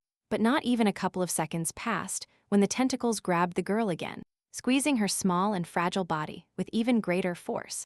But at the same moment, multiple electrical discharges caused significant damage to the monster's limbs, saving the girl from certain death. Amazed by what happened, little Bella looked at her savior without blinking, where the broken statue hanging in the air said that she really liked the girl's statement, who said that no one would ever tell her what to do again. Finally, Bella regained some sense of everything she had seen and decided to speak to her savior, asking her who she was. Descending lower and gently touching the child's face with her hand, the floating broken statue replied that she was Isabella, the unforgiven queen. After which, the queen asked the girl her name, to which she immediately replied that her name was Bella. And then, the stone woman welcomed a girl bearing her same name into the abyss. Not understanding at all where she was, Bella asked what the abyss was, but the queen did not answer, asking a counter question whether the girl experienced a moment when her mind seemed to freeze. To which the girl replied that there really was a moment when she read Megan's poem. Everything inside her calmed down, and then the monsters froze. And only then did the girl suddenly realize that not only the creatures surrounding her froze, but the whole world froze. This was confirmed by Isabella, who said that this world is generally outside of time, and it is called the abyss. Then Bella asked why, being in the abyss, she could hear the voice of the unforgiven queen, to which the broken statue replied that this was only possible because she also exists in the abyss. The queen then explained that everyone who saw the abyss and touched it went mad, after which they became kings of the dead. And when the girl asked who these kings of the dead were, the woman replied that they were the same monsters that surrounded the girl. These are people in the past who went mad from remorse, tormented by their beliefs, and succumbing to various temptations. Once in this world, these people dedicated to revenge became kings of the dead. However, the queen noted that the girl was very different from all those she had seen here, and she asked how she had arrived here at such a young age. The question brought the girl back to the no longer pleasant memories, where she explained that her father had sent her here. The unforgiven queen was clearly not prepared for such an answer. "I don't know what to say to that." And little Bella, with tears still running down her cheeks, asked her savior what would happen to her now. At that very moment, a bright light appeared around the woman floating in the air, and she said that now the girl herself could choose her future destiny, where Bella can decide for herself what to do, how to do it, and in which world to do it. Hearing the last sentence, the delighted girl loudly asked if what was said meant she could return to her world, to which the broken statue, surrounded by a bright light, replied yes, if the girl herself wishes it. And suddenly, little Bella found herself in a kind of infinite room, where there was a door right in front of her, and the unforgiven queen, who was there, said that there was no point in returning to the world that had already betrayed her, after which Isabella confirmed Bella's assumption that behind this door is the world of the living. And while the girl was thinking what to do, the queen said that she didn't have to return because she could stay here, in the abyss and outside the influence of the kings of the dead. But holding the door handle, Bella said she really wanted to return to where she lived before. This caused a misunderstanding on the part of her savior, who asked her why she needed it, to which little Bella, having already fully opened the door, replied that she wanted to meet her father and ask him why he betrayed her. Without saying another word, the unforgiven queen watched as the door slowly closed after her guest disappeared behind it. And when the door was completely closed, the broken statue said that Bella had decided to choose the most difficult path for herself. Having passed through the door of the abyss, the girl really returned to her old world and found herself in the middle of the street, where she was discovered by a man who tried to sell an abandoned child to a brothel, and where she once again faced the betrayal of her father, who, instead of saving his daughter, ordered her destruction. Little Bella fully experienced what her father had prepared for her, ordering him to burn everything to the ground. But suddenly, at some point, the physical pain ceased to exist and Bella opened her eyes, where she discovered that she was again in the same world of the dead, where the cardinal had thrown her not long ago. So the girl sat completely alone in the middle of the world of the dead, until she was again touched by hands that were already familiar to her. Betrayed again and killed by her father, little Bella cried in the arms of the unforgiven queen. Once thrown into the abyss, a helpless little girl suddenly gained immortality, where, at the moment when her breath should have stopped in the world of the living, she instantly found herself in the world of the dead, thus avoiding death. And every time she came to this world, Isabella was always waiting for her here. Under the strict guidance of the only being close to her, Bella grew stronger every day, where she not only learned to fight, but also studied in detail the structure of the world of the dead. In addition, she secretly explored the world of the living, where, in particular, she studied her father's life in detail, down to the smallest detail. As she walked through the blossoming garden, the girl recalled her distant past. Sometimes Isabella offended her greatly, because it turned out there were things in the world that were not worth knowing at all. But still, she was able to maintain sanity no matter what, which Megan's poems helped her with, which she began to read aloud in every situation that could shake her perception and her psyche. And now, standing in this garden, Bella began to repeat aloud the words she had memorized well. But not even these lines freed the girl from the feeling of loneliness that consumed everything. Suddenly, the girl's not-so-joyful thoughts were interrupted by a butterfly that landed on her palm. looking at which Bella wondered if she really felt so alone now. Suddenly feeling something, Bella quickly started running. And she ran until she saw Nicholas standing in the middle of the garden, with a butterfly also perched on his hand. The girl stopped, looked at the man she liked, and identified him with the same poem that saved her life. Understanding her gaze, Nicholas saw his breathless ally, with whom they had recently been listed as engaged. And the girl, coquettishly smoothing her hair, gave the young man the kindest look. And welcoming. However, the presence of strangers forced the young people to maintain decorum, where Nicholas was the first to formally greet the commander of the Southern Army. After returning his greeting, Bella asked if the Eastern Duke was heading to the palace now, to which she immediately received a positive answer. After which, cheerfully saying that she was also heading there, Bella invited the man to continue the journey together, not fully grasping the meaning of the girl's cheerful reaction to the fact that he was going to the palace. Nicholas agreed to take a walk together. When they were almost there, the man noticed that at that moment it was not the South guarding the rift, so it was a mystery to him what could have brought the girl here today. To which Bella immediately replied that she wanted to do a little reconnaissance before making a new trip to the world of the dead. Without thinking for a second, Nicholas firmly said that in that case he would go with the girl.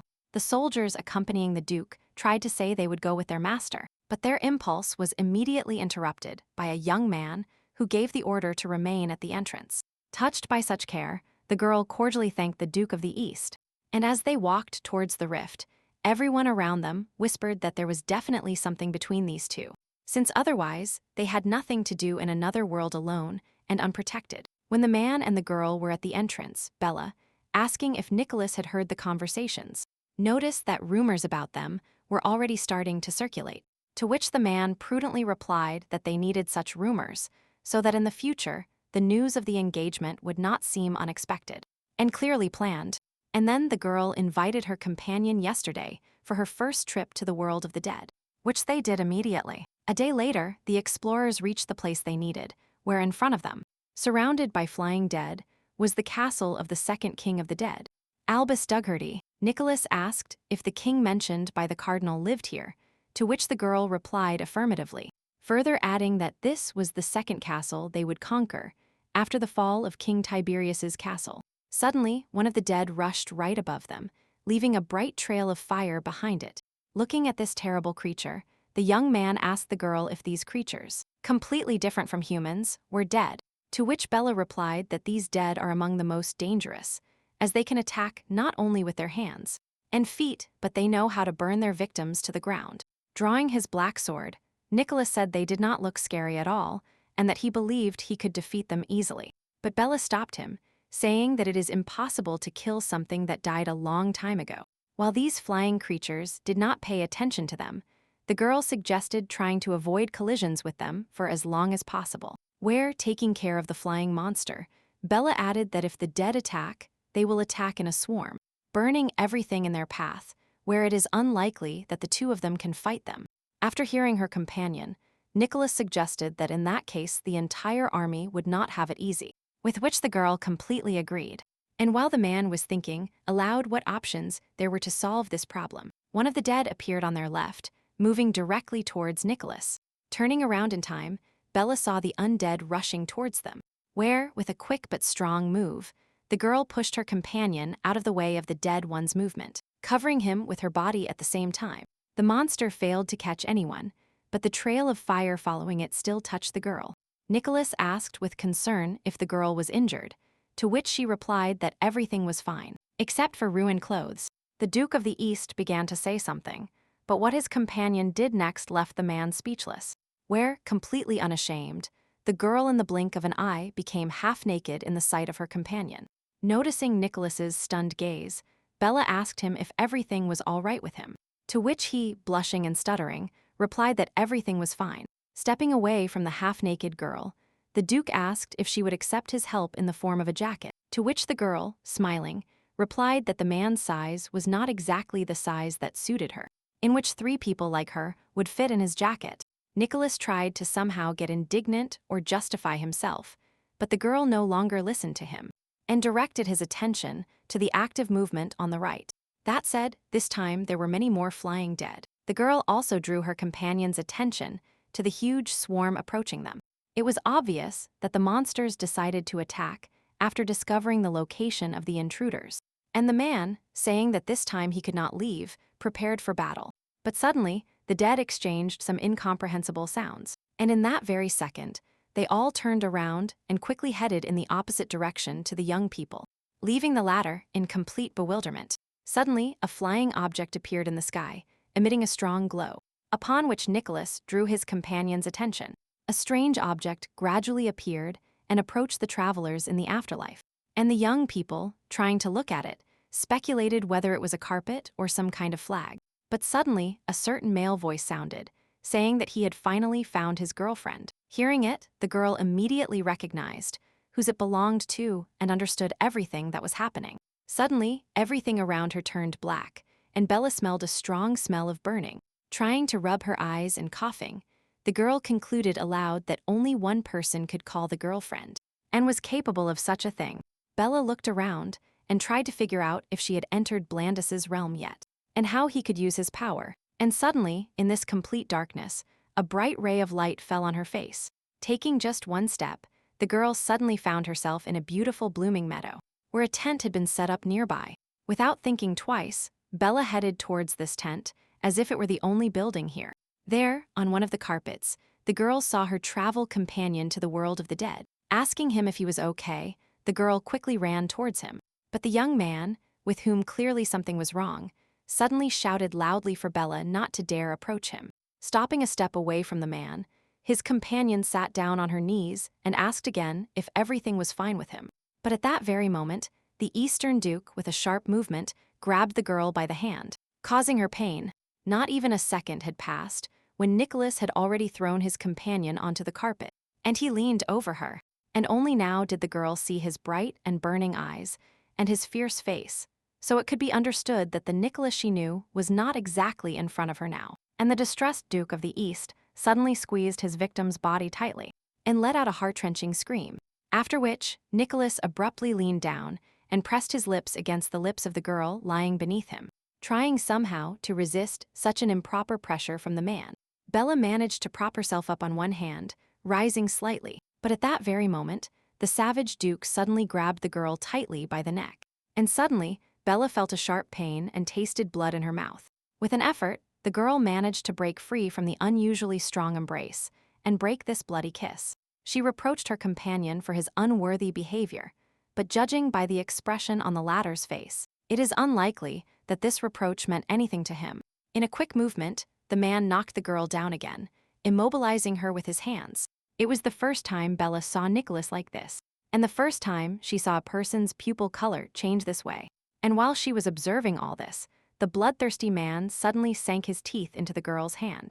It was so warm and so pleasant when their bodies touched, and it was very enjoyable to feel this tenderness. But at the same moment, the pleasant image was replaced by the image of a bite, where a familiar voice shouted that if only she knew he was alive. But he didn't want to hear that voice. He wanted to plunge deeper into those pleasant hugs and caresses. But suddenly, a familiar female voice calling him by name brought the man back to consciousness. Where upon waking, Nicholas saw his companion in front of him, who, smiling mysteriously, asked him how he felt. Getting up on his elbows, the man replied that he felt very weak in his body and remembered almost nothing. Suddenly, the Duke noticed that the girl had a wound near her mouth, as if someone had bitten her. Having finally assumed a sitting position, Nicholas, realizing that the wound was probably left by him, quickly asked her what he had managed to do to Bella while he was in his madness. However, smiling sweetly, the girl replied that everything was fine for her, and that the man had done nothing wrong. Then, taking the man by the hand, Bella noted with complete seriousness in her voice that, unlike her, Nicholas's condition was not the best. Only now did the Duke of the East feel that his whole body ached, as if he had been rolling downhill over stones. And while the girl asked him if he was hurting now, Nicholas discovered that he was missing clothes. He looked around and asked the girl about the fate of his clothes. Smiling again and pointing to herself, Bella said she had to borrow the Duke's shirt for a while. Not understanding anything at all, the young man asked about the reasons why the girl needed his shirt, to which the girl replied with a question of whether he really remembered nothing. And having received the answer that there were no memories, Bella pulled out her own torn clothes. She showed them to the man and said that it was his doing. And in response to the interlocutor's questions, the girl said that at some point, his eyes turned red, and he started doing all sorts of things to her. Therefore, she had no choice but to knock the man down and try to somehow stop his assertiveness. Suddenly, approaching Bella and grabbing her by the shoulders, Nicholas asked, alarmed, if the girl managed to stop him. To which his companion laughed and replied that there was nothing to worry about. Nothing happened between them, and while she was talking, the man again drew attention to the wound visible on the left side of the girl's mouth. Realizing everything that had happened, Nicholas grabbed his head and started asking for forgiveness, suggesting that his actions must have greatly angered the girl. Touching the hands of her recent tormentor, Bella said there was nothing to worry about, since although she was surprised, she was definitely not angry with Nicholas. After all, she understands that everything he did was not on purpose or out of malice, and she did not experience much pain, so he should not worry. However, in a confused voice, Nicholas still tried to ask the girl for forgiveness. The girl looked at the Duke with the kindest gaze, where the man's behavior once again seemed very sweet to Bella. Without responding to the apologies, the girl said that they just need to figure out how to protect themselves in such cases.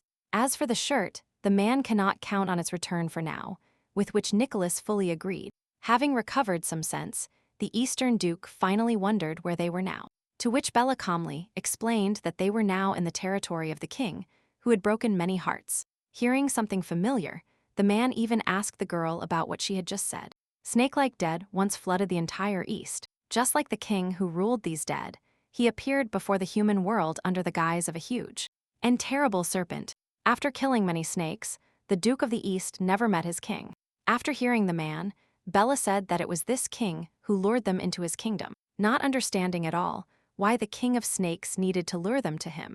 Nicholas asked his companion the appropriate question, to which the girl replied that it was his fault because this king wants to steal her. Having finally stopped understanding anything, the man asked what Bella had to do with it, and the girl explained that they were connected by a bloody fate, and therefore, in any case, she was going to seek to meet this king in the future. As she was about to get up, Bella said in a cold tone that she would have to remember to thank him for saving her time by arranging this meeting himself. Suddenly, the young people heard some crackling and hissing, and suddenly snakes rushed out of the bushes in their direction. But stopping nearby, the snakes suddenly began to intertwine with each other, turning into a large figure. And when the transformation was complete, a dark-haired man appeared before the travelers, who, spreading his arms to the sides and greeting Bella, said that he missed his girlfriend very much. Nicholas was simply stunned when he heard this man, emerging from a ball of snakes, call his companion his girlfriend. The girlfriend herself said that the king should not advertise his life so much, as he could be found, no matter how hard he tried to hide. The king replied that he did not want to put on a show, but only wanted a little attention from his girlfriend. But in an absolutely indifferent tone, the girl said that regardless of the king's tricks, she would never pay attention to him. And suddenly, the man asked the girl to speak to him even more rudely, and to scold him like before. Nicholas stepped aside and observed this rather strange conversation, who could not help but notice that the king was clearly trying to catch the attention and the girl's interest. Then, suddenly, the king said that he knew Bella had given Tiberius's heart to a decapitated woman. And then the Duke of the East completely stopped understanding what these two were talking about amongst themselves. And the king of broken hearts, trying to touch the girl, said that he only cares about her safety, because other kings are looking for her to kill her. However, by hitting the man's hand, Bella accused him that he himself didn't care about taking revenge on her, and constantly did nothing but hide in the bushes, waiting for the right moment. In this regard, she finds many inconsistencies in everything he just said. And as soon as the girl uttered these words, a smile appeared on the man's face that certainly did not bode well, where at the same instant, some kind of thick purple fog began to form around the king of broken hearts. And the girl, realizing what this could threaten them with, shouted to her companion that they urgently needed to escape from here, dragging him with her. And now the young people were already moving away together from what filled everything around them. They ran without looking back, trying not to slow down so as not to give the king a single chance. And finally, upon stopping, Nicholas noticed that he had a feeling they were running in a circle.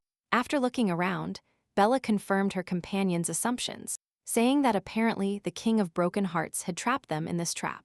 After which the girl, sitting near the tree, said that, however, they had separated from the king, and they needed to regain some strength. And since the man was also very tired after such a long run, he sat down next to his future wife, trying to calm his ragged breathing.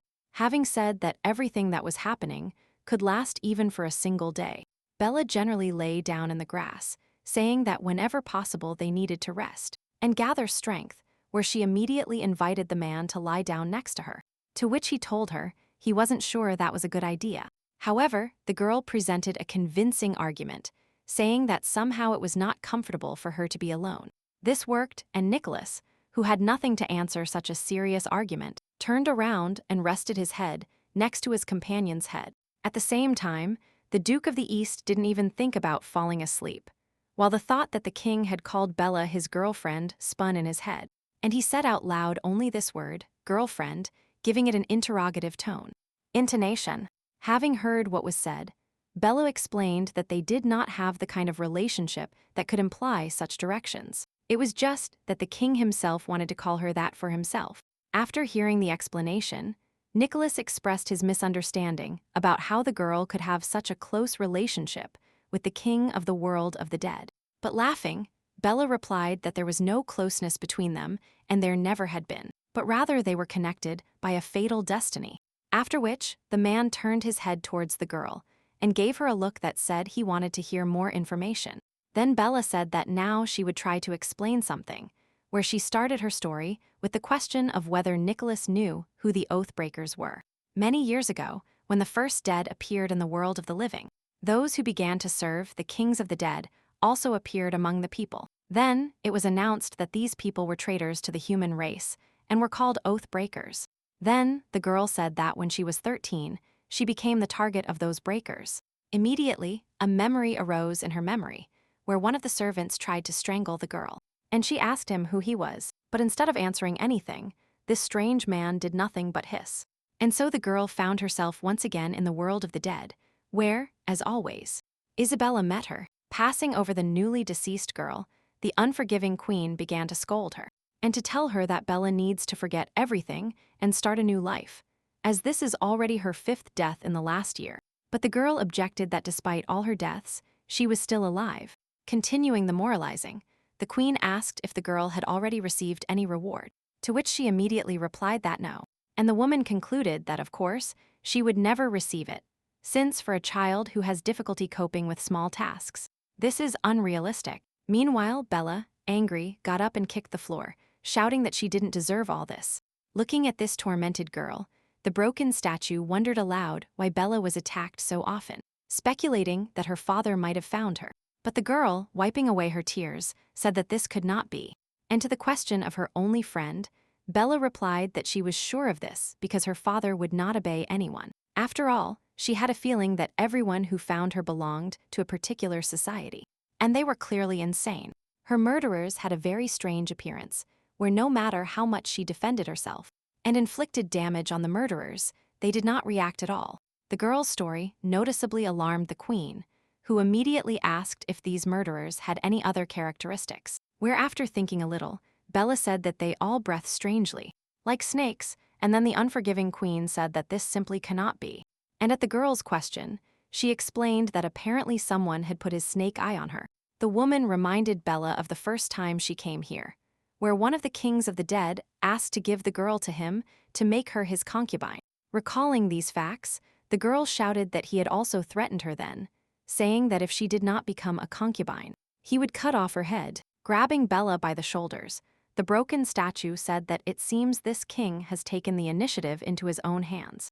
Now, by manipulating other people, which is one of his abilities, he tries to take back what belongs to the world of the dead, and to him personally, where it is clear that he now wants Bella's life. Sitting on the floor, the girl pondered why all this was happening to her. Her father killed her twice, and now again someone wants her dead. But then, leaning towards the girl, Isabella said that now she has the choice to die once and for all, or become the same as the other kings of the dead. For the girl, either of the above options was better than what was happening to her now. But leaning towards the floor, Bella shouted that she didn't want to die yet. And then the unforgiving queen said that if she really wants to live longer, then she only has one option left. After which, Isabella threw a dagger at the girl's feet, accompanying this movement with the words that she would make Bella so strong that she could destroy any king of the dead almost without effort. At first, little Bella looked confusedly at the weapon lying in front of her. But then the girl grabbed the weapon, and thinking that she had nowhere else to retreat, she resolutely straightened up.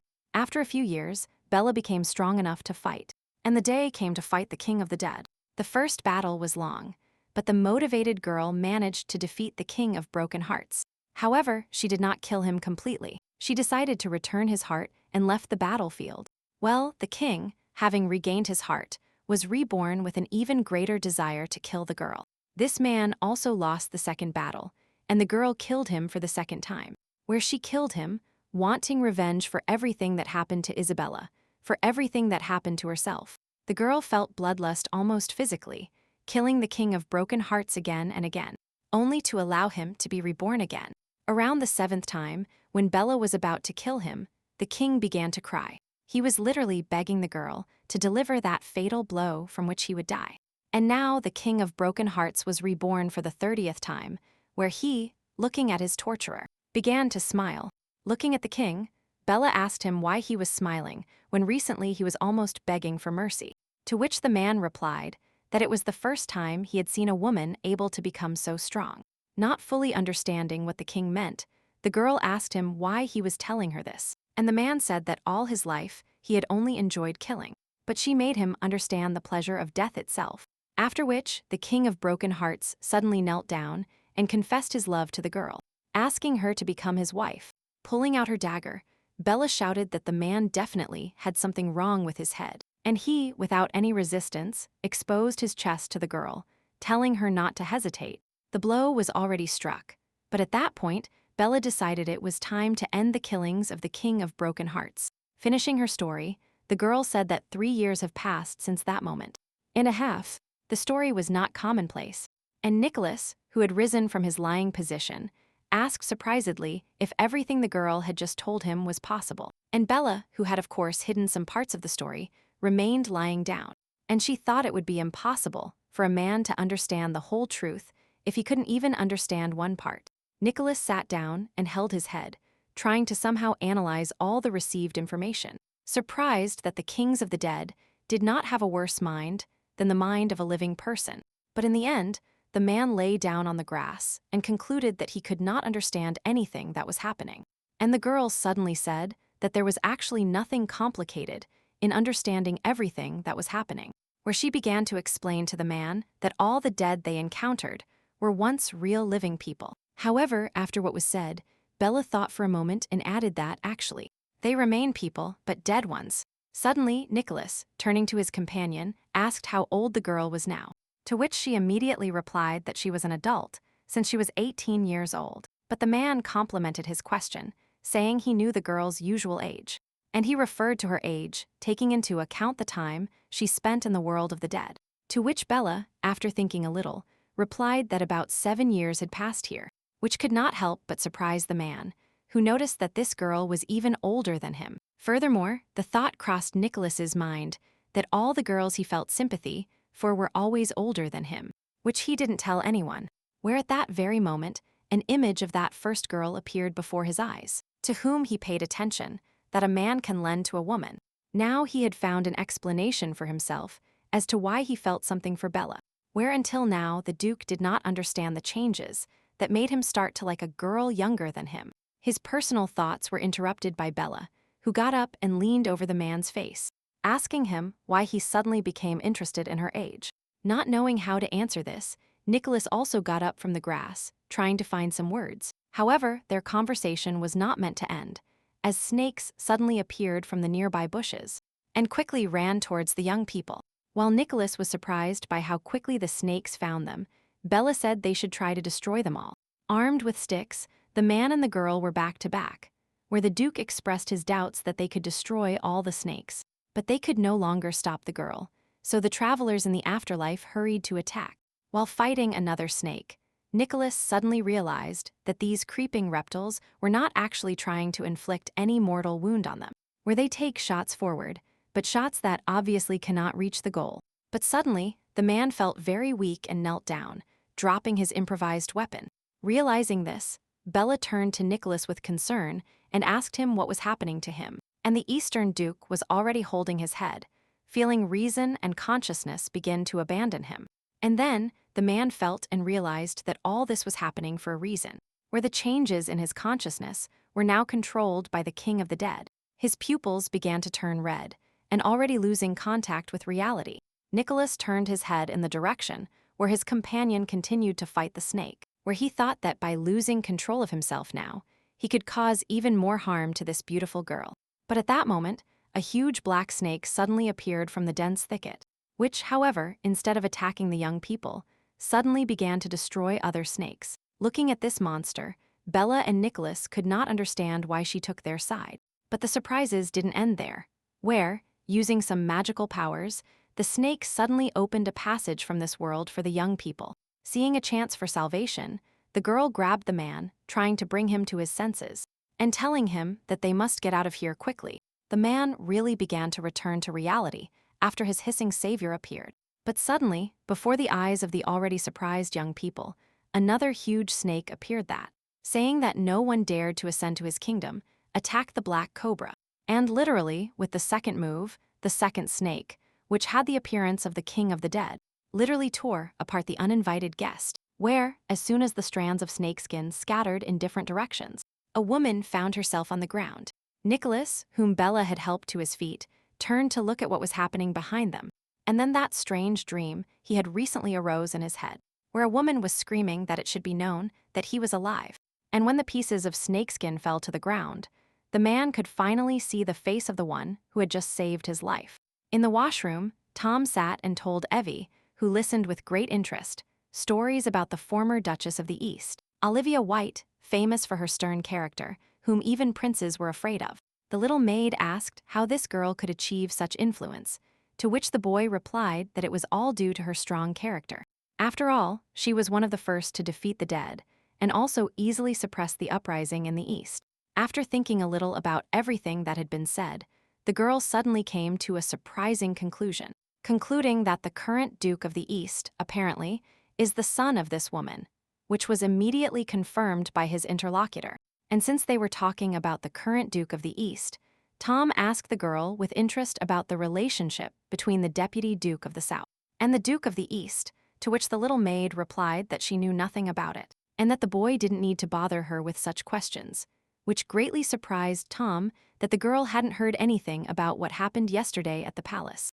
And the day before, at the palace, in the place where the open vault was located, the following events occurred. At one point, the Duke of the East appeared from the crack, without clothing above the waist, and asked one of his soldiers to bring him his cloak.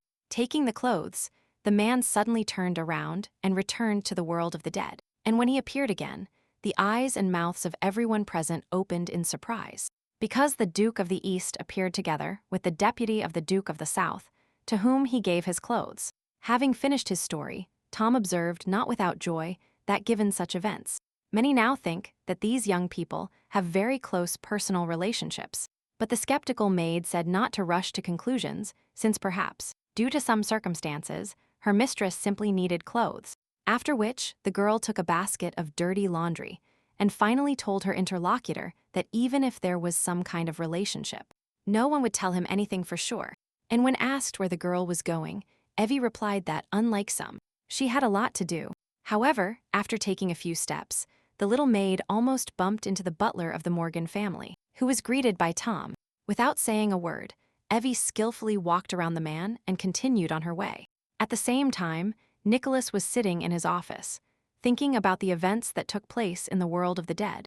Recalling the girl who saved them, the Duke of the East noted that he was absolutely sure that this was Olivia White. According to rumors, Olivia White was an invader who attacked the eastern lands and killed his parents. Nicholas himself was taken prisoner, where it was this woman who told him in their first meeting that if she knew he was alive, where the boy could not accept that this evil woman was his real mother. Unable to bear it all, Nicholas committed suicide by jumping out of the window. But despite everything, the boy suddenly woke up alive in his bed, where he learned that the invader Olivia White, his blood mother, was no longer alive. And now Nicholas concluded that his own mother had become a dead person and continued to live in the world of the dead. The young man remained sitting in his office for a long time, where he thought not only about his deceased mother, but also about many other things, where, for example, the Duke of the East never believed that Empress Susan Doherty was chosen by the gods. After all, the power and strength that the Empress granted to the dukes of the lands, although it seemed divine, it was actually not sacred at all, because every power was followed by some kind of curse that consumed everyone who used the power. He could feel this fully himself when the King of Broken Hearts tried to control him. Nicholas kept some kind of journal about all the events that happened, recording everything most important in it. And in his written reasoning, the Eastern Duke reached an interesting conclusion, where the abilities possessed by the dukes of the lands and the powers of the kings of the dead were strangely similar. After all the power now possessed by various people in the living world originated in the world of the dead. Therefore, it is impossible to predict what might happen if the world of the dead is conquered. Putting his pen aside, Nicholas leaned back in his chair and completely different thoughts visited his head. Did his companion Bella Morgan, a girl who practically grew up in the world of the dead, know all this? Who has obvious and non-trivial abilities, and also has information that is not available to anyone else? The young man's thoughts were interrupted by the heavy rain that started outside the window, which cast doubt on the possibility of another nighttime walk. At the same time, in her quarters, Bella looked with regret at the water falling from the sky outside the window, noticing that, apparently, their usual nightly date would not take place today. Addressing her little maid, who was resting contentedly in bed, the girl said aloud that she was going to rest today anyway. But Evie, who knew her mistress's psychology very well, noticed that Bella was still upset, to which the girl replied that it was not about a disorder, but about the concern that her companion might still have a date and get wet, to which the little maid said that, since Nicholas was now the boyfriend's father, then, as a decent girlfriend, her lover should take care of him. But after thinking for a second, the girl suddenly asked if, according to the rules of etiquette, she should now call Nicholas Sir. Smiling at her little maid's words, Bella replied that she could just call him Sir White. But the girl insisted on her own, saying that if he, nevertheless, became her mistress's husband, she would have to call him Master. The conversation was interrupted by a gust of wind that noisily opened the windows. Telling Bella not to worry and to continue resting, Evie went to the window to close it. But when she approached and looked outside, the little maid froze, emitting an inarticulate sound, after which she only uttered 2 words, Sir White. The girl, who was already dozing off, suddenly regained her vigor, and her eyes widened. The name the girl uttered sounded like an order for Bella to take action, where she instantly jumped out of bed and ran to the place where Evie was, where, looking out onto the street, the girl really saw Nicholas standing nearby and completely soaked. Without losing a second, the girl loudly called out to her travel companion to the world of the dead, after which, without waiting for an answer from him, Bella jumped the ledge in her usual form. Well, the Eastern Duke, hearing his name, turned his head and seeing the girl overcoming the ledge, he quickly rushed towards her. He arrived just in time, as Bella had almost reached the ground, where the man caught her in his arms. Laughing, Bella asked her savior, who she thought had just saved her, what he was doing, to which the man replied confusedly that the girl was falling, and he caught her. But Bella objected, saying that she was the one going down like that. Having said that, Nicholas set his future fiancée on her feet, where she, noticing that it was raining heavily, asked him why the man was not at home, to which the Eastern Duke explained that he was afraid that the girl would be standing alone in the rain waiting for him. That's why he came, but Bella said reproachfully that nothing bad would have happened, where she would have stayed for a while, and she would have left. Then, looking at the soaked man, Bella invited him to come closer to her to dry off and warm up. The fireplace fire where Bella lived lit up quite quickly, and a pleasant warmth filled the room. The little maid, who was more surprised by what was happening, remembered her recent words about her mistress's marriage. While helping Nicholas get rid of his wet clothes, Bella also asked Evie to bring a towel, where, a moment later, the little maid was already handing towels to the man, where he greeted the girl, to which Evie, bowing, said that she was also pleased to receive the Duke as her guest, calling him Master. After a while, the young people were already warming up by the pleasant fireplace fire. Smiling, Nicholas asked if that little girl was really Bella's maid, where, remembering events from a few minutes ago, the man recalled how she, taking the pillow, said she would sleep elsewhere. And so the young couple could have a good time, where no amount of persuasion from Bella helped. And the persistent girl said she was old enough to understand everything that was happening. That's why Nicholas and Bella were now alone in the room, answering the question and covering the man's body with a towel. The girl replied that Evie was more of a friend to her than a servant. Only to help, she temporarily tried on that role. Then, taking out a second towel and throwing it over Nicholas's head, the girl said that she would dry his hair now. And while drying the man's hair with massaging movements, Bella asked him if he knew the woman who saved him in the world of the dead. After thinking for a while, Nicholas replied that he knew this woman. But then the man said he wouldn't say who it was, and when Bella asked, he explained that she also didn't answer all his questions. Thinking that sooner or later her future fiancé would tell her anyway, the girl said she was done with his hair. After removing the towel from his head, Nicholas suddenly said that, in fact, he had been thinking about the world of the dead all day, and realized he knew absolutely nothing about it. But he is convinced that his companion knows a lot, which is why he came to the garden today to ask. The explanation of the reason for the man's appearance in such weather did not greatly please the girl, who believed that she herself was the reason. And Nicholas continued, saying now that he had changed his mind and would not ask anything until the girl herself told him, which surprised Bella, who immediately asked about the reasons for this decision, to which the girl's guest explained that she probably has her own reasons why she doesn't want to talk about it yet. Looking at her guest, the girl suddenly said that it would be nice if he had appeared in her life earlier, and only Nicholas asked why the girl thought so, when Bella immediately changed position, saying that perhaps he had appeared just in time, and when asked again why, she replied that if he tried to bite Bella from the past, she wouldn't be able to respond the way today's Bella does, after which the young people laughed together. The Duke thought to himself that if he had met this beautiful girl earlier, she would have simply run away from him, like everyone else. And that's why he is sincerely glad to have met her not at another time, but now. The morning sun rays actively penetrated the room through the translucent curtains. Noticing loudly that the gentleman had not yet gotten up, the little maid opened her room door. Approaching the place where she saw her mistress's hand and hair, the girls pulled back the sheet.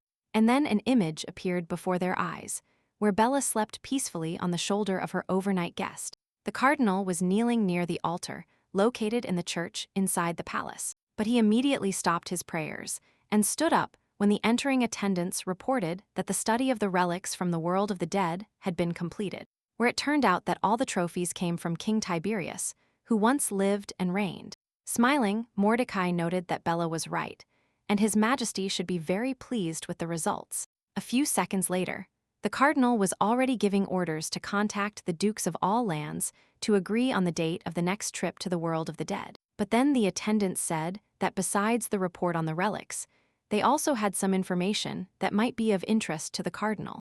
Taking a defensive stance, Mordecai grudgingly asked what else they wanted to distract him with, to which one of the men said that the Western Crow had been acting extremely suspiciously lately. This man is considered the most dangerous of the Oathbreakers, where he appeared about 3 years ago and conquered the West. The northern troops made many attempts to catch the Black Raven, but each time he escaped pursuit, managed to survive, and inflicted shameful defeats on his pursuers.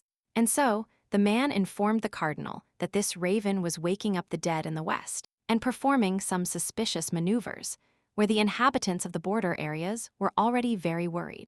To all this, the cardinal replied that they simply need to focus on capturing the world of the dead, after whose fall the dead will cease to exist throughout the land. But the man stood firm and stated that currently residents have to live in fear, to which Mordecai, touching his interlocutor's shoulder, said that if the residents are afraid, then they must be told to pray for a better outcome. Maybe such a God, indifferent to everything, will hear their whining groans. And in Aiden's chambers, the maids were interested in how their master felt today, where the young man, looking at his chained hands, demanded to be released immediately. When they removed his shackles, he asked where his brother Vincent was and if he had come here. Having answered the man that the second night was in his quarters, the maid wondered if it was worth saying that he was here, risking renewing the master's madness. And so she lied, saying that Vincent was not here. Having recovered from his bout of sickness, Aiden was beside himself with rage. Getting out of bed, the man headed somewhere, and at the same time gave instructions to immediately invite Anthony Morgan. At the same time, Carl helped his master dress, and along the way asked how his injured shoulder felt, saying that the shoulder was not very well. The Marquis inquired about the truthfulness of rumors that his daughter was conducting reconnaissance of the world of the dead, which the butler confirmed, adding that she was accompanied by the Duke of the East. And after thinking for a bit, Carl added that there were also rumors about the close personal relationship between Bella and Nicholas, which greatly surprised the Marquis. But then he noted that maybe this is even better, since thanks to his daughter, he can count on influencing the East in the future. And the butler continued by saying that he also had news of the Marquis's son, Tom, where, upon the Marquis's question, Carl explained that his daughter lives with her little maid. Calling his son a stupid puppy, the Marquis realized that he would like to be at least half as powerful as his daughter is now. His daughter now tells him to reveal the fact of the betrayal and ask for forgiveness, and no matter how many times he kills her, each time Bella returns from the other world and continues to demand the fulfillment of her conditions. While lying wounded, he suddenly realized that his daughter was not taking revenge on him, and she was not particularly accusing her father of anything.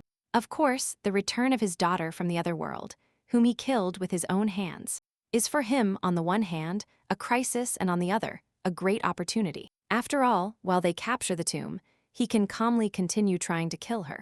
And if it doesn't work, there is always the option to ask for forgiveness. And if it comes to the point where he apologizes and the girl forgives him, then he will have a daughter who holds a very influential position, where her little maid can also be useful to him. In one of the offices of the part of the castle assigned to the south, the southern duke, his lieutenant, and his maid were sitting at the table. His lieutenant and his maid, showing the girl another portrait of a man, Louis asks her how she finds this man's appearance, to which the duke's deputy replied that he wore a very impressive bird on his shoulder, although she did not understand what he wanted it for, where Louis immediately expressed his understanding that he did not like the man, and ordered his assistant to bring the remaining portraits. However, looking at the duke, Bella asked a little confusedly what he was trying to do now, to which Louis replied that he was showing her portraits of candidates who were of marriageable age, and if she likes someone, he will personally write him a letter proposing marriage. Where, when Bella asked what all this was for, the duke burst out shouting that he no longer saw any other way out, since the entire empire was rife with rumors about how she was consorting with this Eastern duke. Hearing the old man's moralizing, the girl thought that today she had come here precisely for the purpose of informing him about her engagement to Nicholas, where now she doesn't know what to do. Although the engagement was not real, but organized to cover up the union, for some reason the girl's heart sank at some exciting thoughts. The girl tried to convince herself that this engagement was just a way to help the man she liked. That day in the park at night, she herself decided that she would help this man when he suddenly revealed his deepest secret to her. Moreover, Nicholas is a very kind person, and Bella really felt sorry for him. The girl herself did not notice how feelings for the Eastern Duke were introduced and settled in her heart. And so, having sorted out her thoughts, Bella began a difficult conversation, stating first of all that she no longer saw the need to look at portraits. And without letting the old Duke say anything in response, the girl immediately struck with all her might, explaining her position by saying that she had already promised to marry the Eastern Duke.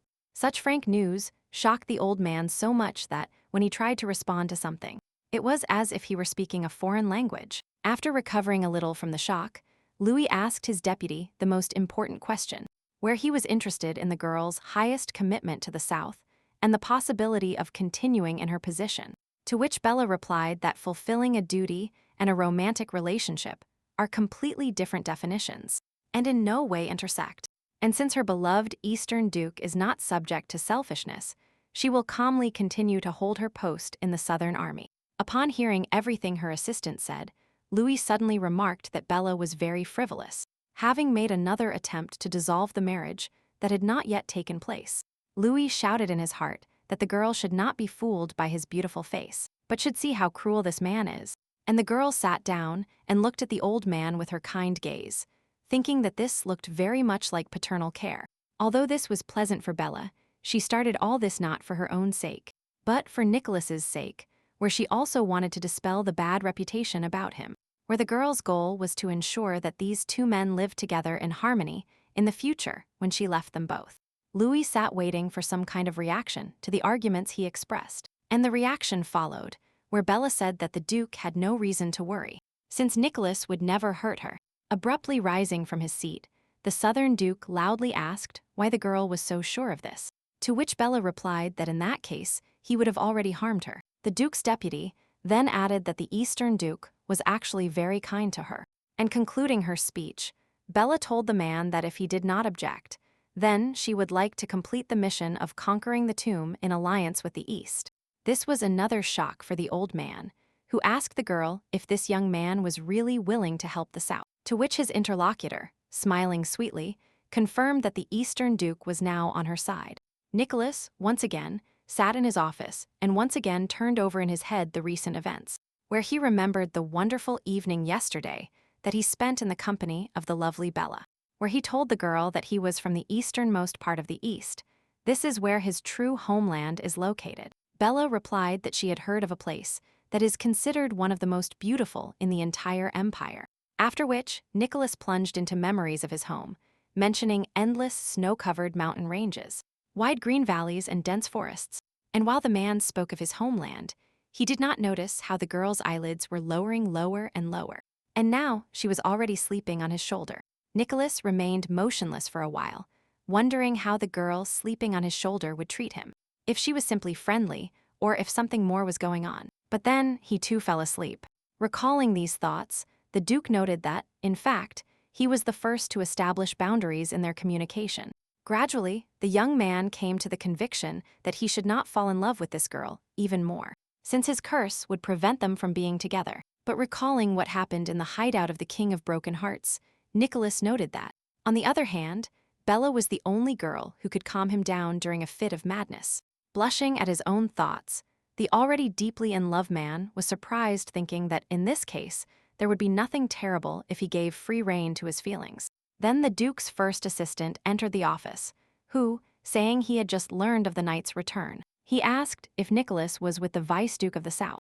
Believing it necessary to promote his close relationship with Bella, the man replied that he really spent all this time with her. And then Felton asked about the details of their relationship, to which Nicholas did not hesitate to reply that they planned to marry. This news greatly surprised the first assistant, who even asked him if he understood the word marriage correctly. And Nicholas replied in a calm and measured tone that the assistant heard everything correctly. Furthermore, since yesterday the East and the South are in a military alliance, after which the Duke of the East gave orders to prepare aid for the South standing guard behind the crack, where Felton, having accepted the order, withdrew to carry it out. A few years ago, Isabella threw a dagger at the feet of a crying girl sitting on the floor in the world of the dead, where she promised Bella to make her so strong that she could destroy any king of the dead. Not believing what the unforgiven queen said, the girl asked if she could really become strong, to which the broken statue replied that Bella is already very strong, and if she doubts it, evidence will now be presented. With her magic power, Isabella lifted the dagger into the air, where the weapon, turning its tip towards the girl, suddenly rapidly flew straight towards her, where the latter could only cover her head with her hands. However, the pain never came, and the woman suspended in the air told the girl to open her eyes without moving. Bella, having obeyed her master from beyond, opened her eyes and saw how the dagger froze in the air a few centimeters from her head. It was the same as in her first visit to the world of the dead, where time stopped, and the monsters around her froze in place. Now the girl understood that if she moved, she would continue her movements and weapons, like the dead back then. And then the unforgiven queen, who was nearby, said that this is the girl's strength. Because of the very abyss she touched, Bella received the ability to stop time and reflect, after which Isabella confirmed the girl's assumption that until she moves, the whole world will not move, and therefore she needs to think about how to evade the weapon in order to escape. And then, little Bella started thinking where the first thing she answered was the very close distance at which the weapon was located, where the girl concluded that, in this case, she definitely wouldn't have time to catch it. The option to dodge remained, where, after looking a little closer, Bella saw that the dagger's trajectory was veering to the right, and if it veered sharply to the left, she could survive. And the broken statue at that moment said that if the girl is ready, then she needs to act, where she must move faster than the dagger. And so little Bella concentrated, preparing to evade the deadly trajectory of the knife. A sharp move to the left, and the dagger quickly flew past the girl, piercing the stones behind her. Not believing she had succeeded, Bella shouted joyfully that she had dodged it. But suddenly, a sharp pain in her leg forced the girl to sit down, where her mentor said she didn't think the girl had managed to sprain her ankle, which indicates the need for adequate physical preparation. And then, lifting Bella into the air with the help of her magical powers, the queen asked if the girl now understood why she was strong. To which Bella replied with doubts, saying she wasn't sure if these abilities would stay with her forever. And Isabella explained that this ability will always be with the girl, where her enemies will not know about it until their heads fly off their shoulders. Upon returning her student to Earth, the unforgiven queen told her not to worry, since she would prepare her, after which the woman told the girl to pick up the dagger, and as if by magic, it flew towards Bella. Looking at the weapon in her hands, the girl lowered her gaze and asked the statue why she was doing this to her. Not understanding the meaning of the question, Isabella asked her interlocutor to clarify what she meant. With tears in her eyes, Bella shouted that she meant the queen's help, whom it would have been easier to kill directly than to mock her. To which Isabella replied that this was not mockery at all, but that she could tell why she was doing this only when the girl was strong enough and, therefore, she must train hard. The words of her new survival teacher seemed strange to Bella, but she had no other choice. Over time, Isabella made Bella very strong and, as she promised, told her the reason why she decided to help her. Having made a promise, she returned to the world of the living, which has repeatedly treated her. And no one knows it except her, Bella Morgan. However, very soon everyone inhabiting the world of the living will have to learn the secret that she alone holds for now. On the appointed day and hour, Bella approached the gates of the Empress's personal residence. Taking a silver key from the box, the girl recalled the cardinal's words about today's invitation, where the Empress wants to personally thank her for her victory. Upon opening the lock, Bella thought it was useless to invite her to her personal quarters to thank her. And now she was where Empress Susan Doherty lived and spent most of her time, where the Empress herself, calling the guest by name, received her while lounging on her huge bed. Kneeling on one knee, Bella, as etiquette demands, officially greeted Her Majesty, to which Susan asked the girl to abandon these formalities. Saying that she hadn't seen anyone like Bella in a long time, the Empress ordered the girl to get off her knees, since she wanted to look at her. Immediately after, Susan added that Bella did well. She must be thanked, and therefore, she herself will fulfill any of her wishes. Still obeying etiquette, the girl replied that she only did what she had to do. But the Empress suddenly called this complete nonsense and demanded that the girl express her wish. The Empress's sayings seemed strange to Bella, but nevertheless, the girl tried to ask for some time to think. But Susan interrupted Bella, saying that looking at her reminded her of Olivia. Hearing this name, Bella immediately realized that they were now talking about Nicholas's mother, who served as the Duke of the East before him, and the Empress had already asked the next question, where she was interested to know if Bella was dating Olivia's son, which confused the girl a little, who asked for forgiveness because, perhaps, she had not heard what was said correctly. But suddenly, the Empress harshly told Bella to immediately stop speaking to her as one speaks at court, and as etiquette demands, otherwise she threatened to deprive Bella of her tongue. Hearing the Empress's demand, the girl, no longer tense, replied that she and Nicholas were on friendly terms, and Susan found it very interesting that a girl who looked so much like Olivia was now dating her son. And then the Empress moved on to the most inconvenient questions, asking her if she should pounce on Bella when she experienced sexual desire. To what was said, the girl chose not to answer anything, and then the Empress suggested changing the subject. Recalling Bella's request for time to think about her wish, Susan said she didn't mind, and that the girl could think as long as she wanted, but until the Empress herself changed her mind and demanded to name it. Then Her Majesty said she had another question for Bella, where the latter expressed her readiness to listen, after which Susan said that, according to rumors, the girl's father is the Marquis of the North, which makes it unclear why Bella serves the Duke of the South. But without allowing the girl to answer, the Empress suddenly got out of bed, and approaching her interlocutor, she told her that perhaps she should not answer this question, but she must answer another, which is whether she has reasons to kill Bella. In a split second, thoughts rushed through Bella's head about why this question was asked, and what the Empress wanted to know from her. Having devised the simplest course of action, where all that was needed was to answer the truth, Bella said that she did not yet know if there were reasons to kill her. Taking an extremely arrogant pose, the Empress repeated the words spoken by her interlocutor, giving an interrogative intonation to the combination. "I don't know," and Bella replied that she simply told the truth. But if the Empress manages to listen to her, then she is ready to explain it in more detail. However, considering the girl's brazen behavior, Susan allowed her to give explanations. And the visitor began by talking about how she was abandoned by her parents when she was little. To survive, she had to learn to fight, where she later participated in the war in the Southern Territory. Appreciating the girl's merits, the Duke of the South invited her to become his deputy. Of course, she deserved this position, but she accepted it only because she saw it as a way to reach her father and meet him. Susan herself finished for Bella, saying that this is how she ended up in the palace, and immediately asked if she could see her father, to which Bella immediately replied negatively. And then she added that her father claims that his real daughter died a long time ago from an illness, where now her answer means that either she or the Marquis of the Northern Lands is lying. Therefore, she cannot answer Her Majesty's question now, as she must first find out for herself if she is a liar, and if she has reasons to kill her. After listening, Susan looked at the girl, without interrupting her and trying to catch every word. And Bella, finishing her explanations, said that if the Empress waits until she finds everything out. After some time, Bella will answer the posed question.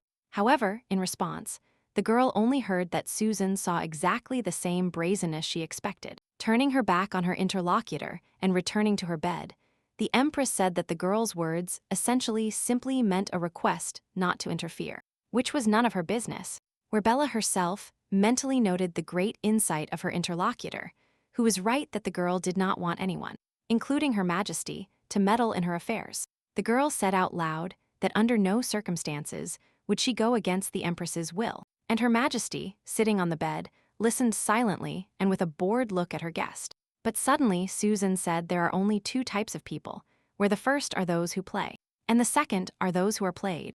And then, staring intently at Bella with her icy eyes, the Empress asked which category her guest belonged to which Bella closed her eyes and replied that she was most likely in both categories. After a moment's pause, Susan suddenly said that Bella really reminded her a lot of Olivia, and Bella noticed that Her Majesty mentions the former Duchess of the East very often, to which Susan replied that she was simply more interested in that woman than in others.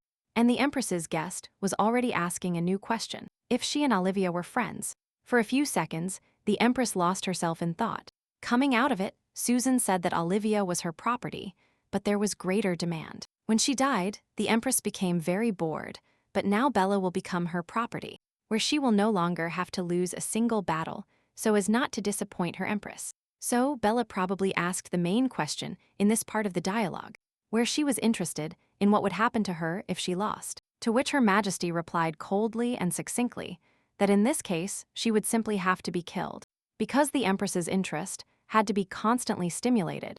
But then Bella said extremely unexpected words, where the refusal to be her property reached Susan's ears. The Empress tried to object, saying that this was not a request from her, but an order. But the restless girl went against everything again, saying that she refused such an order.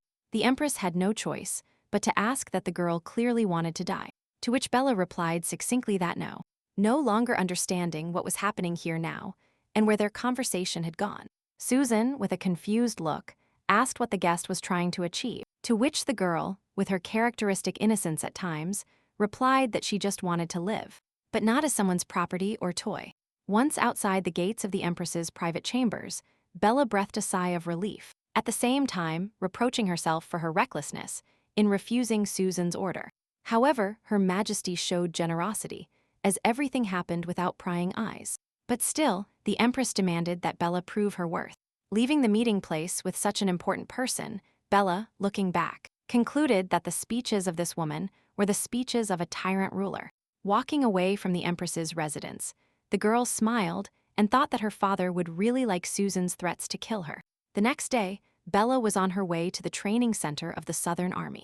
Suddenly, one of the soldiers, asking for forgiveness, said that they were waiting for the lady's arrival. Realizing that the soldier's behavior was very different from before, the girl asked what was wrong with them, to which the man standing in front of everyone said that they had now officially learned about her appointment as commander-in-chief. And if they had known earlier, they would not have shown such disrespect. To which Bella pointed out that it doesn't matter if there is information or not. This is not a reason to disrespect a person. Then, after examining the crowd of men standing in front of her, the girl concluded that she still had to serve with them. Therefore, softening her facial expression and intonation, she said that she accepted the soldiers' apologies. After which she went to the map, saying that everyone should already know about the purpose of a new trip to the world of the dead in 10 days. Well, starting tomorrow, it will be the turn of the Southern warriors to stand guard near the crack. Having said that she would go to the world of the dead alone, the girl also informed the soldiers that the soldiers of the East would provide assistance on guard duty, which in her opinion should have brought some relief to the soldiers. However, for some reason, what was said caused no joy on the faces of the Southern warriors. Not understanding what went wrong, Bella asked him to explain why they were not happy to help. But the man speaking to her said that everything was fine, after which the girl said that this was all the information she was going to bring them, and therefore everyone could be free, where she was the first to leave the premises. The soldier who had a dialogue with her in the training center caught up with Bella, who was already in the corridor. Hearing her name, the girl turned around, not understanding what else this man might need. Having caught his breath, the man introduced himself to the girl as Alan, one of the heirs of some famous count, to which Bella asked where the count, whose family she knows well, got such an adult son. But the man explained that he is the duke's half-brother, and therefore claims the inheritance, which explained the girl's situation.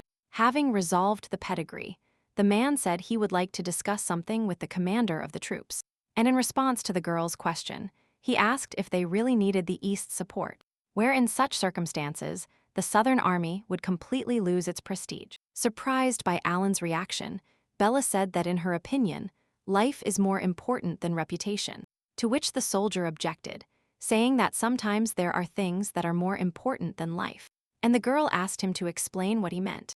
With a completely serious expression on his face, Alan stated firmly that he meant confession, where with his statement he got to the heart of the matter.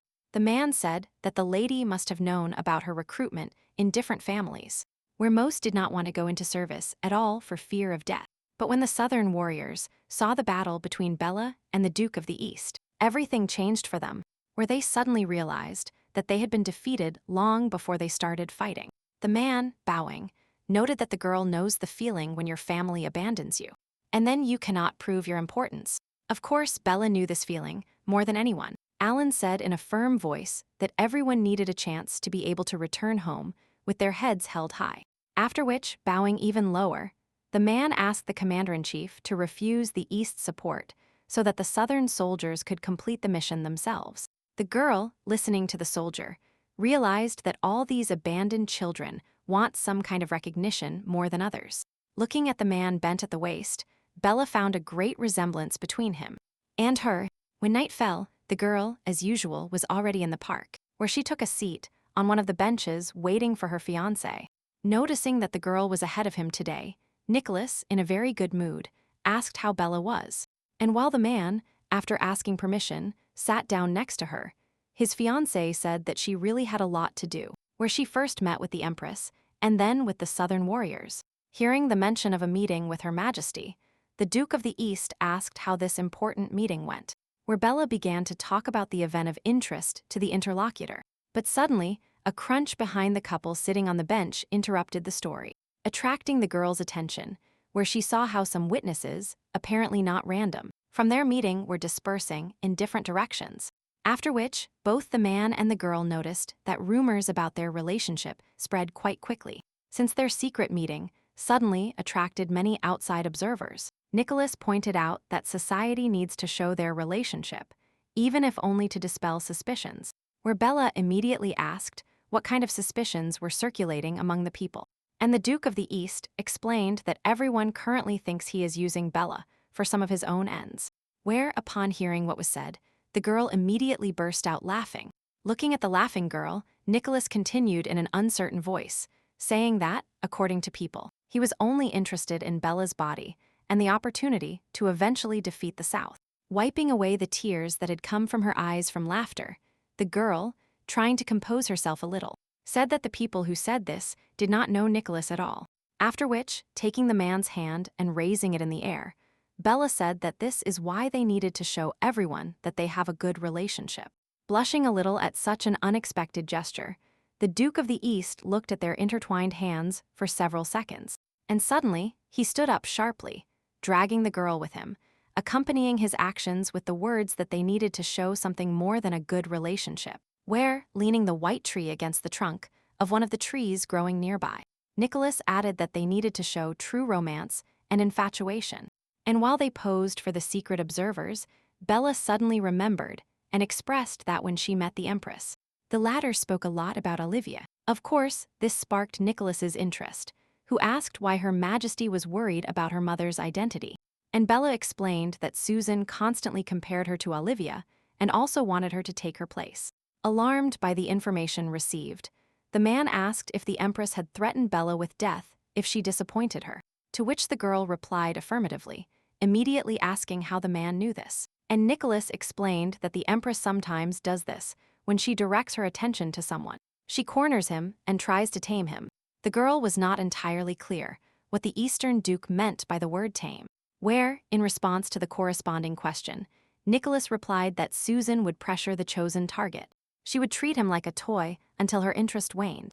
Then Bella asked if the Empress had done this to her mother Olivia, to which the man replied that not only with Olivia, since Susan had many such toys, most of whom died, and only a few managed to break free from the Empress's games, among whom is Nicholas himself. This unexpected confession shocked the girl, where she even exclaimed in surprise. Nicholas said that Susan once drew attention to him, saying that he would now take Olivia's place, after which she gave the order to destroy the rebels in the East, where he was forced to kill people who were his compatriots, and they lost their home due to the selfish interests of the empire. When several bloody orders were carried out, the Empress lost interest in the man, and when she saw how she was mocking her new toy, he suddenly realized that he would break free from her power. When Nicholas finished the story, Bella asked how many people knew about this, to which the man replied that only a few. But after thinking for a moment, the Duke suggested that perhaps the North knew about it too, since the ancestors of the northern aristocrats died at the hands of the Empress. What Nicholas said about the North made the girl think seriously. Quite some time has passed since her meeting with the Empress. Therefore, almost all people in the imperial palace should already be aware of this meeting, where the Marquis of the Northern Lands, her father Anthony Morgan, is no exception, where now most likely he thinks that his daughter has become a new toy in the hands of the Empress.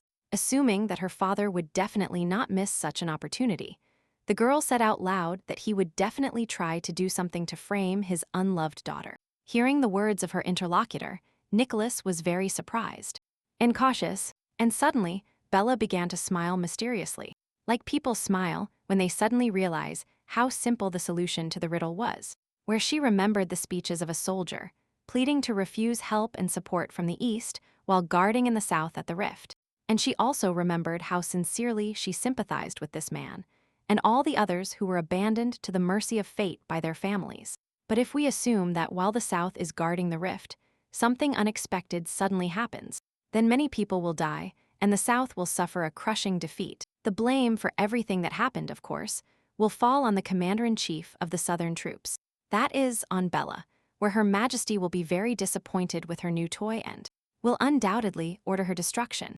Having gone through this whole chain of events in her head, the girl laughed at herself at the part where she sincerely believed the soldier at one point. She told Nicholas that apparently among the Southern soldiers, there are people who obey their father. After these words, the girl suddenly grabbed her fiancé by the clothes. Noticing that it was necessary to combine business with pleasure, Bella hinted to the man that she had one more request for him. Meanwhile, Nicholas, understanding the essence of the game, asked quietly what the request was. The girl almost leaned close to his face, where, placing her second hand on her interlocutor's shoulder, Bella whispered that while guarding the rift in the South, aid from the East would not be necessary. And then, the day came when the army of the Southern lands stood guard at the crack. While watching the East being relieved of its guard, Alan thanked the commander-in-chief for listening to his words. Feigning complete serenity, Bella turned to the man and told him that, after thinking about what he said, she came to the conclusion that he was right. After which, the girl opened the huge bag she had brought with her, from where Evie immediately looked around with interest and noticed the serious size of the rift. Alan asked who this girl was, to which Bella replied that she was her maid, whom they could ignore. After which the man, after bowing and receiving approval from the commander-in-chief, announced his dismissal. As the soldiers took their positions, Bella and her little maid were arranging the things they had brought with them. The girl asked Evie if she needed help, to which the little one proudly replied that she could handle everything herself. And a few minutes later, the maid had already set the luxurious table and invited her mistress to eat. And as soon as the girl raised her teacup, the main door of the room opened, attracting her attention, where the northern soldiers unexpectedly entered the hall, led by the Duke's younger brother, Aidan McGrath Doherty. Still not understanding what was happening, the girl entrusted with guarding the rift suddenly got up from her seat. Heading towards her old enemy, Bella asked why the North had arrived at the rift. In his own way, Aidan, telling the girl to address him properly, threw some papers at her. By catching one of them, Bella was able to familiarize herself with the permission given to the North to explore the world of the dead. Without waiting for any reaction, Aidan continued on his way, pushing his enemy once more. And Bella could only watch silently as the men advanced towards the rift. And as she watched them leave, her little maid spoke very unflatteringly about Aidan. Well, Aidan himself and his entourage, without stopping in the room, headed straight for the world of the dead. 3 days later, in the room where there was a rift, life was in full swing, where the guards were heavily diluted by the Northern Army, which filled the room with various boxes, barrels, and building materials. Already for the 3rd day, seeing how the soldiers did nothing but carry planks into the world of the dead, the little maid laughed and said that apparently the North had decided to build a village there. Her amusing guess was seriously supported by her mistress, pointing out that for the 3rd consecutive day, they were simply carrying materials there without stopping. And Aidan stood up and supervised the work, giving instructions left and right about what to carry and where.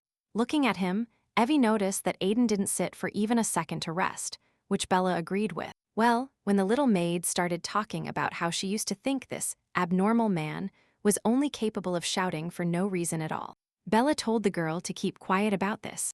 But Bella realized that she also thought this clearly spoiled young man was incapable of anything other than being rude. Now his enemy seemed more than serious, and there were even notes of desperation. Suddenly, as if feeling her gaze, Aidan turned and met Bella's eyes, where, by his facial expressions and gestures, his entire attitude towards Bella could be immediately understood, which he and the little maid noticed, not without humor. After which, Abby said that under any circumstances, the main thing is that everything proceeds without incident at the rift, to which her lover expressed the wish that this would continue.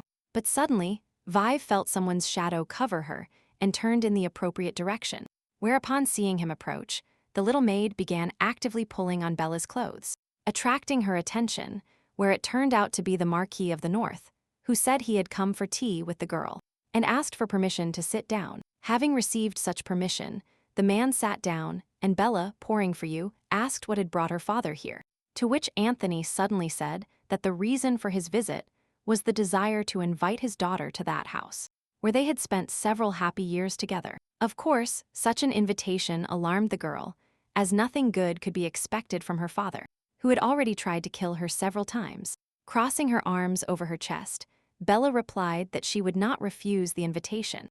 Then she said that, generally, those who want to apologize do not plot intrigues behind their backs. Putting the friendliest mask on his face, the Marquis replied that he did not understand anything the girl was telling him now. But Bella did not bother to explain, saying that she would leave things as they were now. After all, she hasn't even had the chance to show her father anything yet.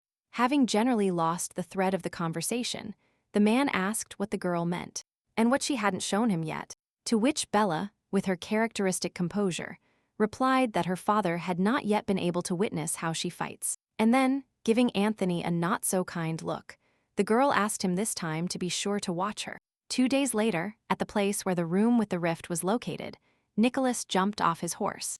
Looking in horror at everything before his eyes, he approached the little maid, who was sobbing non-stop. After all, in the place where just 2 days ago the South was on guard, and the North was building something inside the rift, there were complete ruins, where, in different parts of the destroyed building, half-dead soldiers were somehow moving, remains of the Southern Army. Shouting his mistress's name, the little maid ran towards the piles of stones, and unable to contain the emotions raging inside, Nicholas shouted his beloved's name with all his might. About an hour earlier, all that remained of the room was a pile of stones. Everything there was as it had been for the last few days. Observing the Northern Army, Bella made an assumption about what they were doing in the world of the dead. Noticing the girl's presence, Aiden angrily shouted at her to get away from here, and not to disturb him, to which Bella replied that she did not obey the orders of the Duke of the North's brother. Calling the girl the mistress of the Duke of the East, Aiden demanded that she moderate her impudence, to which Bella replied that if the man allowed himself to be insulted again, he would dramatically lose hair and teeth. Burning with rage, Aiden looked at his enemy, trying to find some words in response, and literally preparing to confront him with force. But then his impulse was stopped by Tom, who, grabbing the man by the waist, tried to calm him down. Aiden tried to tell the boy to leave him alone, and I'll do it. However, he replied by explaining that he had instructions from his father to stop him every time so that no trouble would occur. Aiden turned sharply and lifted the boy and wanted to teach him a lesson, but Tom said that doing so would only dishonor the North, where this was not appropriate for such a handsome and respected person as Aiden. What was said, although it was not at all a veiled compliment, had a calming effect on the man. Saying that he already knew all this, the Duke of the North's brother put the boy on the floor and returned to his business, where Tom did not stay behind. Bella, silently observing this scene, found nothing to say even when the scene ended. Turning around, she also decided to return to her usual post. Bella took her place, and her little brother watched his resurrected sister from afar, where, examining her appearance in more detail, the boy found more and more similarities between them. Moreover, the Marquis's son also wondered why this girl did not recognize her younger brother, if she really was the daughter of Marquis Morgan. Suddenly, one of the Northern soldiers attracted the boy's attention and told Tom that the Marquis would take his command, after which the man said in a whisper that the boy urgently needed to leave this room, since now the entire North would also be evacuated from here. However, the boy stood up and thought about what might happen, where, besides, he is not here as a man of the North, but as one of the representatives of the church he serves. But the man insisted that the boy hurry, and Tom obeyed this demanding request. Observing the activity at the fissure, Bella and her little maid noticed a certain change in the activity, where shortly after it was possible to see with the naked eye that there were significantly fewer sulfur soldiers. This is what the little maid noticed out loud, looking around. Well-practiced Bella said that, apparently, it would begin soon, and therefore they should prepare. And upon Evie's question about what was about to begin, the girl explained that the North's next trap would begin to take effect.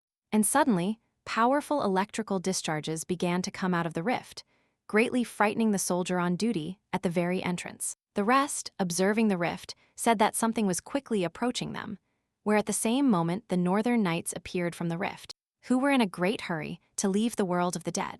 Without even stopping in the room and without explaining anything, the horsemen headed for the exit, simultaneously shouting a demand to the Northern warriors to leave this place.